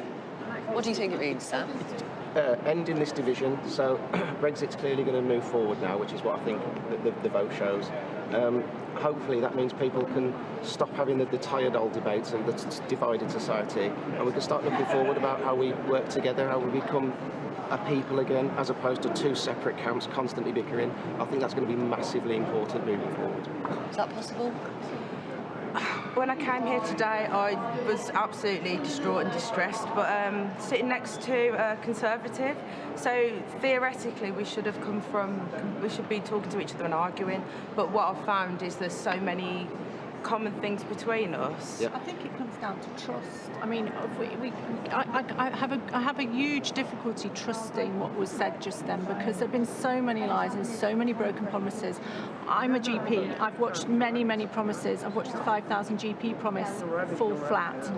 I've watched the promises of more spending on the NHS, which incidentally isn't necessarily what's needed as a standalone. There needs to be fundamental change in the way we're delivering healthcare. And until I really see him really see him meeting those things, we see him meeting the needs of people with disabilities and the most marginalised in our society, I'm going to keep an open mind. I feel like what he just said on the doorstep was words. Because I don't feel like, obviously with the NHS, he wants to do anything for people with disabilities. Until I can hear what he wants to do for people with disabilities, I don't believe what he's going to do is true. He needs to demonstrate. He needs to do it now. Yeah, he needs to demonstrate it now. He doesn't just need to say it. You mentioned 9 years of Tory government. I mean, I contest that slightly. The first 5 years was part of a coalition. Then we had a Tory government, but quickly followed by the referendum and the Brexit debate, and then Theresa May came in and Brexit dominated. After January the 31st, this will be the first time we have a massive Tory majority who can get on with doing the things they keep saying they're going to do. And I'm an eternal optimist as well. I want to wait and see what happens. I'm really hopeful that he means everything he says. I like listening to him. I'm inspired by his words, but the proof will be in the public. I'd like to think... Briefly, sorry to interrupt, Katie, just let the healing begin. Yeah, absolutely. Do we want to start that now? What does that mean? We don't really have a choice, do we? But I think it's about accepting the situation that we're in. So it does concern me that we've got people claiming to be tolerant, but they're the ones actually making death threats and, you know, claiming they're going to go on a rampage and all these threats. I don't necessarily think that that's constructive. I think the civilised conversations we've had today, where we found common ground, has been all right. Thank fascinating. You. Thank you, Katie. Sam, Michelle, Liz, thank you so much. Back to you, Emily. Victoria, thanks very much indeed. We're going to look a little bit more at the markets and at what business makes of what happened to us in the last 24 hours. With us now is our business editor, Simon Jack, as well as Dame Helena Morrissey, a financier and a campaigner. Let me just get you to set out the response first of all. So the markets were expecting a Boris win. That was, if what you call like priced in. What they weren't expecting was such a thumping majority. And they like that for a couple of reasons. One, it's obviously a government that can now do its business, Parliament's not paralysed, and the markets generally like that. And you might think, hang on a second, this is a government committed to delivering Brexit, something we're told markets don't want. But the truth is, I think that the markets, a long time ago, resigned themselves to the fact that Brexit is going to happen. What they think is that an 80-seat majority means that Boris Johnson can effectively neutralise the hard Brexiteers in his party and those people who were prepared to or even agitate for a hard Brexit, something the market does think is a very bad outcome. And so they think there's a bit of blue water between them and that. And then, of course, you saw also the shares of all those politically sensitive stocks, banking, house builders, the utilities that Jeremy Corbyn wanted to nationalise. They had a big relief rally. They were up 10% and plus because that threat of nationalisation vaporised overnight. And the one question that's still on the table at the moment that I've heard traders arguing about this morning was, is no deal Brexit still on the table, yes or no? Because although technically it is, because we've got a year to do a trade deal, and without that we do go back to WTO terms, a so-called hard Brexit, people are saying practically Boris Johnson doesn't want that, Michael Gove doesn't want that, and they'll find some way to avoid that coming about. And Helena, I know that you'll reject labels of hard and soft and that sort of stuff, but this is kind of where real life hits now, isn't it? We could still leave in a year's time with no deal. In theory, but I think, as Simon said, the practicalities are such now. You have a government with a high majority, strong political leadership is likely, and the markets, obviously, and the city has hated the idea of just the prevarication and no one actually having control over the situation. I think now it's not just a one-day wonder. We might not have such a big rally every day, but now people genuinely, it is a seminal moment. And I think, of course, there's going to be people thinking, well, what are the terms of the trade with Europe? What are the terms of trade with the US? You know, obviously that's a very big part of our future. But now we can start that next phase, and that's a good thing. And the one slightly depends on the other, of course, doesn't it? So what is your sense now? Because we've heard a lot ever since that exit poll came out that this is going to be softer, that it's going to have to, if you like, pay more duty of care to parts of the country, the red wall, now the blue wall, that have been very heavily dependent on government support in the past. Well, and everything I've seen from the Prime Minister has always, I mean, he's always portrayed perhaps as being quite right of the party, but actually when you look at the evidence of what he's done, I do believe that he wants to unite the country. He spoke very eloquently in his acceptance speech, or one of his speeches, about, you know, having sort of been lent the votes of those who might not normally be Tory voters, and I think he will attempt to earn that trust and to pay that back. And I think obviously you're going to get people being cynical about it and saying, you know, I heard your representatives in the North saying, actually, you know, we don't believe a word he's saying. But it's actually, not cynical, is it? It's saying we haven't had any details. We've been taken into this on a three-word slogan, and people are absolutely starving and crying out to understand what now happens to trade. But now I think the Prime Minister has the opportunity to not just to do trade with the EU and develop a deal with the US, but obviously to develop his stamp as the Prime Minister with this strong majority that he has. And I think that, you know, so as the dust settles, we will hear more detail. But it's just, the reality is he hasn't had a chance to set that all out yet. Well, I think you'll see announcements. He's going to spend big in the north. I think he's got to reward those voters who basically, whose grandfathers will be turning in their graves or what have you. I think people I know close to government say he's going to honour some of those infrastructure spending pledges up north. I think you'll also see over this weekend some, you know, semi-choreographed business announcements of big investments that people like Sajid Javid have been working with to try and line up to say, see, we got it done, now here's the reward. I think you'll see some of that over this weekend. And so that is a way of saying, I understand that you have lent me your vote, and you might take it back if this goes wrong. But also I think businesses need to step up at this stage, because obviously over the last few years, since the referendum, then businesses have been saying, take the uncertainty off the table, you know, give us this wish lists. And now it's time for business to also match the political leadership we could have. Thank you both very much indeed.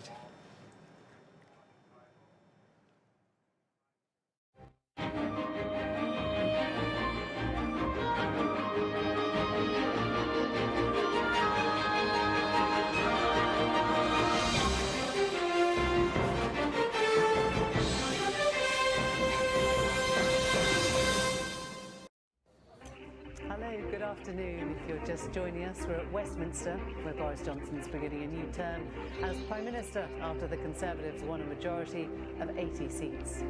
In the last hour, the Tory leader made a statement in Downing Street and urged the country to unite. I urge everyone to find closure and to let the healing begin. Labour performed poorly, losing 59 seats, many of them in places they've held for decades. Jeremy Corbyn says he'll stand down as leader early next year. I think the responsible thing to do is not to walk away from the whole thing, and I won't do that. I will stay here until there has been somebody elected to succeed me, and then I will step down at that point. A strong result for the SNP, who now hold 48 seats out of 59 in Scotland. Leader Nicola Sturgeon says it sends a clear message for a second independence referendum. The stunning election win last night for the SNP renews, reinforces and strengthens the mandate we have from previous elections to offer the people of Scotland a choice over their future. The Liberal Democrat leader, Jo Swinson, steps down after losing her own seat to the SNP, and she urges her party to regroup. In the next hour here at the Results Centre, we're going to talk about the defectors, those who left their party and stood as independents or for new parties. 18 in total, none of them won a seat, 2 of them left their deposits.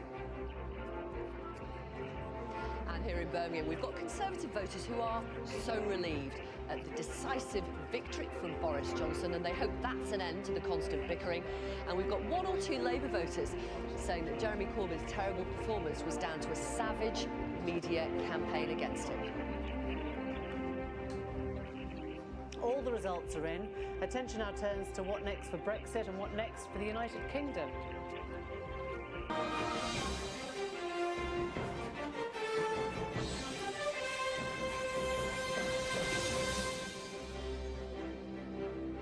Hello, good afternoon. Welcome to viewers here in the UK on BBC Two and the BBC News channel, and around the globe on BBC World News. The Conservative Party has secured an overwhelming win in the general election. The Prime Minister, Boris Johnson, now has a majority of 80, the largest since Margaret Thatcher back in 1987. Speaking outside Downing Street in the last hour, he said the country deserves a permanent break from talking about Brexit and that he would deliver a parliament that works for the people. For the Labour Party, it's been bad news, losing many seats in their traditional heartlands. Jeremy Corbyn called the result disappointing and said he wouldn't fight a future general election. The Liberal Democrats had a terrible night as the party leader Jo Swinson lost her seat and quit, but the SNP did well, coming close to sweeping the board in Scotland. We're going to take a look at the results as they stand. The Conservatives winning 365 seats, that's up 47. Labour took 203, they're down 59. The SNP have 48 MPs, that's an increase of 13. The Liberal Democrats only have 11, down 1. The DUP 8. That's down 2. Sinn Féin, who don't take their seats in Westminster, have 7. This is the vote share in Great Britain. The Conservatives gained 45% share of the vote, just slightly up on last time. Labour, 33%. They're down 8. The Liberal Democrats, 12%. The SNP, 4%. The Greens, 3%. And the Brexit Party, with no MPs, 2. We're going to bring you all the reactions, speak to all the main parties, and look at what the result means for Westminster and, of course, for Brexit. Stay with us throughout the rest of the day. Well, in his first statement outside Downing Street since winning the election, the Prime Minister thanked the public for placing their trust in him and vowed to repay them. I am forming a new government, and on Monday, MPs will arrive at Westminster to form a new parliament. And I'm proud to say that members of our new One Nation government, a people's government, will set out from constituencies that have never returned a Conservative MP for 100 years. And yes, they will have an overwhelming mandate from this election to get Brexit done, and we will honour that mandate by January the 31st. And so in this moment of national resolution, I want to speak directly to those who made it possible, and to all those who voted for us for the first time, and those whose pencils may have wavered over the ballot, and who heard the voices of their parents and their grandparents whispering anxiously in their ears. I say thank you for the trust you have placed in us and in me, and we will work round the clock to repay your trust and to deliver on your priorities with a parliament that works for you. Boris Johnson, the Prime Minister, speaking there in the last hour. Our political correspondent Ben Wright is in Downing Street, and you saw as the PM was speaking, at the corner of the shot was one Dominic Cummings, and I guess this is the point at which you can say that was an extraordinarily disciplined campaign, Ben, whatever people thought of it along the way. It was largely gaffe-free. It was ruthlessly focused on that single three-word slogan that Boris Johnson never failed to insert into any question, any answer that he gave in response to a question, get Brexit done. It was a very tightly run campaign by the people who were behind the Vote Leave campaign. I mean, many of them are now here in number 10 running things behind the scene. And yes, I think Boris Johnson exercised huge sort of self-control. There was none of the buffoonery and clowning around we've seen in previous incarnations of Boris Johnson. He had his eye on the prize and didn't waver from it. Tied to that, of course, was a manifesto that was pretty sparse in its details and promises. Yes, there was the pledge to take Britain out of the EU next month. There was the pledge not to extend the transition beyond the end of next year and get a free trade deal in the meantime. But other than the promise to build new hospitals, the police number pledge, it was pretty thin if you're looking for some sort of guidance as to what a Boris Johnson premiership with a big majority is going to look like. He's going to have to fill in that detail now he's in office. It's interesting, isn't it? When you see it, the visuals are all there. You start to understand the narrative, which is this was a Vote Leave win in 2016, and then it became a temporary government, if you like, a minority government, and now they are a majority, and they are going to carry out a Vote Leave Brexit. That is basically the beginning and the end of the plan. It is sort of framed with a slightly Cameron-esque one nation, bring people together vision, which Boris Johnson was at pains to stress today. I mean, this wasn't a triumphalist Prime Minister. I mean, I'm sure he's absolutely thrilled that he has got a majority of this size, the biggest for 30 years. But no, there was none of that. He wants to try and be a healing Prime Minister, he said, restore some trust in politics. But look, I mean, the paralysis that we've seen in politics for the last year or two will now stop, certainly in Parliament, because he has this majority. But the uncertainty absolutely doesn't, and there are massive question marks over what he does next. He refused during the election campaign to talk about whether or not he would countenance a no-deal Brexit at the end of 2020, simply saying he would never ask for an extension and was confident a deal could be done. Asked what sort of trade deal he wants, he just said, oh, you know, we're starting from a point of very close alignment now, it's going to be terribly easy to do. But that's not an answer to the serious question marks around the sort of deal that he envisages. We just don't know the level of alignment and the trade-offs that he's prepared to make, because he didn't want to get into that sort of detail in the cut and thrust of an election campaign that he knew all the way through was his to lose. Yeah, Ben, absolutely right. Well, let me bring in our guests here now. James Brokenshire, the Conservative MP for Old Bexley and Sidcup, former Cabinet Minister, and the former Labour Minister, Lord Faulkner, former Chief Justice. And if I can just continue that thought with you, James, that when you look at the narrative, Theresa May and those sort of 2 years in the middle looks like the aberration, doesn't it? The bit of the jigsaw that never quite fit. Well, I think when we look at the history of all of this, clearly Theresa May managed to get a deal, didn't pass through Parliament. We got locked into this hiatus period that got us stuck, and Boris Johnson coming in, getting changes to that deal. So it's not that it was a lost period, rather it's part of that transition to where we've arrived at now with the majority government that I hope now will see that we do give effect to the referendum, that we see that we leave at the end of January. And clearly the new government, I'm sure, will be moving quickly to see the introduction, for example, of the withdrawal agreement bill to give effect to that and effectively now continue and make that happen. I wonder how you feel, though, seeing the way this campaign was fought. We touched on it there. This was the Cummings strategy, which is you get Boris Johnson out, you do photo ops, you try not to let him meet the public. He's not allowed to talk about anything else. He's certainly not allowed details. He sticks to 3 words. Do you sort of think, God, I wish we'd tried that? Or do you think that's dirty and I never want politics to be run like that? You know, I know you characterised it in that way, but you know, Boris did I think it was 120 individual interviews, was out there across the country, and actually underlining so much. Did you not see any difference then? Could you have seen a Theresa May strategy that ran like that one?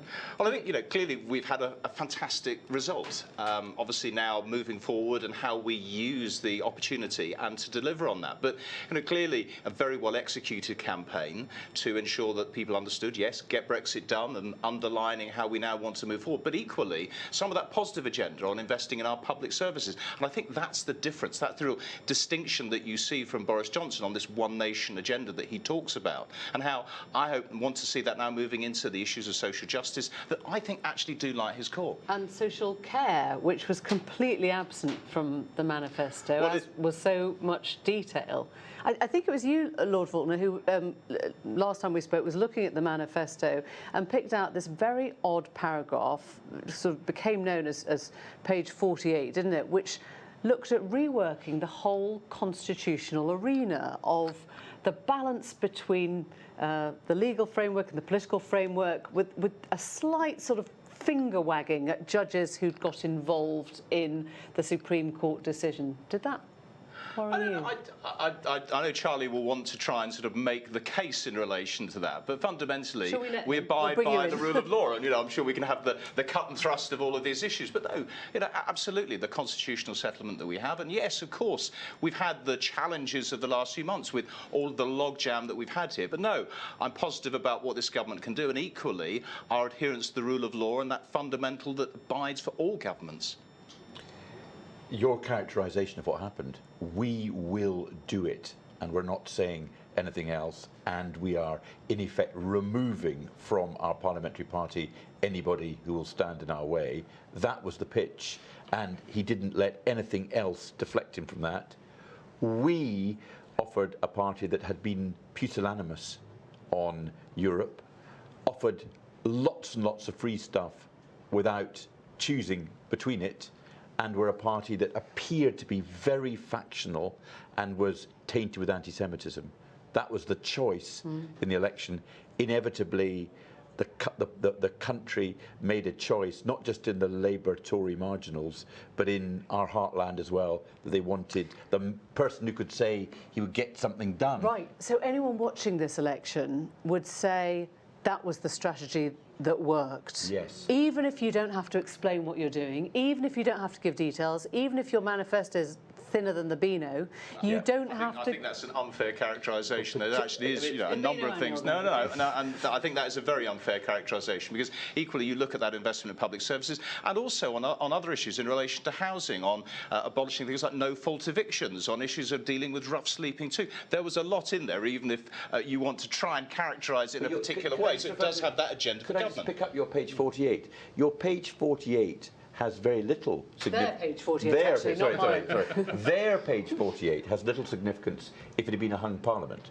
Their page 48 has huge significance with a majority of 80, because what their page 48 said, as you identified in that interview some days ago, we will readjust the balance between the courts, the House of Lords and the government, and we will in particular ensure that the courts do not become a means by which politics are pursued by other means. In other words, if the courts do things like stop us doing the prorogation, which is the exact... Charlie, I think you are reading far, far too much in relation to that, and that clearly as a government there is scrutiny and challenge, rightfully, that all governments should have. And, I appreciate that in the cut and thrust of election campaign, opponents will try to paint that picture on, but actually, we won't in terms get it of from your party the now. whole system here, no. Well, there's no opposition. There's no functioning opposition as things stand for the next 6 months, is there? Well, not from Labour. There has to be a functioning opposition.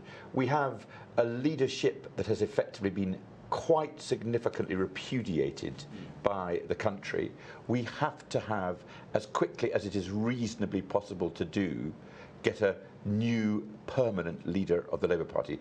I would say it is reasonably possible to do that by, say, the spring of next year, March, April of next year. That's 4 months. But it will take time to organise you can't just do it like that. So what was the McDonnell line then over the weekend, that if we lose, I thought he'd manoeuvred himself quite subtly into that exact position of being John McDonnell being the caretaker leader for Labour. Do you think that will happen, or is that out the window? No, I do not. My understanding of the position of the leadership is that Jeremy Corbyn, and I make no criticism of this, is saying will not lead the party again into a general election. I will stay. And as long as he stays for as long as it takes to do a leadership election and no longer, that is a reasonable and responsible position to take, because somebody has got to lead the party for the time it takes to do the leadership election. If we delay, I think there are two consequences. Just what you've said, which is there's no functioning opposition. But secondly, if we want to get our heartland back, the longer we delay, the harder it will be to get them back. Well, obviously Labour will have to reflect and do what they do, but I think Charlie's right in saying there has been that repudiation, and it's been interesting hearing the narrative on that. Oh well, wasn't actually about the offer that we were making, and it was simply that there was a simple choice on Brexit. That's not what certainly we were hearing on people saying no. Jeremy Corbyn is an issue. We're really scared about what this will mean, the issues on the economy and jobs, and what this will mean for our standard of living, and that actually that's been the very firm message that's been given, and equally what we now see in what were Labour heartlands that are now Conservative because of, I think, the clear offer that we've been giving. We're going to one of those now, but we're going to stop you here, but thank you very, very much indeed. Blue wave sweeping across the Midlands as the Conservatives gained a string of seats, and we can talk to the businessman and Conservative Mayor of the West Midlands, Andy Street. He's in Birmingham for us. And when I asked some hours earlier, Andy, if the Conservatives were now the party of the working class, there was a certain amount of outrage from Labour voters and Labour campaigners who felt that was a complete mischaracterisation. Would you call the Conservatives a party of working class? I would describe the Conservatives as a party for all groups, really. If you look across the West Midlands, we did incredibly well in some of our traditional areas, in Solihull, an affluent area, but we also took areas that we haven't had for 100 years. So that's really been the appeal, that it's been very, very broadly based. It's interesting that even people that have described themselves not as Conservatives, they would never call themselves Tories, have clearly decided to vote Tory this time round. And Boris Johnson used that language of lending a vote. So what does he have to do with that vote now to keep it? I think that was actually a very honest statement this morning. So I met lots of people across the West Midlands over the last few weeks who said, I'm very far from a traditional Tory, but I am going to vote for you because we need something to be done. Obviously, the first part of that sentence was usually around Brexit, but the second part was actually we then need to invest in these places that the simple language would be have perhaps not had their fair share of investment. So to answer your question head on, he needs to keep his word that he is going to invest in public services, particularly the police. That comes up time after time. Of course, the health service. We've just seen a big commitment to a brand new hospital in West Birmingham, and of course to education. And then in 5 years' time, we will be judged as to whether we really have done what we said we would do. He needs to pull off Brexit. You will know as a businessman now how important that is. The Conservatives, with the majority of this side, have to own Brexit completely and utterly and thoroughly. So if the economy doesn't grow, or if we don't get the trade deals, or if Europe turns its back on us, or if Donald Trump doesn't provide quite as much in the way of sustainable trade as we were hoping, then Boris Johnson is responsible for that. So there's one word that sums all that up, isn't there? And the word would be delivery. And the interesting thing is, if you look in the West Midlands, if you look in the North East, you would actually say that these are regions, or particularly in Teesside, for example, where the gains were massive as they were here. These are regions where Conservatives have delivered on the ground. At local level, the trends have been going with us. And it's exactly the same now at national level. And the voters who came to us yesterday were saying these people are capable of delivering. They have a plan, they have a vision. And yes, it's about Brexit, but it's not just about that. It's about saying who's going to provide the high quality jobs of the future? Who's going to make the infrastructure investments that enable us to do well and compete internationally? So we have actually got now to deliver on what we've said we will do. And that's why, of course, the Prime Minister said he will take his time with his plans, but he also has a sense of urgency to exactly do that. Let me ask you one more thing. There are a lot of Muslim communities in your part of the West Midlands and Birmingham, and we've heard from the Muslim Council of Britain here that there is a palpable sense of fear amongst Muslim communities following this Tory victory. This is a statement in The Guardian from the Muslim Council of Britain saying that this from Harun Khan, Mr Johnson commands a majority, a palpable sense of fear amongst Muslim communities. We enter the election campaign period with long-standing concerns about bigotry in our politics and our governing party. Now we worry that Islamophobia is oven ready, to coin his phrase, for government. Mr Johnson's been entrusted with huge power. We pray it's exercised responsibly for all Britons.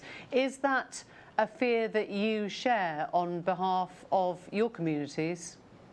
Absolutely not. I couldn't be more clear about this. The way in which I've tried to lead this region over the last 2.5 years has been to reach out into every single community. Muslim community, the Hindu community, the Sikh community. And remember, this is the most diverse place in Britain, so it's critical that we do that. We've just elected a Muslim as a new Member of Parliament for one of the safest seats in the West Midlands, and I am absolutely confident as the next 5 years go through, we will demonstrate that we can really deliver for each and every community across the West Midlands. That's not just about faith, it's about affluence, it's about background, and that is again the test of this new One Nation government.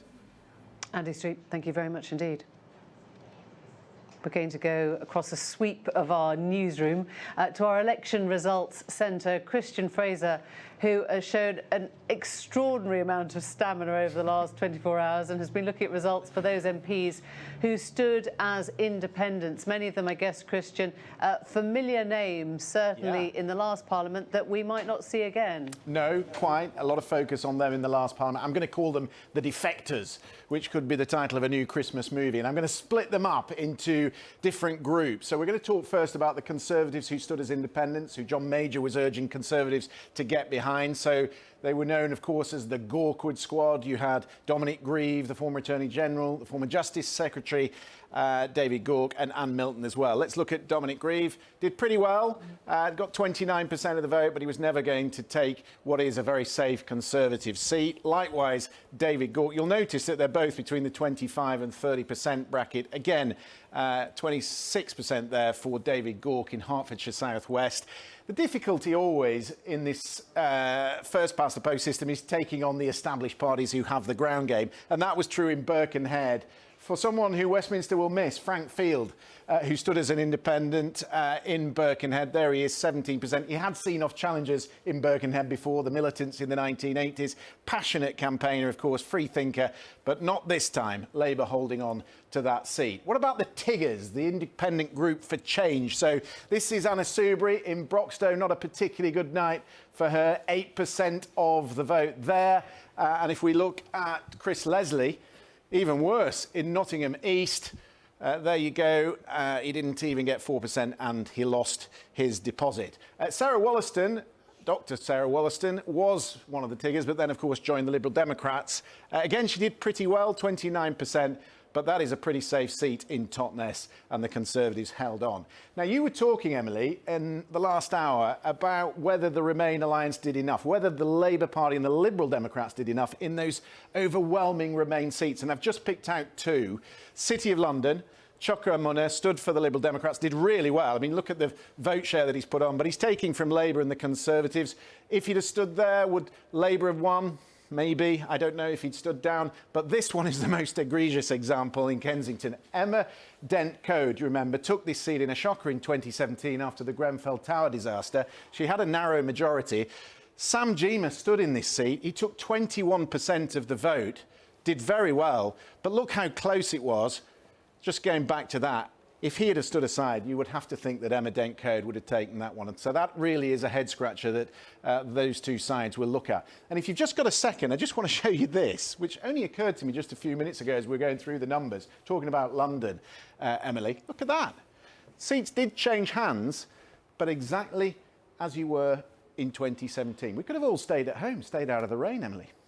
Absolutely. Well, some of us did, I'm sure. Some of us were talking about other things for the last 24 hours. Christian, thanks very much indeed. We're going to get the view from Brussels of this Conservative landslide. Sir Jonathan Fall is a former British official in the European Commission. What is your sense of how this result will have been received in Brussels? Well, I think people will be saying to themselves that now we have a British government with the full authority of Parliament, and we can get down to business. And assuming that, as planned, the withdrawal agreement is now approved by Parliament and the UK leaves on the 31st of January then, and there was a summit here in Brussels today of the leaders of the 27, this is what they said, they're ready to start talking the following day. And preparations are being made now for those negotiations.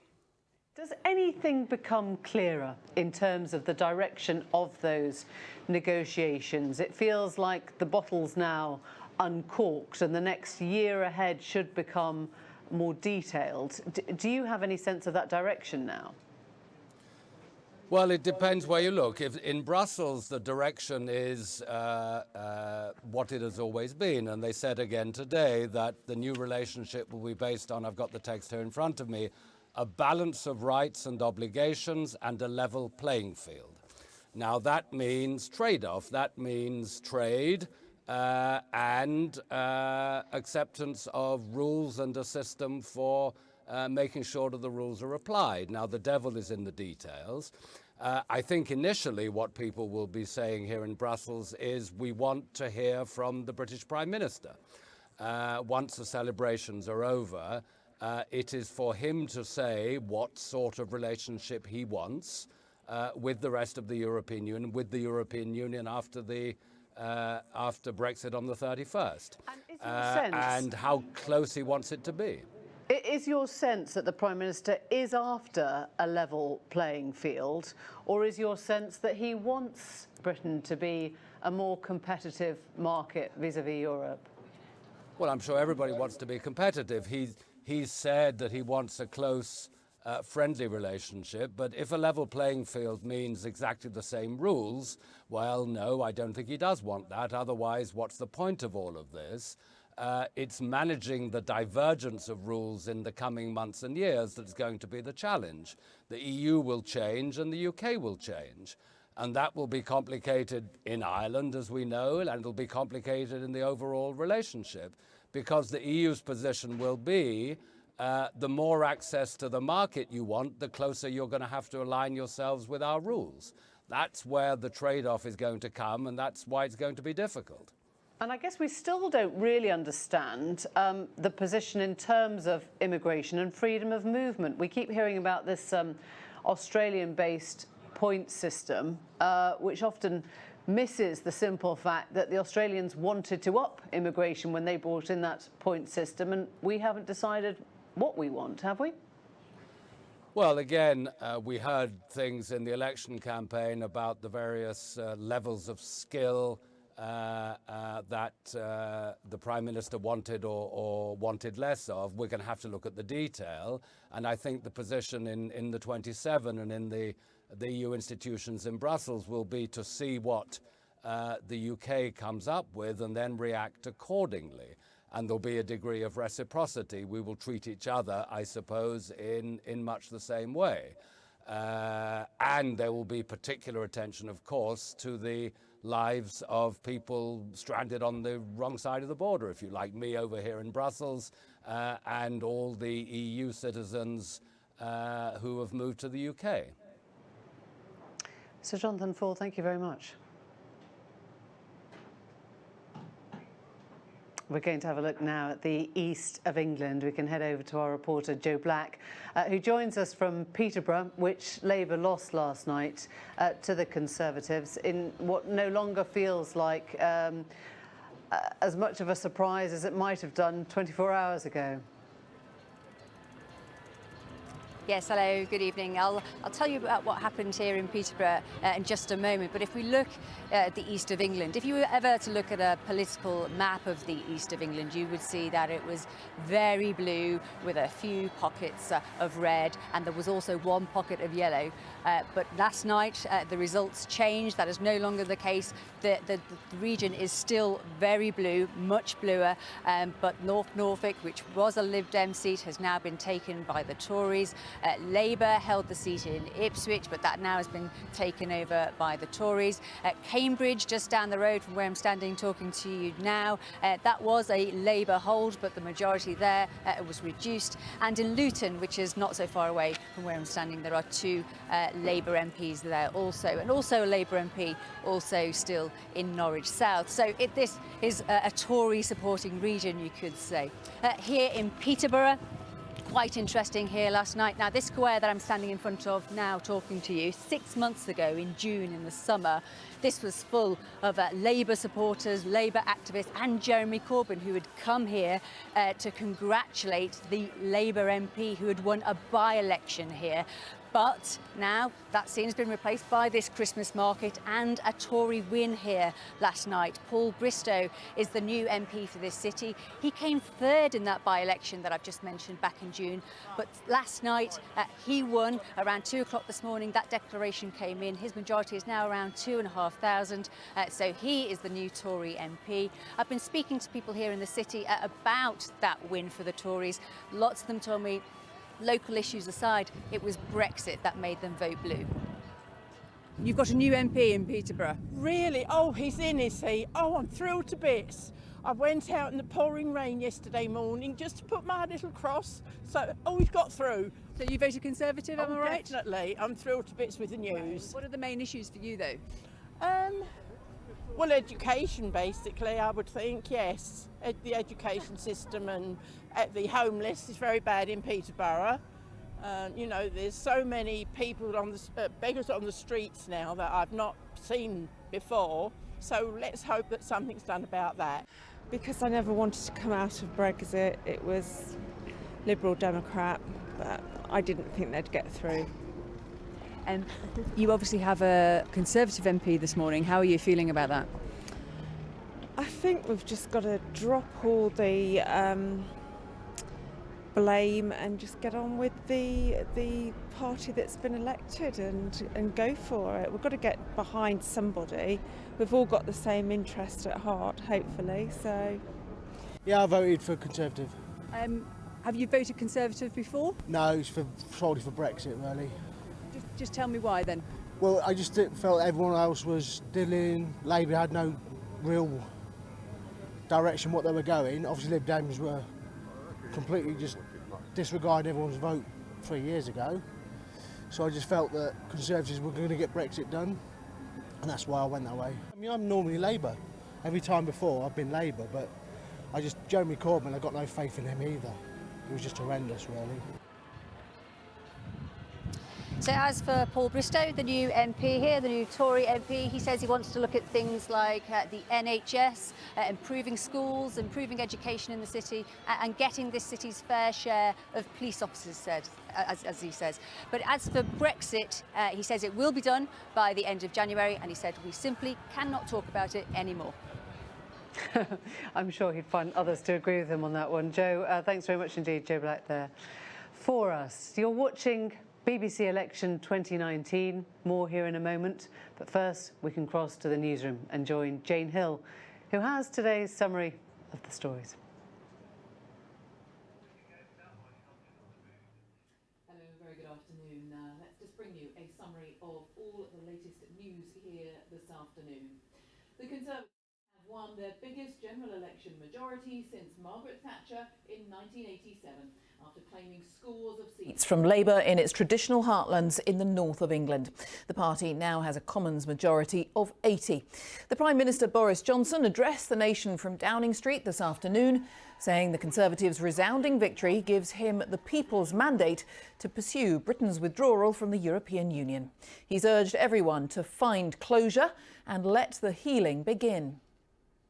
This country deserves a break from wrangling, a break from politics, and a permanent break from talking about Brexit. I want everyone to go about their Christmas preparations happy and secure in the knowledge that here in this People's Government, the work is now being stepped up to make 2020 a year of prosperity and growth and hope, and to deliver a Parliament that works for the people. Jeremy Corbyn has said he is very sad about his party's performance and that he won't lead Labour at any future election. He put the result, which was the party's worst since 1935, down to the issue of Brexit, which he said had polarised politics. Jeremy Corbyn is preparing to stay on as leader until a successor is chosen, despite calls from some within Labour for his immediate resignation. I was elected to lead the party, and I think the responsible thing to do is not to walk away from the whole thing, and I won't do that. I will stay here until there has been somebody elected to succeed me, and then I will step down at that point. The SNP has made big gains across Scotland, with Nicola Sturgeon saying the country has sent a clear message about a second independence referendum. The SNP has won 48 of the country's 59 seats, 13 more than it won in 2017.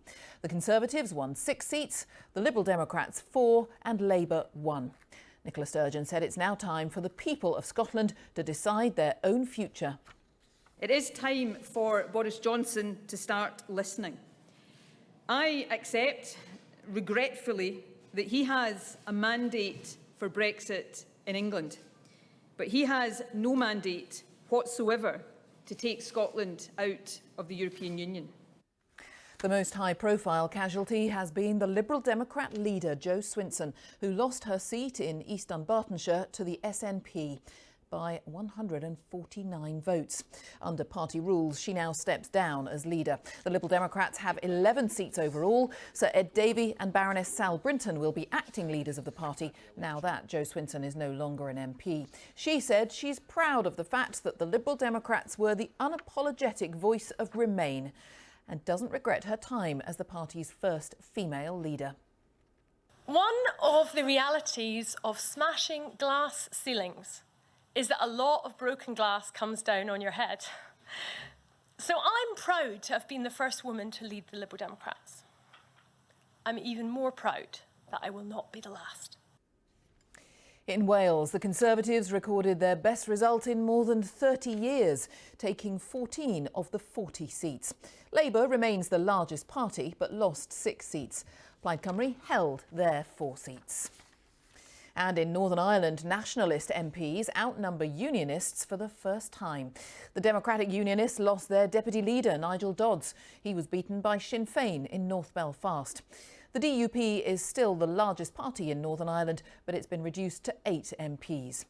Between them, Sinn Féin and the nationalist SDLP have 9.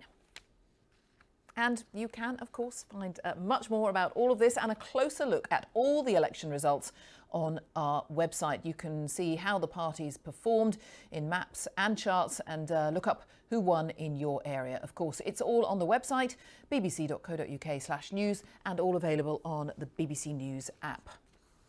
And that is our summary for now. Now back to election 2019.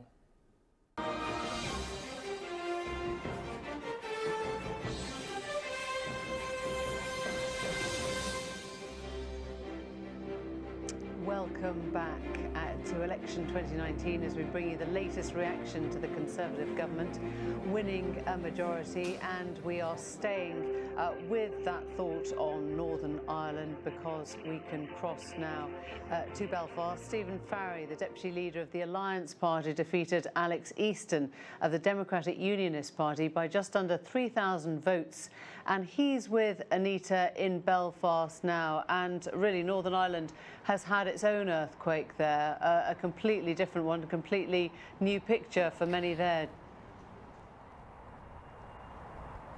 That's absolutely right, Emily. So many interesting stories coming out of the election here this time. The story in the North Down constituency, another one. It had been held by the independent Remain backing unionist Lady Sylvia Herman since 2001. And when this election was called, the nationalist SDLP and Sinn Féin parties said they would stand aside so she could have a clear run at it against other Brexit-supporting unionists. But then she decided not to stand. So all bets were off. The parties were all back in the contest there. The DUP were pushing hard to win it, but the Cross Community Alliance Party won it. And the new MP for North Down, Stephen Farry, is with me now.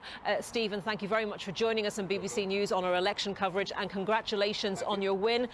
A really big night for the Alliance Party, growing your vote in all but one of the 18 constituencies here. Is this a sign that, you know, green and orange politics is changing and that Brexit has cut through those sort of tribal lines? Very much so. Northern Ireland used to be seen as a two communities society, unionism and nationalism, but there always was a small band of us in the middle who kept fighting the good fight. But in recent years, that centre ground has really expanded, and we've had our best 3 election results now in a row. We got our highest ever number of votes last night, right across all 18 constituencies. And in particular, I'm delighted to be the new MP for North Down, which was actually where the party was founded almost 50 years ago. So we've gone almost full circle in that respect. You will be one of 3 Remain supporting MPs. There are more Remain supporting MPs in Northern Ireland than that, of course, yes. But Sinn Féin don't take their seats at Westminster. You will be one of 3 Remain supporting MPs who do. You say you're going to be, well, taking on the challenge of supporting that view in the Commons. Are you going to be able to do that, given the majority that Boris Johnson has? Yeah, well, plan A was that we would see the opposition parties controlling Parliament and the opportunity for a people's vote where we can reconsider Brexit entirely. There's no such thing as a good or sensible Brexit, and any form of Brexit is very challenging for Northern Ireland. So are you talking about the opportunity for a people's vote? Did I misunderstand you? Well, that was our plan A. I think that's now gone. So we're now in a situation where Boris Johnson is going to proceed with his own version of the deal. For us, those of us who were Remainers, we found the Theresa May deal to be a much more pragmatic way of soft landing Brexit. The Johnson deal is a much harder Brexit for us. Last year, the business community rallied behind the May deal as perhaps being a pragmatic way forward. There's a lot of concern now about the Johnson deal, and particularly the implications of some sort of barrier or border down the Irish Sea, which interferes with the free flow of business. We are a very interdependent society. We depend on both the north-south and east-west trade links, and it's a nonsense that we have to compromise on one of those. And I think a challenge now for us Remainers is how we can try to mitigate that deal and take the rough edges off it. If you can't mitigate it, if you can't take, as you put it, the rough edges off it, do you think you could see a shift in the Alliance Party's constitutionally neutral position? Would you begin to consider moving closer to Dublin or to try to move in that direction? Well, we are in a very fluid situation in Northern Ireland, and Brexit in some ways has placed the constitutional question right to the fore of our politics. But we remain a party that's cross-community, and we try to build and find support right across the community from both Unionists, Nationalists and people in the centre ground, Liberals, a lot of young people coming forward. But our priority remains trying to make Northern Ireland work, building integration, promoting reconciliation, and regardless of where we end up in terms of the constitutional question, that remains the central challenge in this very complex, divided society. If we see a border poll, we'll take a view on it at that particular time. It's not something we're particularly chasing at this stage, but without doubt, Brexit and a hard Brexit does create a lot of disharmony inside the UK. So sounding quite flexible on that, and if I could just ask you finally and briefly, Stormont, do you think this Westminster election will do anything to increase the prospect of the Northern Ireland Assembly getting going again? Well, we've been down now for 1,000 days, and the people of Northern Ireland are hugely frustrated. All of us heard that on the doorsteps over the past 5 weeks. We've had some false dawns during that period, but this time both the DUP and Sinn Féin saw a fall in their share of the vote. It's a very strong message to both of them coming from the electorate, and hopefully that they will now see sense. In particular, with the DUP no longer having the balance of power in Westminster, there's nowhere else to go but to come back here home to Belfast in Northern Ireland and make this place work. OK, Stephen Farry, MP, thank you very much. MP for the Alliance Party in North Down. From Belfast, back to you, Emily.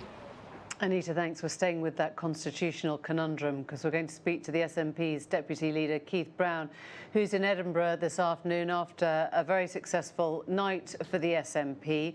One of my guests, Keith Brown, was making the point that you can't be any more a party of Remain. In a month's time, if you are in favour of the EU still, you'll have to be a party of Rejoin, I guess. Is that what the SNP now becomes?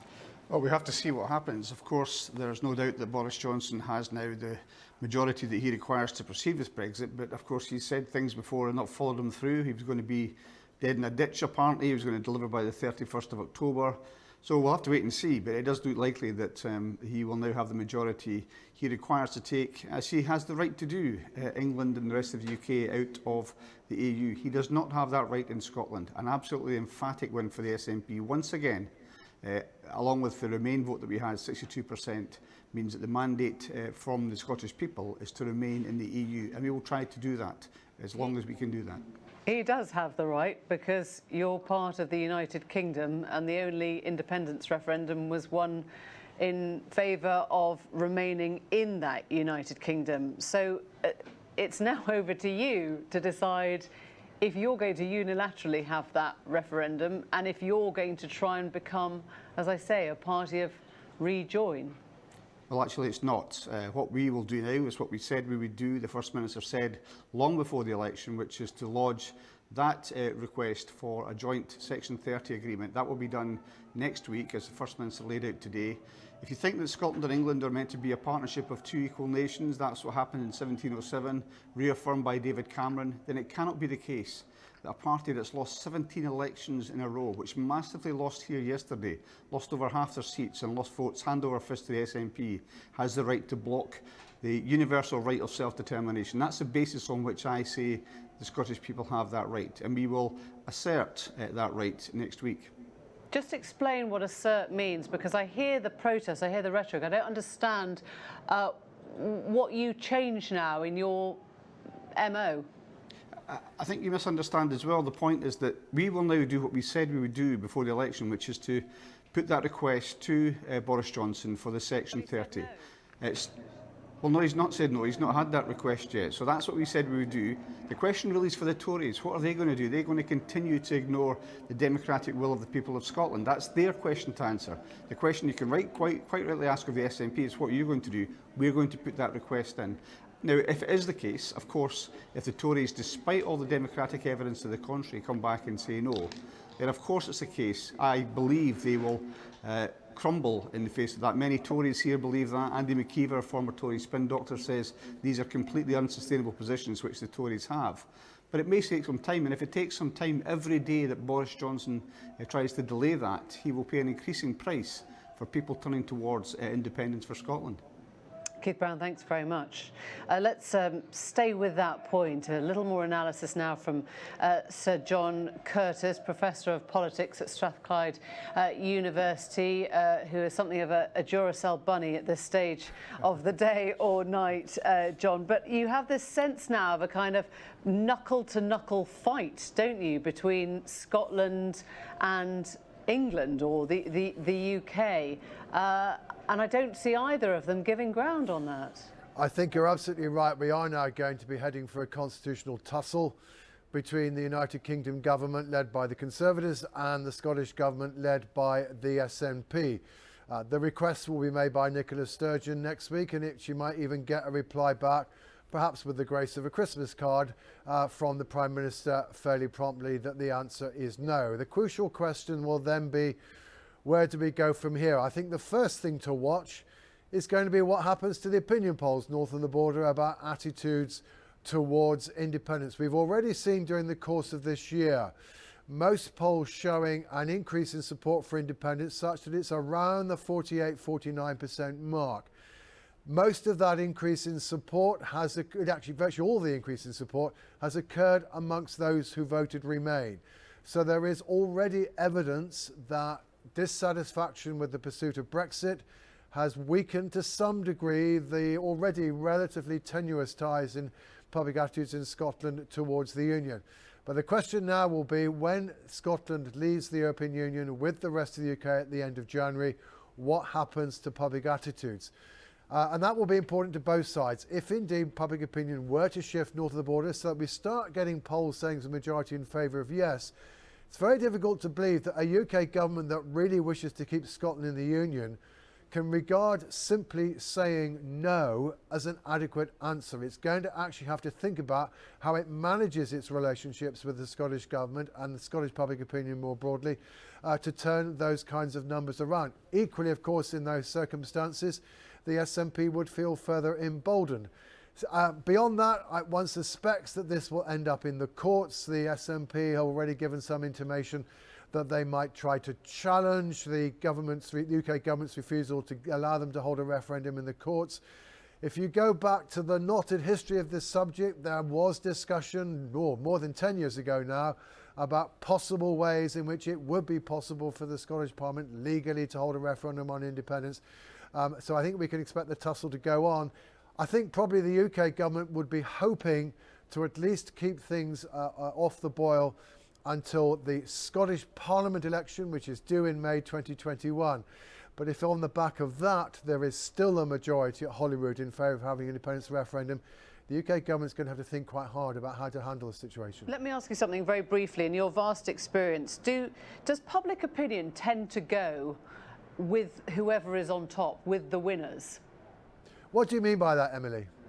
Well, I mean, I was remembering 2 years ago, for example, that when David Davis was talking about the kind of Brexit that would emerge after the Theresa May defeat or loss of majority, he assumed then that we would be going towards a single market or a customs union. I wonder if people see a victor and think that they are more in favour of whoever has been victorious at that point. I mean, there is no doubt that one of the things that Boris Johnson's been able to do during the course of his premiership is to persuade Leave voters that actually his deal it should be pursued rather than pursuing no deal. No deal used to be the most popular option amongst those who voted Leave. Mr. Johnson's persuaded them that his deal is actually adequate, and that's certainly one of the reasons why he's been able to win this election today. Yeah.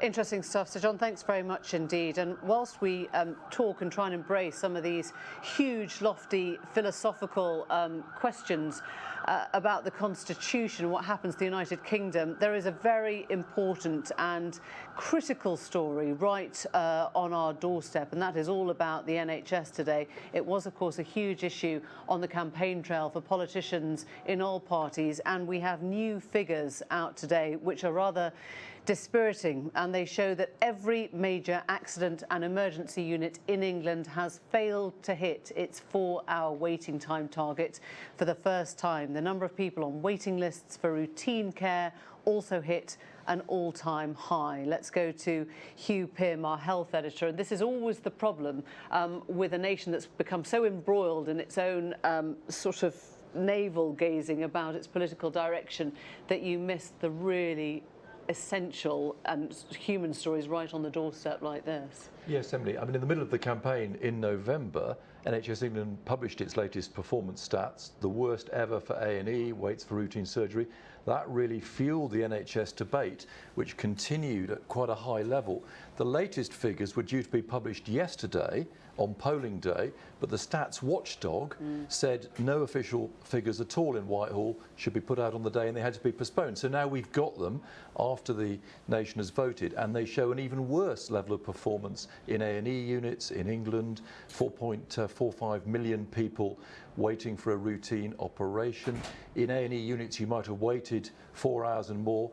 The number who are waiting 4 hours beyond that to get a hospital bed or more, about 90,000. We've never seen a figure that high before. So it's an illustration of the real pressures in the NHS, maybe before winter has really even set in. And that's very much in the in-tray for the Prime Minister and the government, how the next couple of months pan out in the NHS with performance like this so stretched. Staff are working incredibly hard, but we have rota gaps, more and more patients are coming through. It's a difficult situation. Yeah, I mean, I'm just looking at the facts here, the worst performance since targets were introduced more than a decade ago.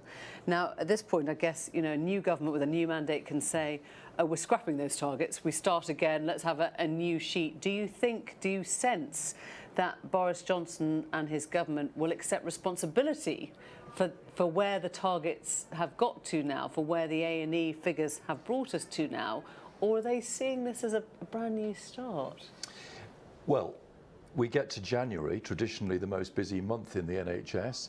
when people come back from the new year. There are more and more patients who need to go in. You maybe have flu, and it's very much on the doorstep at the Department of Health. If Matt Hancock is still Secretary of State, and the Prime Minister will be asked questions about it. There's a lot more going on, moving towards the legislation of Brexit, but this is the here and now. It will be there, it will have to be dealt with. There is talk of the targets being changed by NHS England. Politically, that might be very difficult, but many promises have been made about thousands more nurses and doctors, more money over the next few years. That takes time to flow through. This is now, this is right now in the NHS. And of course, social care, that's another big issue, long-term needing to be sorted. And we haven't even started on that one, Hugh. Thanks very much indeed. Meanwhile, over in Birmingham, Victoria Derbyshire has been in the library speaking to voters about how they feel about the panning of events today. Yeah, and we foolishly decided to come out onto the balcony where we didn't realise quite how freezing it was, but we wanted a bit of the Christmas spirit. And we have Bob and Rachel and Richard and Martin. And Rachel, you're a Labour supporter. What does it say about Labour that after 10 years of austerity and having failed to deliver on their flagship policy more than once, Labour cannot beat the Conservatives yet? I think that Labour have had the wrong leader. I don't think they've had someone that people can put their faith into and their trust. And I think particularly with Corbyn, he's put himself across as this I can fix everything guy. And people can't get behind that because they can't see it happening. Are you angry? I'm furious. I'm furious that Labour haven't won, and I'm furious even more so for personal reasons. The NHS means a great deal to me. I've worked in the NHS, I've used the NHS. We've just been talking about, actually, with our health editor about the A&E waiting times. Exactly. And I think that for somebody to put all this love and passion into the NHS, as Corbyn states he has, I think that what he should have done was put more of his effort into just telling people that I will fix this. There are problems. I can't fix everything. Even though I will try, I can't. But he hasn't done that, and he's promised the world, and nobody thinks he can deliver. And so people have voted the other way, even out of protest. Is Corbynism dead? I'm frightened that it might be. Although I'm angry with him, I do think that Labour need a strong leader, and to be honest, I don't know who that is right now. Okay. What about yourself? When you look at the big picture, we are where we are, Conservatives with a really, really healthy majority. You watched Boris Johnson, as we all did earlier, and he wanted to invite people into his one nation government. How did that make you feel as a Labour supporter? Well, I'm really concerned about public services, and I've got a particularly personal reason. My lovely son Henry died 3.5 years ago in Birmingham waiting for a heart transplant. And though he was 9, and all the staff did absolutely everything they could, the doctors and the nurses, but they were fighting a crumbling old Victorian building, which made their work extremely hard. I'm also very concerned about Brexit because so many of the people who worked with him came from other countries and abroad. And Richard, as a Conservative supporter, again, you saw Boris Johnson trying to unite people, unite together and lift everybody up. When you hear Rachel, when you hear Bob talk about their real fears about the future of the NHS, what do you say to them?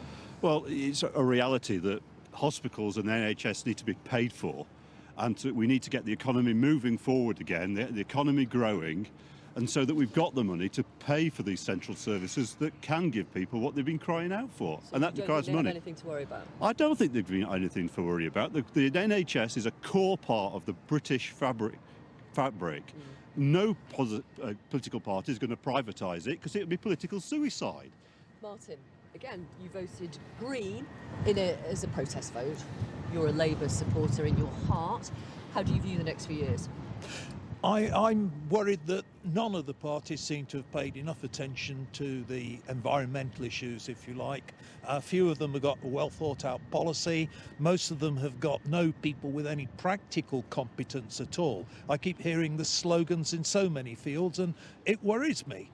Whether it be Labour, who I think have sloganeers rather than practical people, or the present lot behind Boris. How many of them have actually got real skills, can really deliver, have real life experience, and are capable and competent to do these things? Are you glad you voted Green, though? Was there any Yes, I am, because if those of us who are concerned about issues that aren't the mainstream ones of the two-party system don't make a point every now and again, we'll never get a better system, for instance, with elements of proportional representation. They'll simply say there's no need for it.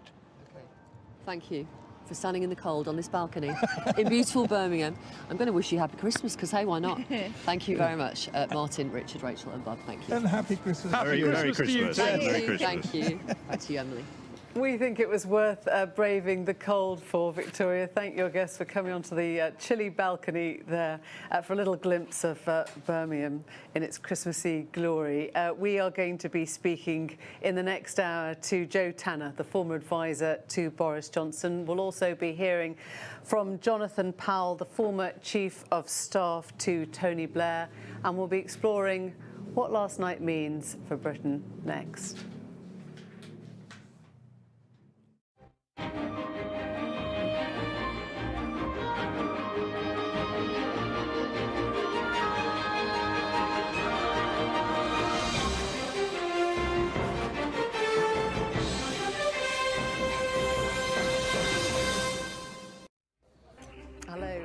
Welcome to Westminster, where Boris Johnson has begun a new term as Prime Minister after the Conservatives won a majority of 80 seats in the general election.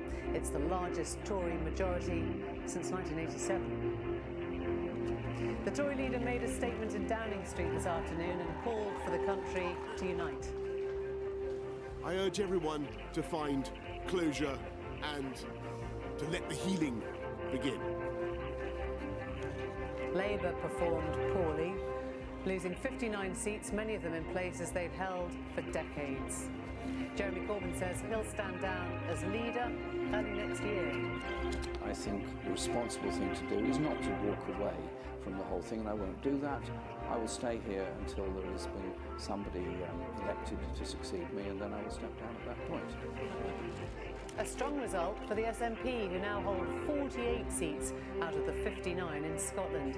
The leader, Nicola Sturgeon, says it sends a clear message for a second independence referendum. The stunning election win last night for the SNP renews, reinforces and strengthens the mandate we have from previous elections to offer the people of Scotland a choice over their future. The Liberal Democrat leader, Jo Swinson, steps down after losing her own seat to the SNP. She's urged her party to regroup.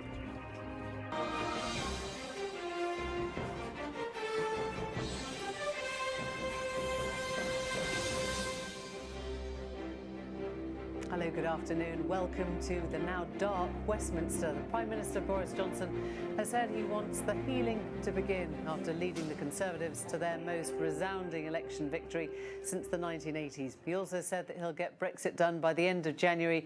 No ifs, no buts. Much of the Tory success came at the expense of Labour, which lost many seats in its former heartlands. Jeremy Corbyn has said he'll stand down once a successor has been elected. The Liberal Democrats did badly with their leader, Jo Swinson, losing her seat and quitting, but the SNP did well, coming close to sweeping the board in Scotland. We're going to take a look at that final results tally then. The Conservatives winning 365 seats, up 47. Labour took 203, they're down 59. The SNP have 48 MPs, an increase of 13. The Liberal Democrats have 11, they're down 1. Our political correspondent Jonathan Blake has been taking a closer look at the night and the day, and now we're back to the night again. Dramatic events. A new dawn, he says. Boris Johnson is back in power, but things are different now. The Prime Minister left Downing Street this morning to meet the Queen and ask to form a new government. Now, though, with the majority in Parliament and the mandate from the country that he badly needed.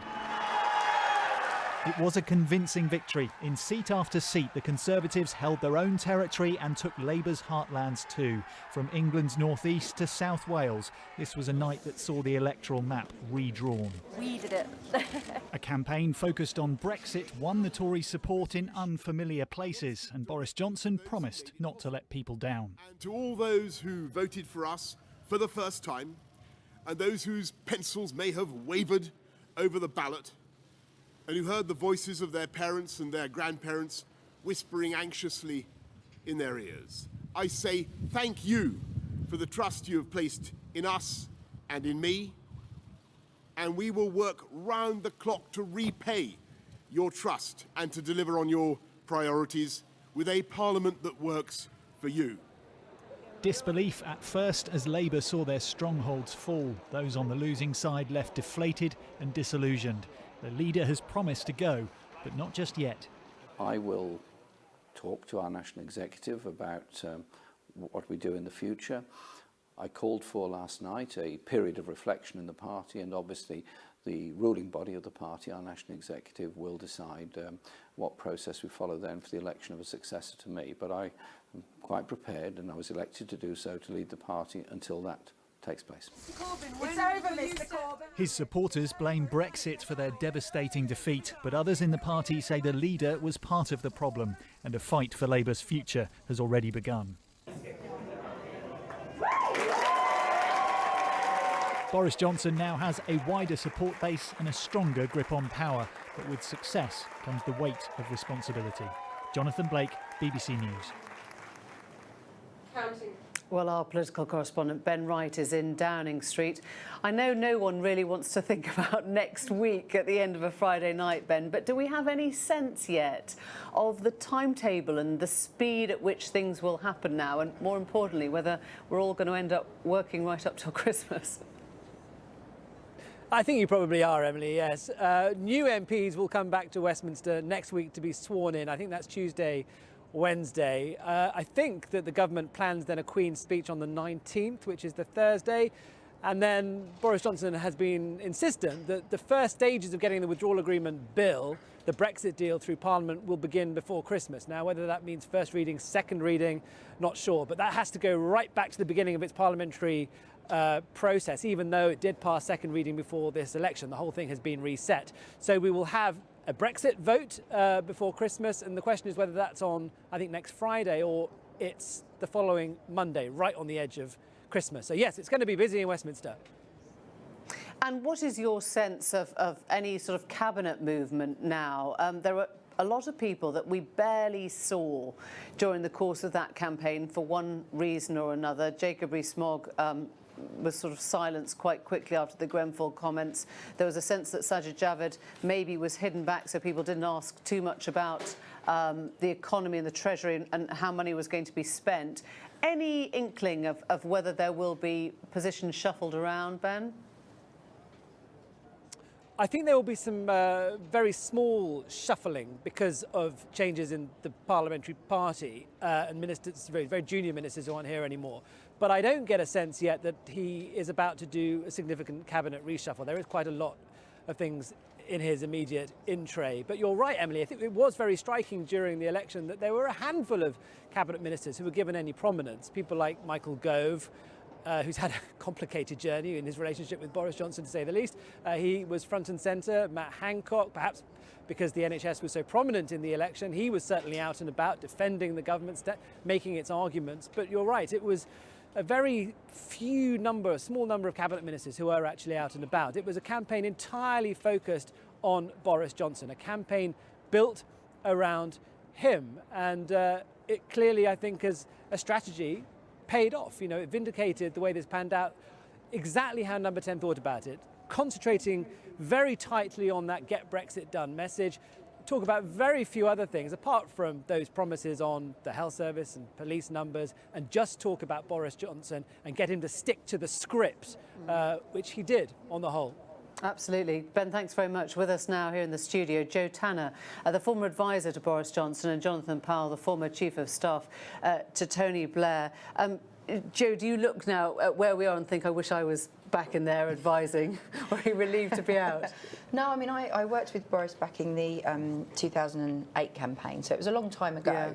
Yeah. And I run a very successful business, and to be honest, I'm quite happy doing that. And you have a bit more longevity in your career when you do that, rather than politics, particularly if you look at what's happened to people in elections, where we've had significant number of elections in a row, so you never quite know how long you're in. But obviously for him, it's amazing to think that only a few years ago everyone had written him off, and I mean, he's been written off several times, and yet he continues to surprise people. You will know, when Ben said he's a man who learned how to stick to script in there, possibly how unusual that is, how difficult that might be for Boris Johnson. I think there are questions now about the Boris Johnson that we're going to get as Prime Minister, whether he will owe more to the mayoral Boris Johnson that we saw, or to the Vote Leave campaigner, or to the man that found it within his grasp of proroguing Parliament and telling the Queen one thing that turned out not to be right. Who do you think we're going to get now? I think we've still got to see, because I think the numbers are such a surprise to many people that I think how the party's going to work, how the cabinet's going to work, his ability to get on with the job that needs to be done very quickly. Is he very malleable? Well, I think this is the issue, actually. You say about the issue of the message, sticking to the message, but actually go back to that campaign many years ago, and he did stick to the message. It was all about, there were problems with Ken Livingstone in London, it was all about knife crime, which actually at the time was the biggest issue we were dealing with. And he was able to stick with the script. And I think what actually I saw in this campaign was a lot that he'd learnt back then about if you stick to the script and you frame the choice, the principle is you frame the choice between you and your opponent, and you make sure that the public know what they're voting for. But does he know what he wants? I suppose maybe I should ask it a different way, which is that, OK, he has proved he can stick to a script. I genuinely don't know what he thinks about immigration anymore. I genuinely don't know what he thinks about workers' rights and whether they need to be at the same level or a different level. And I think that's actually a problem for the Conservative Party as a whole, because actually where it's been pulled in all sorts of directions, particularly over things like the hold that the ERG has had for such a long time, that now actually there's more room to actually work because he's got a majority. I think he can actually be more, to call it opinionated, but he can actually develop, I think, more of a position that then actually will show which direction the party's going to go in and actually make things happen. Jonathan, you were Chief of Staff to Tony Blair. You'll recognise this sense of what a landslide can do, and I guess the responsibility that comes with it. What is that sense the day after winning something that big of where you go? Well, of course, when we won in '97, there was a real outpouring of joy. I remember still driving in the motorcade from Islington to number 10 Downing Street, people lining the street. I haven't seen that many people lining the street today. I don't think there's much of a sense of joy coming out of this election. That might just be London, to be fair. I mean, it might be going on in other places where we're not. Maybe many demonstrations of people out on the street celebrating, maybe, but I haven't seen much evidence of that either. I think he does need to decide what he wants to do with this government, and I think when he talks about uniting the country, about healing, I think he's going to find that very hard for two reasons. One, because of the sort of politics he practiced up to the election, and two, because it was a very divisive campaign. And he has trouble empathising with people, as he showed, about that poor child on the floor of the hospital. Do you think that he can bring Remainers in? I mean, we saw that one line in the statement earlier, which I think was the first time we've heard any nod to the people who weren't behind Brexit and have remained staunchly against Brexit. What happens to that sort of Remainer voice now? Can it be won over? Well, I think the issue of Brexit is now solved because he's going to get his Brexit divorce deal through, and then he's going to have the very difficult task of negotiating the new relationship with the EU. But I don't think he's going to solve this division, because this is about identity. What's happened now is our politics has changed from being class-based or being based on party, and people, a bit like American politics, are going to divide on identity. Do you want an open Britain or a closed Britain? And the electorate he's now got, and the MPs he's now got, will take him towards that closed direction. That's such an interesting question, open Britain or closed Britain, isn't it? Because we were always told it wasn't about cutting off the EU, it was about opening ourselves to global trade or the global stage or global business. But I guess how we respond to things like immigration, how we respond to the sort of whatever we want to make reciprocal rights will tell us how open we do want to be, and whether immigration is an important factor still. And I think that is an important issue, but I also think we have to acknowledge that part of the frustration, and actually some of the reasons that even Remainers have just said, just get Brexit done, to use his phrase, because they've realised the paralysis on the domestic agenda. And I think that things like people's local hospitals, as we saw during the campaign, things like schools, things like potholes, for goodness sake, you know, stuff actually bothers people. And there has been this feeling that we have been completely paralysed by Brexit, and it's meant that a lot of the stuff that touches people, Brexit to most people doesn't touch their daily lives. It's just that it's talked about. But actually the stuff that bothers them, policy challenges like social care, that we have still failed to deal with for many, many years, that stuff is also going to be the stuff that is going to be defining how people feel about their politics and how they feel about politicians. Will Brexit ever touch people's daily lives? I mean, it became such a visceral thing for so many people, because it became instantly a sense of identity, didn't it? Cut across your party lines, and people started, you know, understanding a sort of cultural, political significance to whether you voted Brexit or Remain. Do you genuinely think now, and can I call you a fairly staunch Remainer? Oh yes, absolutely. Do you think it will affect your life? Well, Brexit will certainly affect my life and everyone else's life. How? Well, because it's going to have a huge economic impact, it's going to have a huge social impact and a huge impact on whether you can travel and live in the rest of the European Union. So yes, of course it's going... Will it actually affect whether you can travel, do you think? Or... Well, quite possibly, because if we're going to actually have to impose restrictions on free movement, that will have an impact. But I think the real issue here is that people are going to be very disappointed when they discover that Brexit is not over, it's not done. And the whole of the next year we're going to be talking about Brexit again, and we'll have a whole replay of whether we leave without a deal next December. We'll be back in this place talking about exactly the same issue, and people will be pretty fed up when they discover that. We'll be lucky if we get the studio again in a year's time. We're going to ask you to stay with us. It's very warm in here, actually. We have a carpet. The Conservatives captured seats across the Midlands and the north of England in areas that have voted Labour for generations. And we can cross now to Maltby in the Rother Valley and to our correspondent, Dan Johnson, who must be sort of waking up today or going to bed now and wondering what on earth has just happened, Dan. Yes, lots of people here are wondering what on earth's happened, because make no mistake, this is a seismic shift, because for generations this sort of seat has been the definition of safe Labour country. But no more. They used to hate the Conservatives, a lot of people around here, because of the perception of what was done by previous Tory governments, the way that the industries, areas like this, the areas relied on, were decimated by Margaret Thatcher and the Conservative government that came after her. Now, things are certainly changing in places like this. The coal this town was built on made the area solid Labour for more than a century. They used to talk about the Socialist Republic of South Yorkshire, but not now. Brexit has brought out new blue support here. First time ever, and I've done it. I've just had no faith in Jeremy Corbyn. 3.5 years, Europe have been literally laughing at us. So you think this is what needed to happen? Yeah, yeah. Charity shops and food banks are busy here. It's a poor area. We're doing a prize raffle for it to try and get money out there to the people who can't afford anything anymore. So loyal Labour voters like Aaron are sad, but maybe not surprised. Maltby's now full of nothing. We've got So no why actual would people shops. vote Conservative if all that's true? Problem is, it was a popularity. People did not like Jeremy Corbyn a lot and what he had to say, but people wanted Brexit. Tory has been a dirty word here, especially since the 1980s, when Maltby was a key battleground as striking miners faced the police, backed by Margaret Thatcher's Conservative government. The muckstack still stands, but the pits and the steelworks have gone, and with them went the old loyalties to the working class, to the union movement, and to the Labour Party. Time and again, people have said, if my dad knew how I voted in this election, he'd turn in his grave. This is not just old allegiances that have been broken, it's people rejecting their DNA. I feel like a traitor, actually, but... You do? Well, it's a Labour Rother Valley, isn't it? So it's... Always been Labour. It has. And Corbyn's unpopular. So Can you tell me why? I don't know.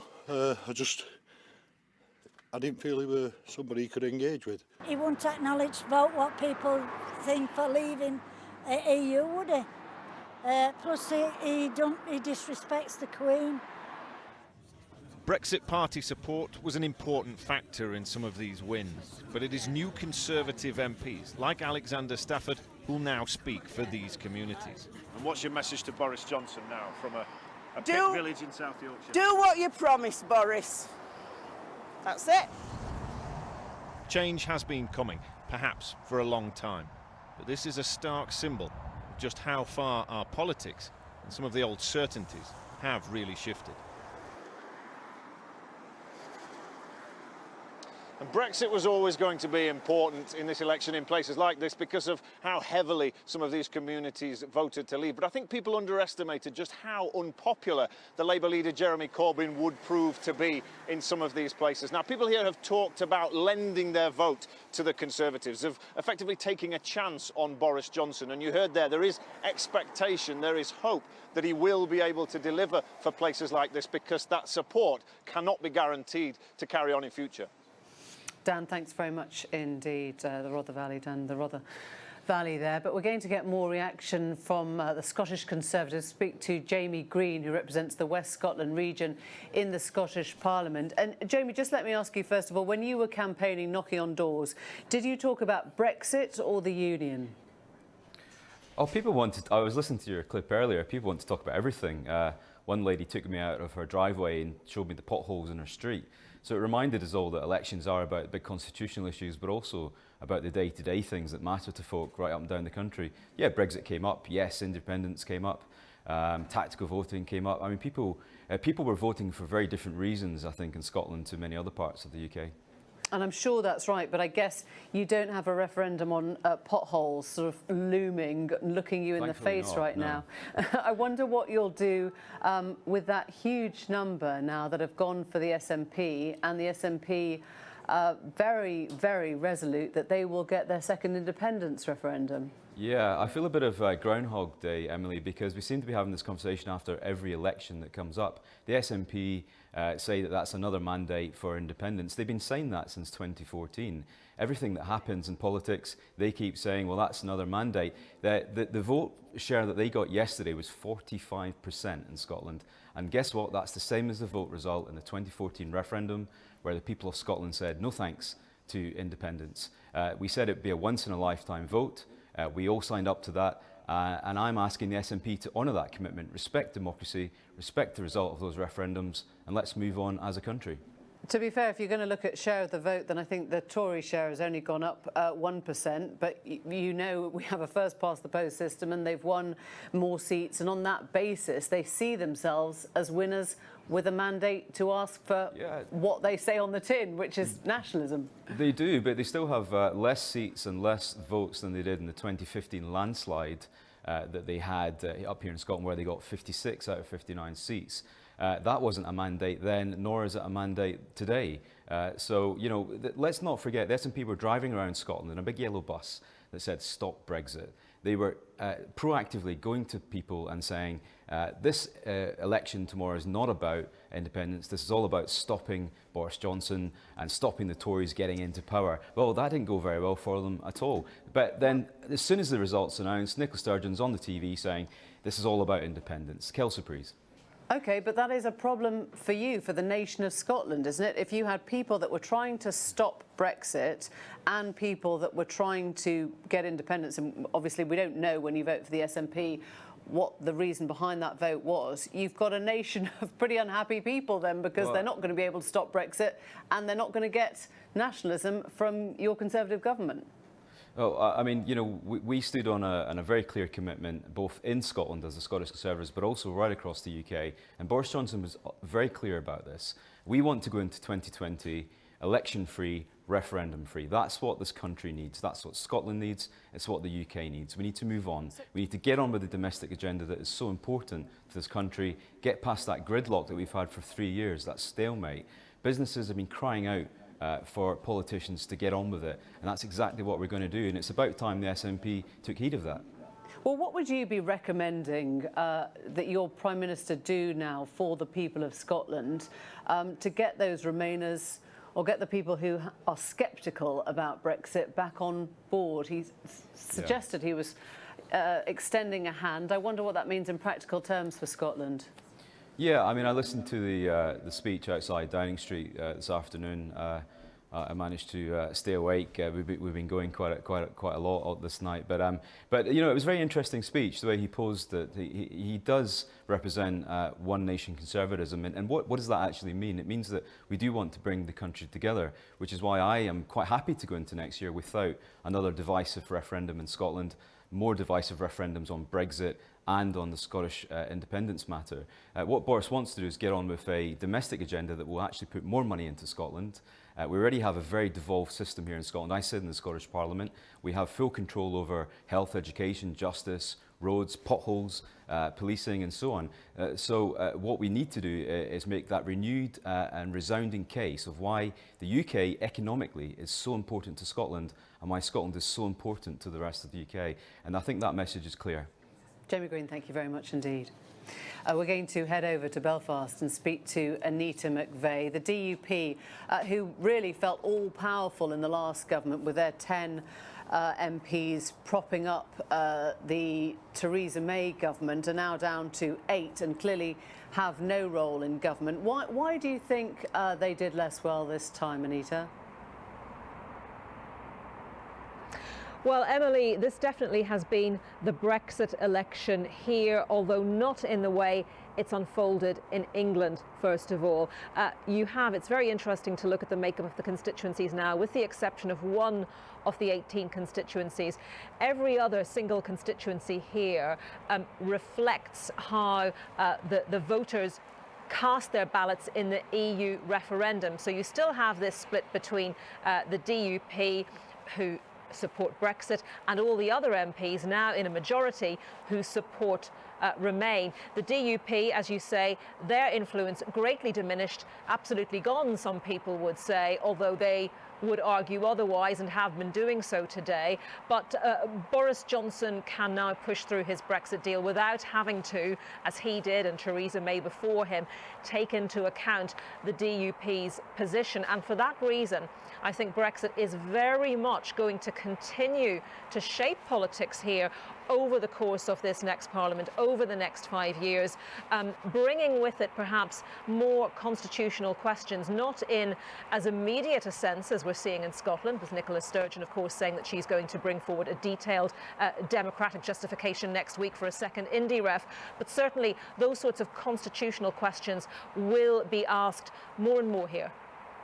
Anita, thanks very much indeed. We'll leave Belfast, come back to our studio here, and still with us, Joe Tanner, the former advisor to Boris Johnson, and Jonathan Powell, the former Chief of Staff to Tony Blair. And Joe, I'll pick up with you in a second, but I just want to bring in some words from the Unite leader, Len McCluskey. Now, it was quite interesting. About an hour ago here on the show, Jack Straw had very strong words for the role that Len McCluskey had played, he said, in propping up Corbyn and his policies. And it seems as if McCluskey is trying to distance himself from the Labour leader now. And this is the tweet from our colleague Nick Eardley, who said McCluskey blames for election drubbing the incontinent rush of policies which appeared to offer everything to everyone immediately, failure to apologise for anti-Semitism, shadow cabinet ministers backing Remain, and undermining the Brexit stance. And he says it's Jeremy Corbyn's metropolitan worldview. Curiously, I remember interviewing Len McCluskey at conference a couple of years ago, and he talked about the anti-Semitism questions being mood music. I don't remember if that's a phrase that has left its mark with you. But Jonathan, a sense now, I mean, I guess it's inevitable that everyone is sort of chucking blame as fast as they can and distancing themselves. Do you see Len McCluskey as part of this problem? Yes, absolutely. I mean, what's different from the 1970s and the 1980s is that the trade unions are very far left, and the far left now control all of the institutions of the party, the NEC and everything else. And that's why it's going to be very difficult for the Labour Party to come back to the centre. It's quite interesting if Len McCluskey is blaming it on the policies, because the momentum defence of what happened in the election is that the problem was the policies were very popular, but because of Brexit they couldn't get them across. And McCluskey is saying the policies weren't popular. That's rather contrary to what the rest of the left is saying. But what you're saying essentially is how knitted the whole system is, that momentum feeds into the National Executive Committee, which dictates the next leader for Labour, and the unions find the funding, presumably, and the endorsement for both the NEC and the Labour leader, which is presumably why we're not going to get a new Labour leader anytime soon. Well, and when you do get a Labour leader, the chances are that it will be another leftist Labour leader. As I say, this is quite different from the 70s and 80s. In the 70s and 80s, the trade unions were the ballast that kept the party sensible, and they didn't manage to control the NEC. Now you've got a quite different situation. They will control the rules, they'll control the timing of the leadership election, and they'll be in a very good position to make sure one of their own wins it, in which case the Labour Party, I fear, is destined to go the way of the Socialist Party in France and end up really as an irrelevant party. Do you think, I mean, I know you can't sort of play subjunctive history too much, Joe, but Boris Johnson on one level had a very easy opponent in Jeremy Corbyn, because a lot of Labour voters were already supporting their mistrust in him and their scepticism about what he was going to do. But I think the challenge was it wasn't a given that they would actually switch their allegiance to him. There was a concern that a lot of people might stay at home. And actually he had to find the right subjects to talk to those people on, and obviously a lot of the focus from Labour was about focusing on the NHS, the suggestion of the closeness to Trump, the suggestion that the NHS was for sale. Did they ever really worry about Jeremy Corbyn? Do you think there were genuine tremors? I think there were still concerns about certain seats. I think there was a genuine concern. They knew they had to win certain places, as you know, all strategists do. And I think I spoke to a lot of people, and there was a lot of conversations about shy Labour voters and shy Tory voters, and therefore you couldn't quite pick up which way certain seats were going to go. So I think to some extent it's almost, when your opponents are very obvious and very simple to read, I think it's one thing, but part of the problem with the Labour Party is, as Jonathan was pointing out, there were so many different almost facets to the problems in terms of who's pulling the strings where, that actually it probably wasn't as clear cut. It wasn't just Jeremy Corbyn, it was also, you know, everyone's talking about Jeremy Corbyn being to blame somehow, but everyone's forgetting John McDonnell and the role that he played in this whole episode, and the rest of the shadow cabinet, for example. So there's a big team involved in this stuff. It's all very well replacing Jeremy Corbyn, but you've got a lot of other people that are still going to be there, and they're not necessarily the same people that people want to vote for. Jo Tanner and Jonathan Powell, thanks very much.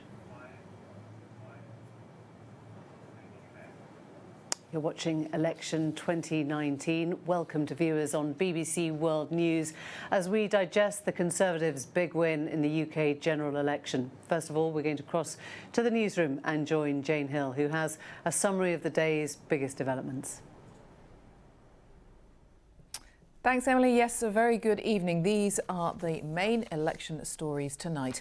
And the Conservatives have won their biggest general election majority since Margaret Thatcher in 1987, after claiming scores of seats from Labour in its traditional heartlands in the north of England. The party now has a Commons majority of 80. The Prime Minister Boris Johnson addressed the nation from Downing Street this afternoon, saying the Conservatives' resounding victory gives him the people's mandate to pursue Britain's withdrawal from the European Union. He urged everyone to find closure and let the healing begin. This country deserves a break from wrangling, a break from politics, and a permanent break from talking about Brexit. I want everyone to go about their Christmas preparations happy and secure in the knowledge that here in this People's Government the work is now being stepped up to make 2020 a year of prosperity and growth and hope, and to deliver a parliament that works for the people. Jeremy Corbyn has said he is very sad about his party's performance and that he won't lead Labour at any future election. He put the result, the party's worst since 1935, down to the issue of Brexit, which he said had polarised politics. Mr Corbyn is preparing to stay on as leader until a successor is chosen, despite calls from some within the party for his immediate resignation. I was elected to lead the party, and I think the responsible thing to do is not to walk away from the whole thing, and I won't do that. I will stay here until there has been somebody elected to succeed me, and then I will step down at that point. The SNP has made big gains across Scotland, with Nicola Sturgeon saying the country has sent a clear message about a second independence referendum. The SNP has won 48 of the country's 59 seats, 13 more than it won in 2017. The Conservatives won 6 seats, the Liberal Democrats 4 and Labour 1. Nicola Sturgeon said it's now time for the people of Scotland to decide their own future. It is time for Boris Johnson to start listening. I accept, regretfully, that he has a mandate for Brexit in England, but he has no mandate whatsoever to take Scotland out of the European Union. The most high-profile casualty has been the Liberal Democrat leader Jo Swinson, who lost her seat in East Dunbartonshire to the SNP by 149 votes. Under party rules, she now steps down as leader. The Liberal Democrats have 11 seats in total. Sir Ed Davey and Baroness Sal Brinton will be acting leaders of the party now that Jo Swinson is no longer an MP. She said she's proud that the Liberal Democrats had been the unapologetic voice of Remain and doesn't regret her time as the party's first female leader. Many people will look at the last few weeks, at these results, and be filled with dread about the future of our country. I understand. I'm worried too. This goes beyond our future relationship with the European Union. It's about our relationships with one another. In Wales, the Conservatives recorded their best result in more than 30 years, taking 14 of the 40 seats. Labour remains the largest party, but they lost 6 seats. Plaid Cymru held their 4 seats. In Northern Ireland, nationalist MPs outnumber unionists for the first time. The Democratic Unionists lost their deputy leader, Nigel Dodds, beaten by Sinn Féin in North Belfast. The DUP is still the largest party in Northern Ireland, but it's reduced to 8 MPs. Between them, Sinn Féin and the nationalist SDLP have 9. And there is, of course, lots more about the election online. You can look up every result in the country using our interactive map, and you can carry on watching live reaction and analysis from all our experts. It's on the BBC website, there's the address there, and also on the BBC News app. And that is our summary for now. Now back to election 2019.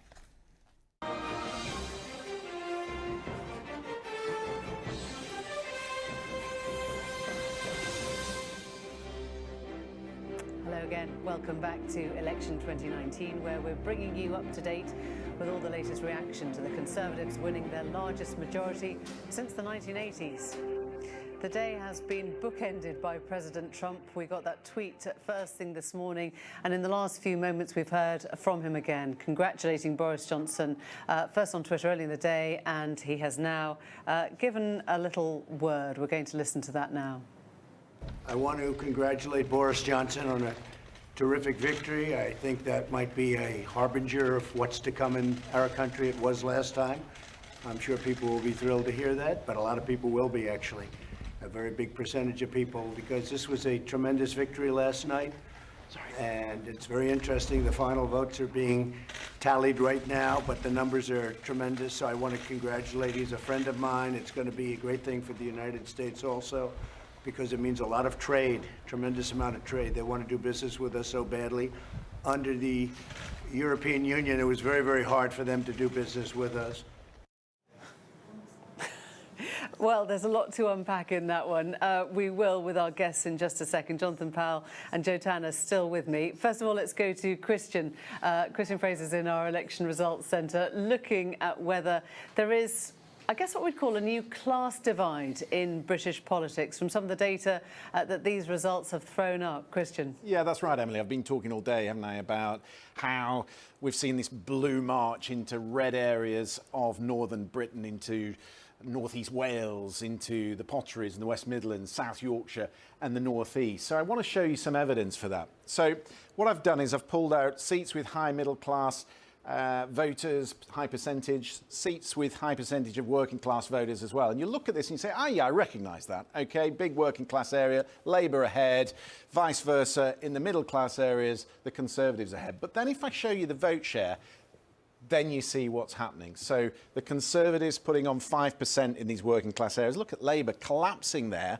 And with the Conservatives in middle class areas, you see that they are down 4%. But Labour also down 7% there. So actually there, if this is a Brexit election, you see in those two areas, it didn't really suit either side. What do they say? You sit on the fence, you get splinters. And that really starts to show when you go into the West Midlands. So the Conservatives up by 9, Labour down by 9. And again, there it is in the vote share. Labour losing votes both to the Liberal Democrats and the Conservatives. So I've pulled out a few seats just to show you how that plays out in the West Midlands. Now, if you said to Labour ahead of the election, how's it going to go? They'd say, well, it's going to be tough. But then if you said to them, you're going to lose 2 seats in West Bromwich East and West, they would say, you must be joking. So this one, really an earthquake for Labour. This was Tom Watson's seat, the former deputy leader, of course. He did stand down before the election, but he was campaigning for Labour in this area. Big Leave constituency. You see that there, the Labour vote is collapsing. Massive swing on the night, one of the biggest, 12%. I spent a bit of time in Stoke before the election. Ruth Smeeth and Gareth Snell said it was getting tougher on the doorstep since 2017.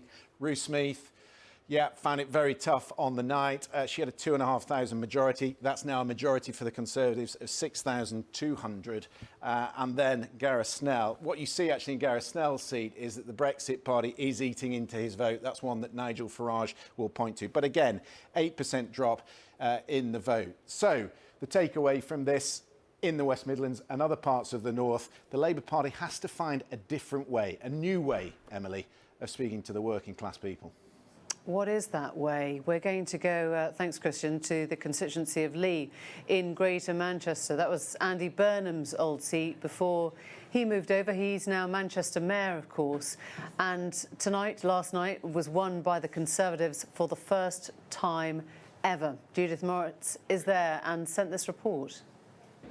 Yeah, it's been pouring down all day, so we've come inside to Lee's indoor market, 30 years old this year, and it's thriving here.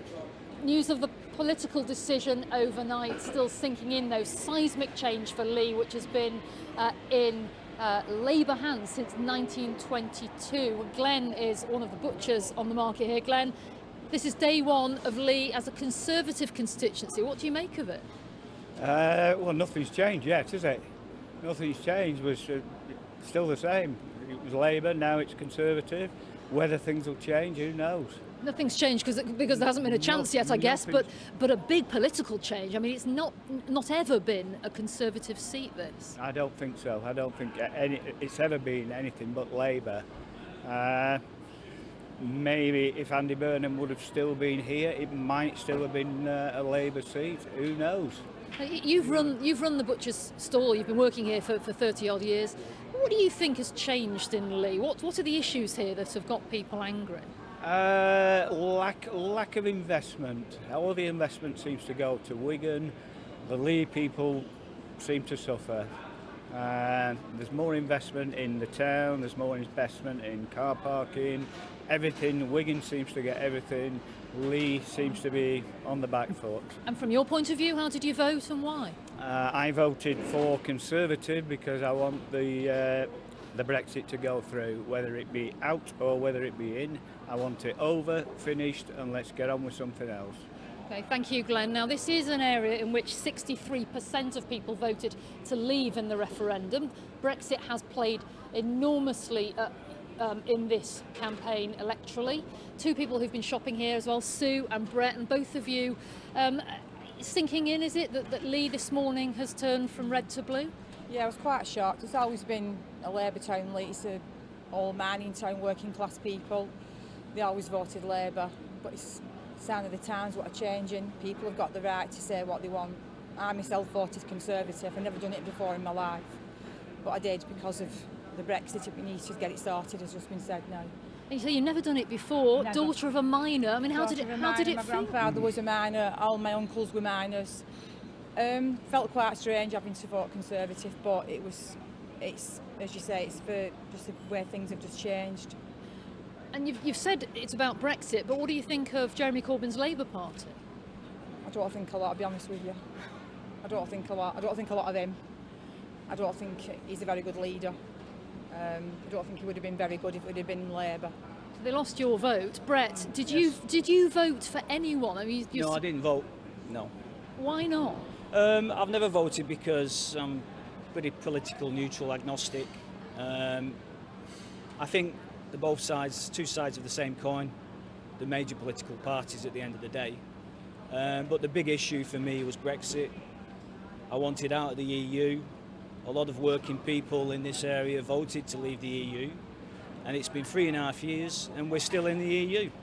And all we've seen on TV is left-wing orientated parties seeming to wanting to stop Brexit and stop us leaving the EU.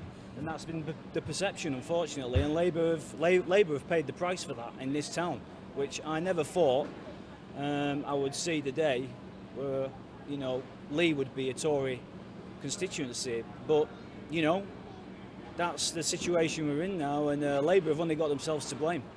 Okay, thank you very much. a typical view. Everyone I've spoken to here in the market, Labour have got themselves to blame. Brexit, as you hear there, is a huge issue for everyone here. 63% of those living in the Leave constituency voted to leave, and the combination, I think, of that and the way people here feel about the Corbyn Labour Party has resulted in this seismic result. For the first time since 1922, this constituency no longer in Labour hands. Judith Moritz, so are we perhaps looking at an entire political realignment as a result of the results of last night's election? What I'm going to do is bring in Sir John Curtis, Professor of Politics at Strathclyde University. You know that by now. He's in our Election Results Centre. And I've also got our guests here, Joe Tanner, who used to work with Boris Johnson, and Jonathan Powell, who was Chief of Staff for Tony Blair. But what I'm going to do before I ask any of you to comment is just raise up on the screen, if we can, this tweet from Lord Ashcroft, who is a vociferous poller, as you may know. He polled over 13,000 people after they'd cast their ballot to find out how Britain voted and why. And well, we're looking at it here. I don't think we can put it on the screen because it's incredibly detailed.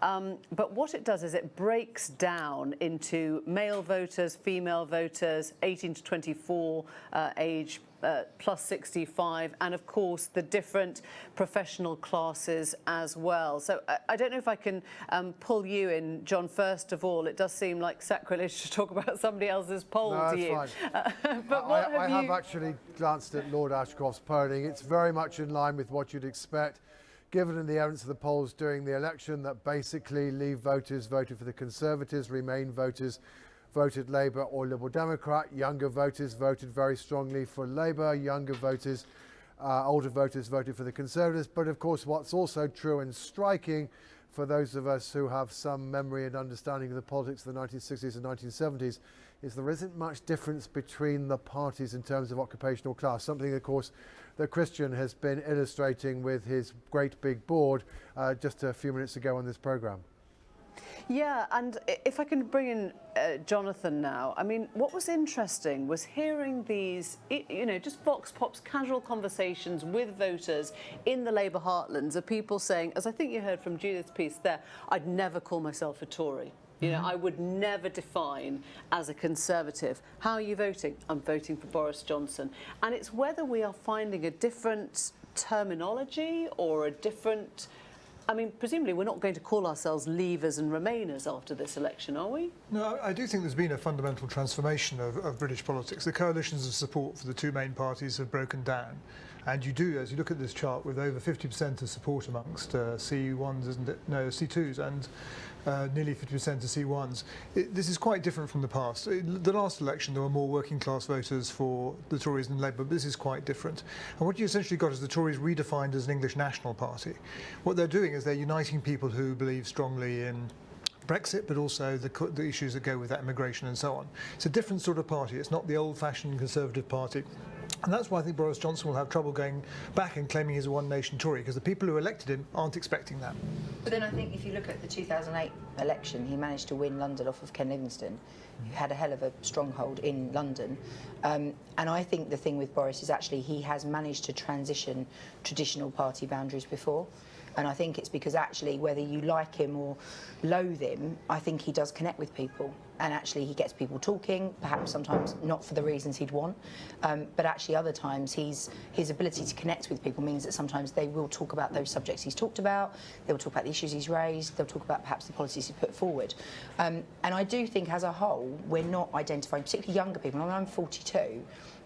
I had grandparents that were socialist workers. And I lived in Ted Heath's constituency and went to a grammar school. But I have never identified as any particular class or any particular party, even though I've worked with Boris Johnson, but I've also worked with other political parties as well. And that's me in the profession. But actually, I think out there, I think people do switch between parties more often. And I think when you bring in another big issue, such as Brexit, I think that's where the traditional party lines just disappear.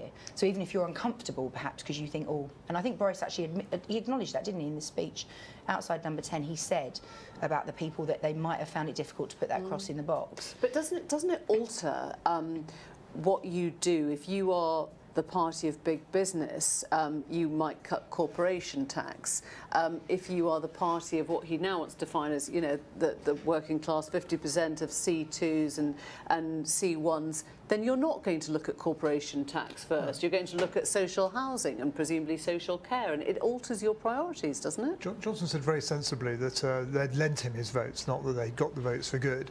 And his problem is going to be to keep those votes. He's going to have to pump huge amounts of money in public spending, because what they expect is English nationalism, patriotism, Brexit, and lots of money going into public services. This is not a traditional Tory formula, but this is what he's going to have to do if he's going to get them not just to lend them his votes, but to keep those votes. Do you accept that definition of a party of English nationalism, or do you balk at that, Joe, or do you think we should embrace that? I don't necessarily agree with that. I think actually as well, we've got an issue that even if the Conservatives weren't particularly pushing being a pro-business party, the Labour Party were clearly not going to be doing anything to help business with 4-day weeks. And you know, one of the most fascinating points in the election for me was the announcement around nationalisation of broadband, and it was the fact that almost immediately the phone-ins on local, probably BBC stations and other stations, were people that were effectively saying the Labour Party is saying people can't afford to eat, but then I can have free broadband. And it didn't make sense to people, because why is it that they could suddenly have free internet, but actually down the road people were at food banks, and it didn't make sense. So in a sense, I think when people say about the Labour Party kind of forgot who it represented, what does this mean for the unions if they've actually lost the working class? Who are the unions now? Where's the union and Labour connection if the working class have abandoned them? I mean, it's actually a bigger problem than just the Labour. The unions have got a big problem here now as well, because they're supporting a party that doesn't represent their workers anymore, apparently, if the workers are all voting for Conservatives now. Let's go back to John Curtis for one last thought. We thought we'd give him the night off after this, John. But do you think, when we talk about this political realignment, do you think the labels will change, the parties will change? Will people's sort of self-definition in terms of their political leanings now change? Well, one of the things that we do know is that actually we do now inclined to call ourselves Remainers as the Leavers, or at least we have done so far. Around 40% of us think strongly that way. Only 10% think of us very strongly Labour or Conservative. So Brexit certainly has consumed us. But let me just give you a quick conceptual map. I agree with most of what your other two contributors have said. What you have to understand is that Brexit is not a left-right issue. It's not about the role of the state in the economy. It's about how comfortable you are living in a diverse society, as opposed to somebody who thinks that we need a great degree of homogeneity in order to have social cohesion. Whether you are on the left or on the right is utterly unrelated to whether you are a social liberal or a social conservative. Therefore, in the EU referendum, left-wingers and right-wingers were just as likely to vote Leave, but their social liberals were much more likely to vote in favour of staying inside the EU. So because we've now become, what's become central to our politics is this issue that cuts across the left-right divide, and it's the left-right divide that usually organises Conservative v Labour. It causes internal tensions within both parties.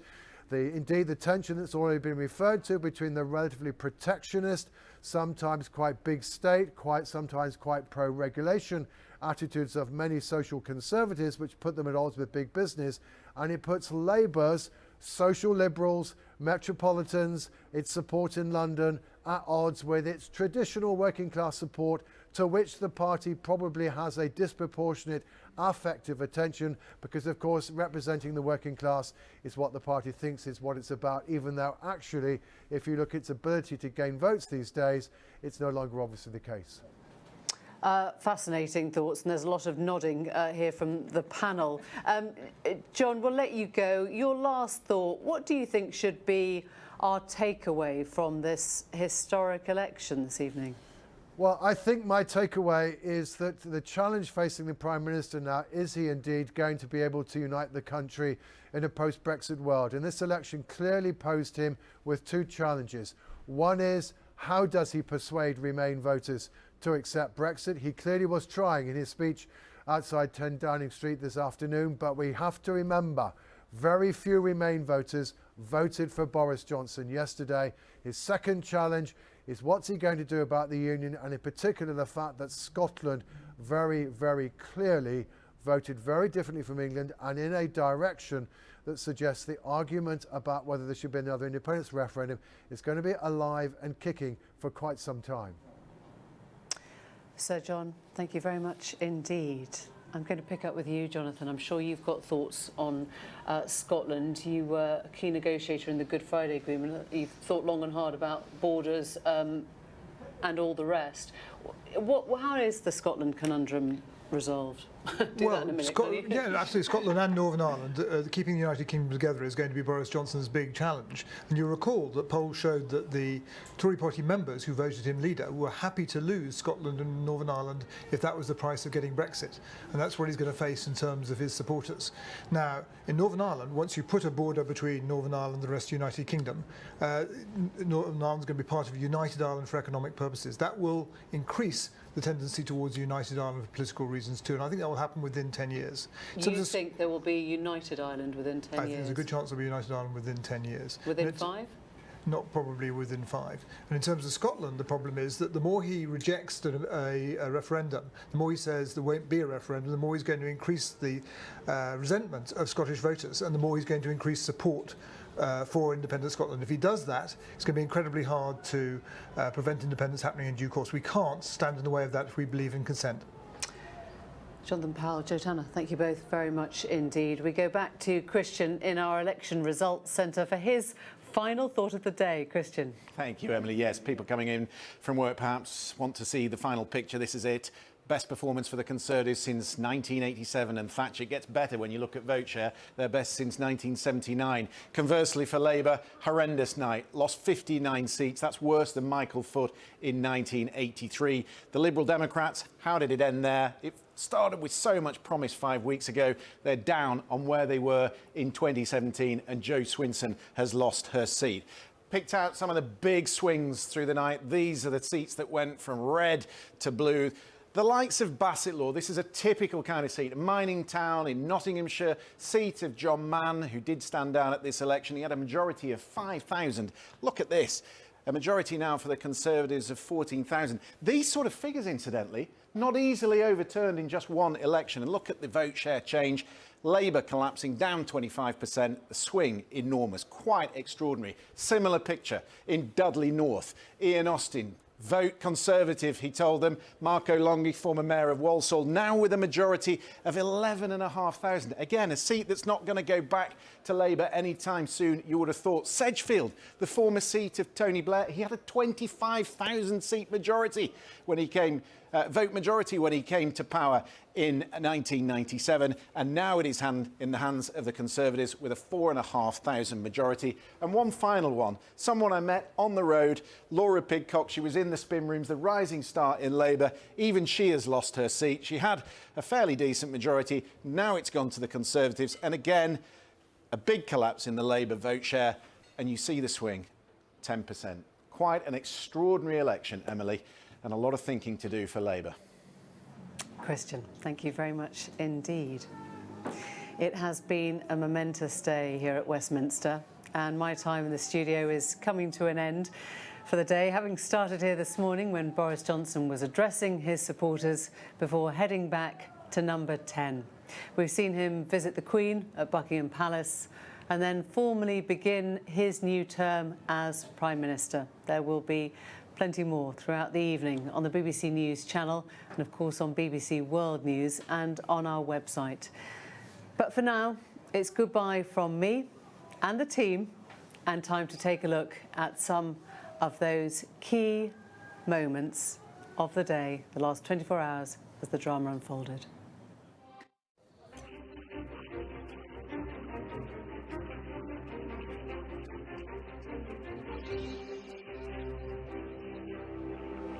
Our exit poll is suggesting that there will be a Conservative majority.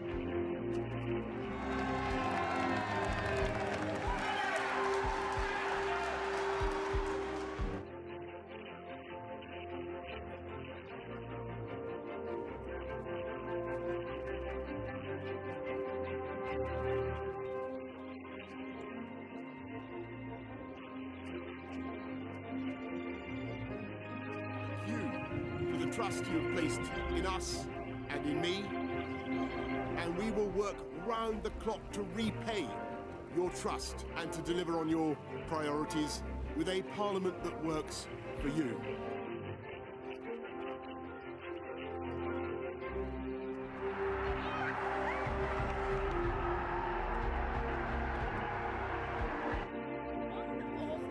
realities of smashing glass ceilings is that a lot of broken glass comes down on your head.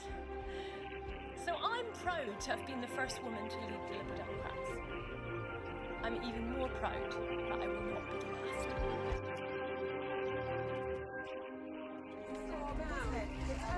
And very sad for many people in this country who will now have a government that is continuing policies of austerity, and many of the poorest communities, I think, will suffer very badly.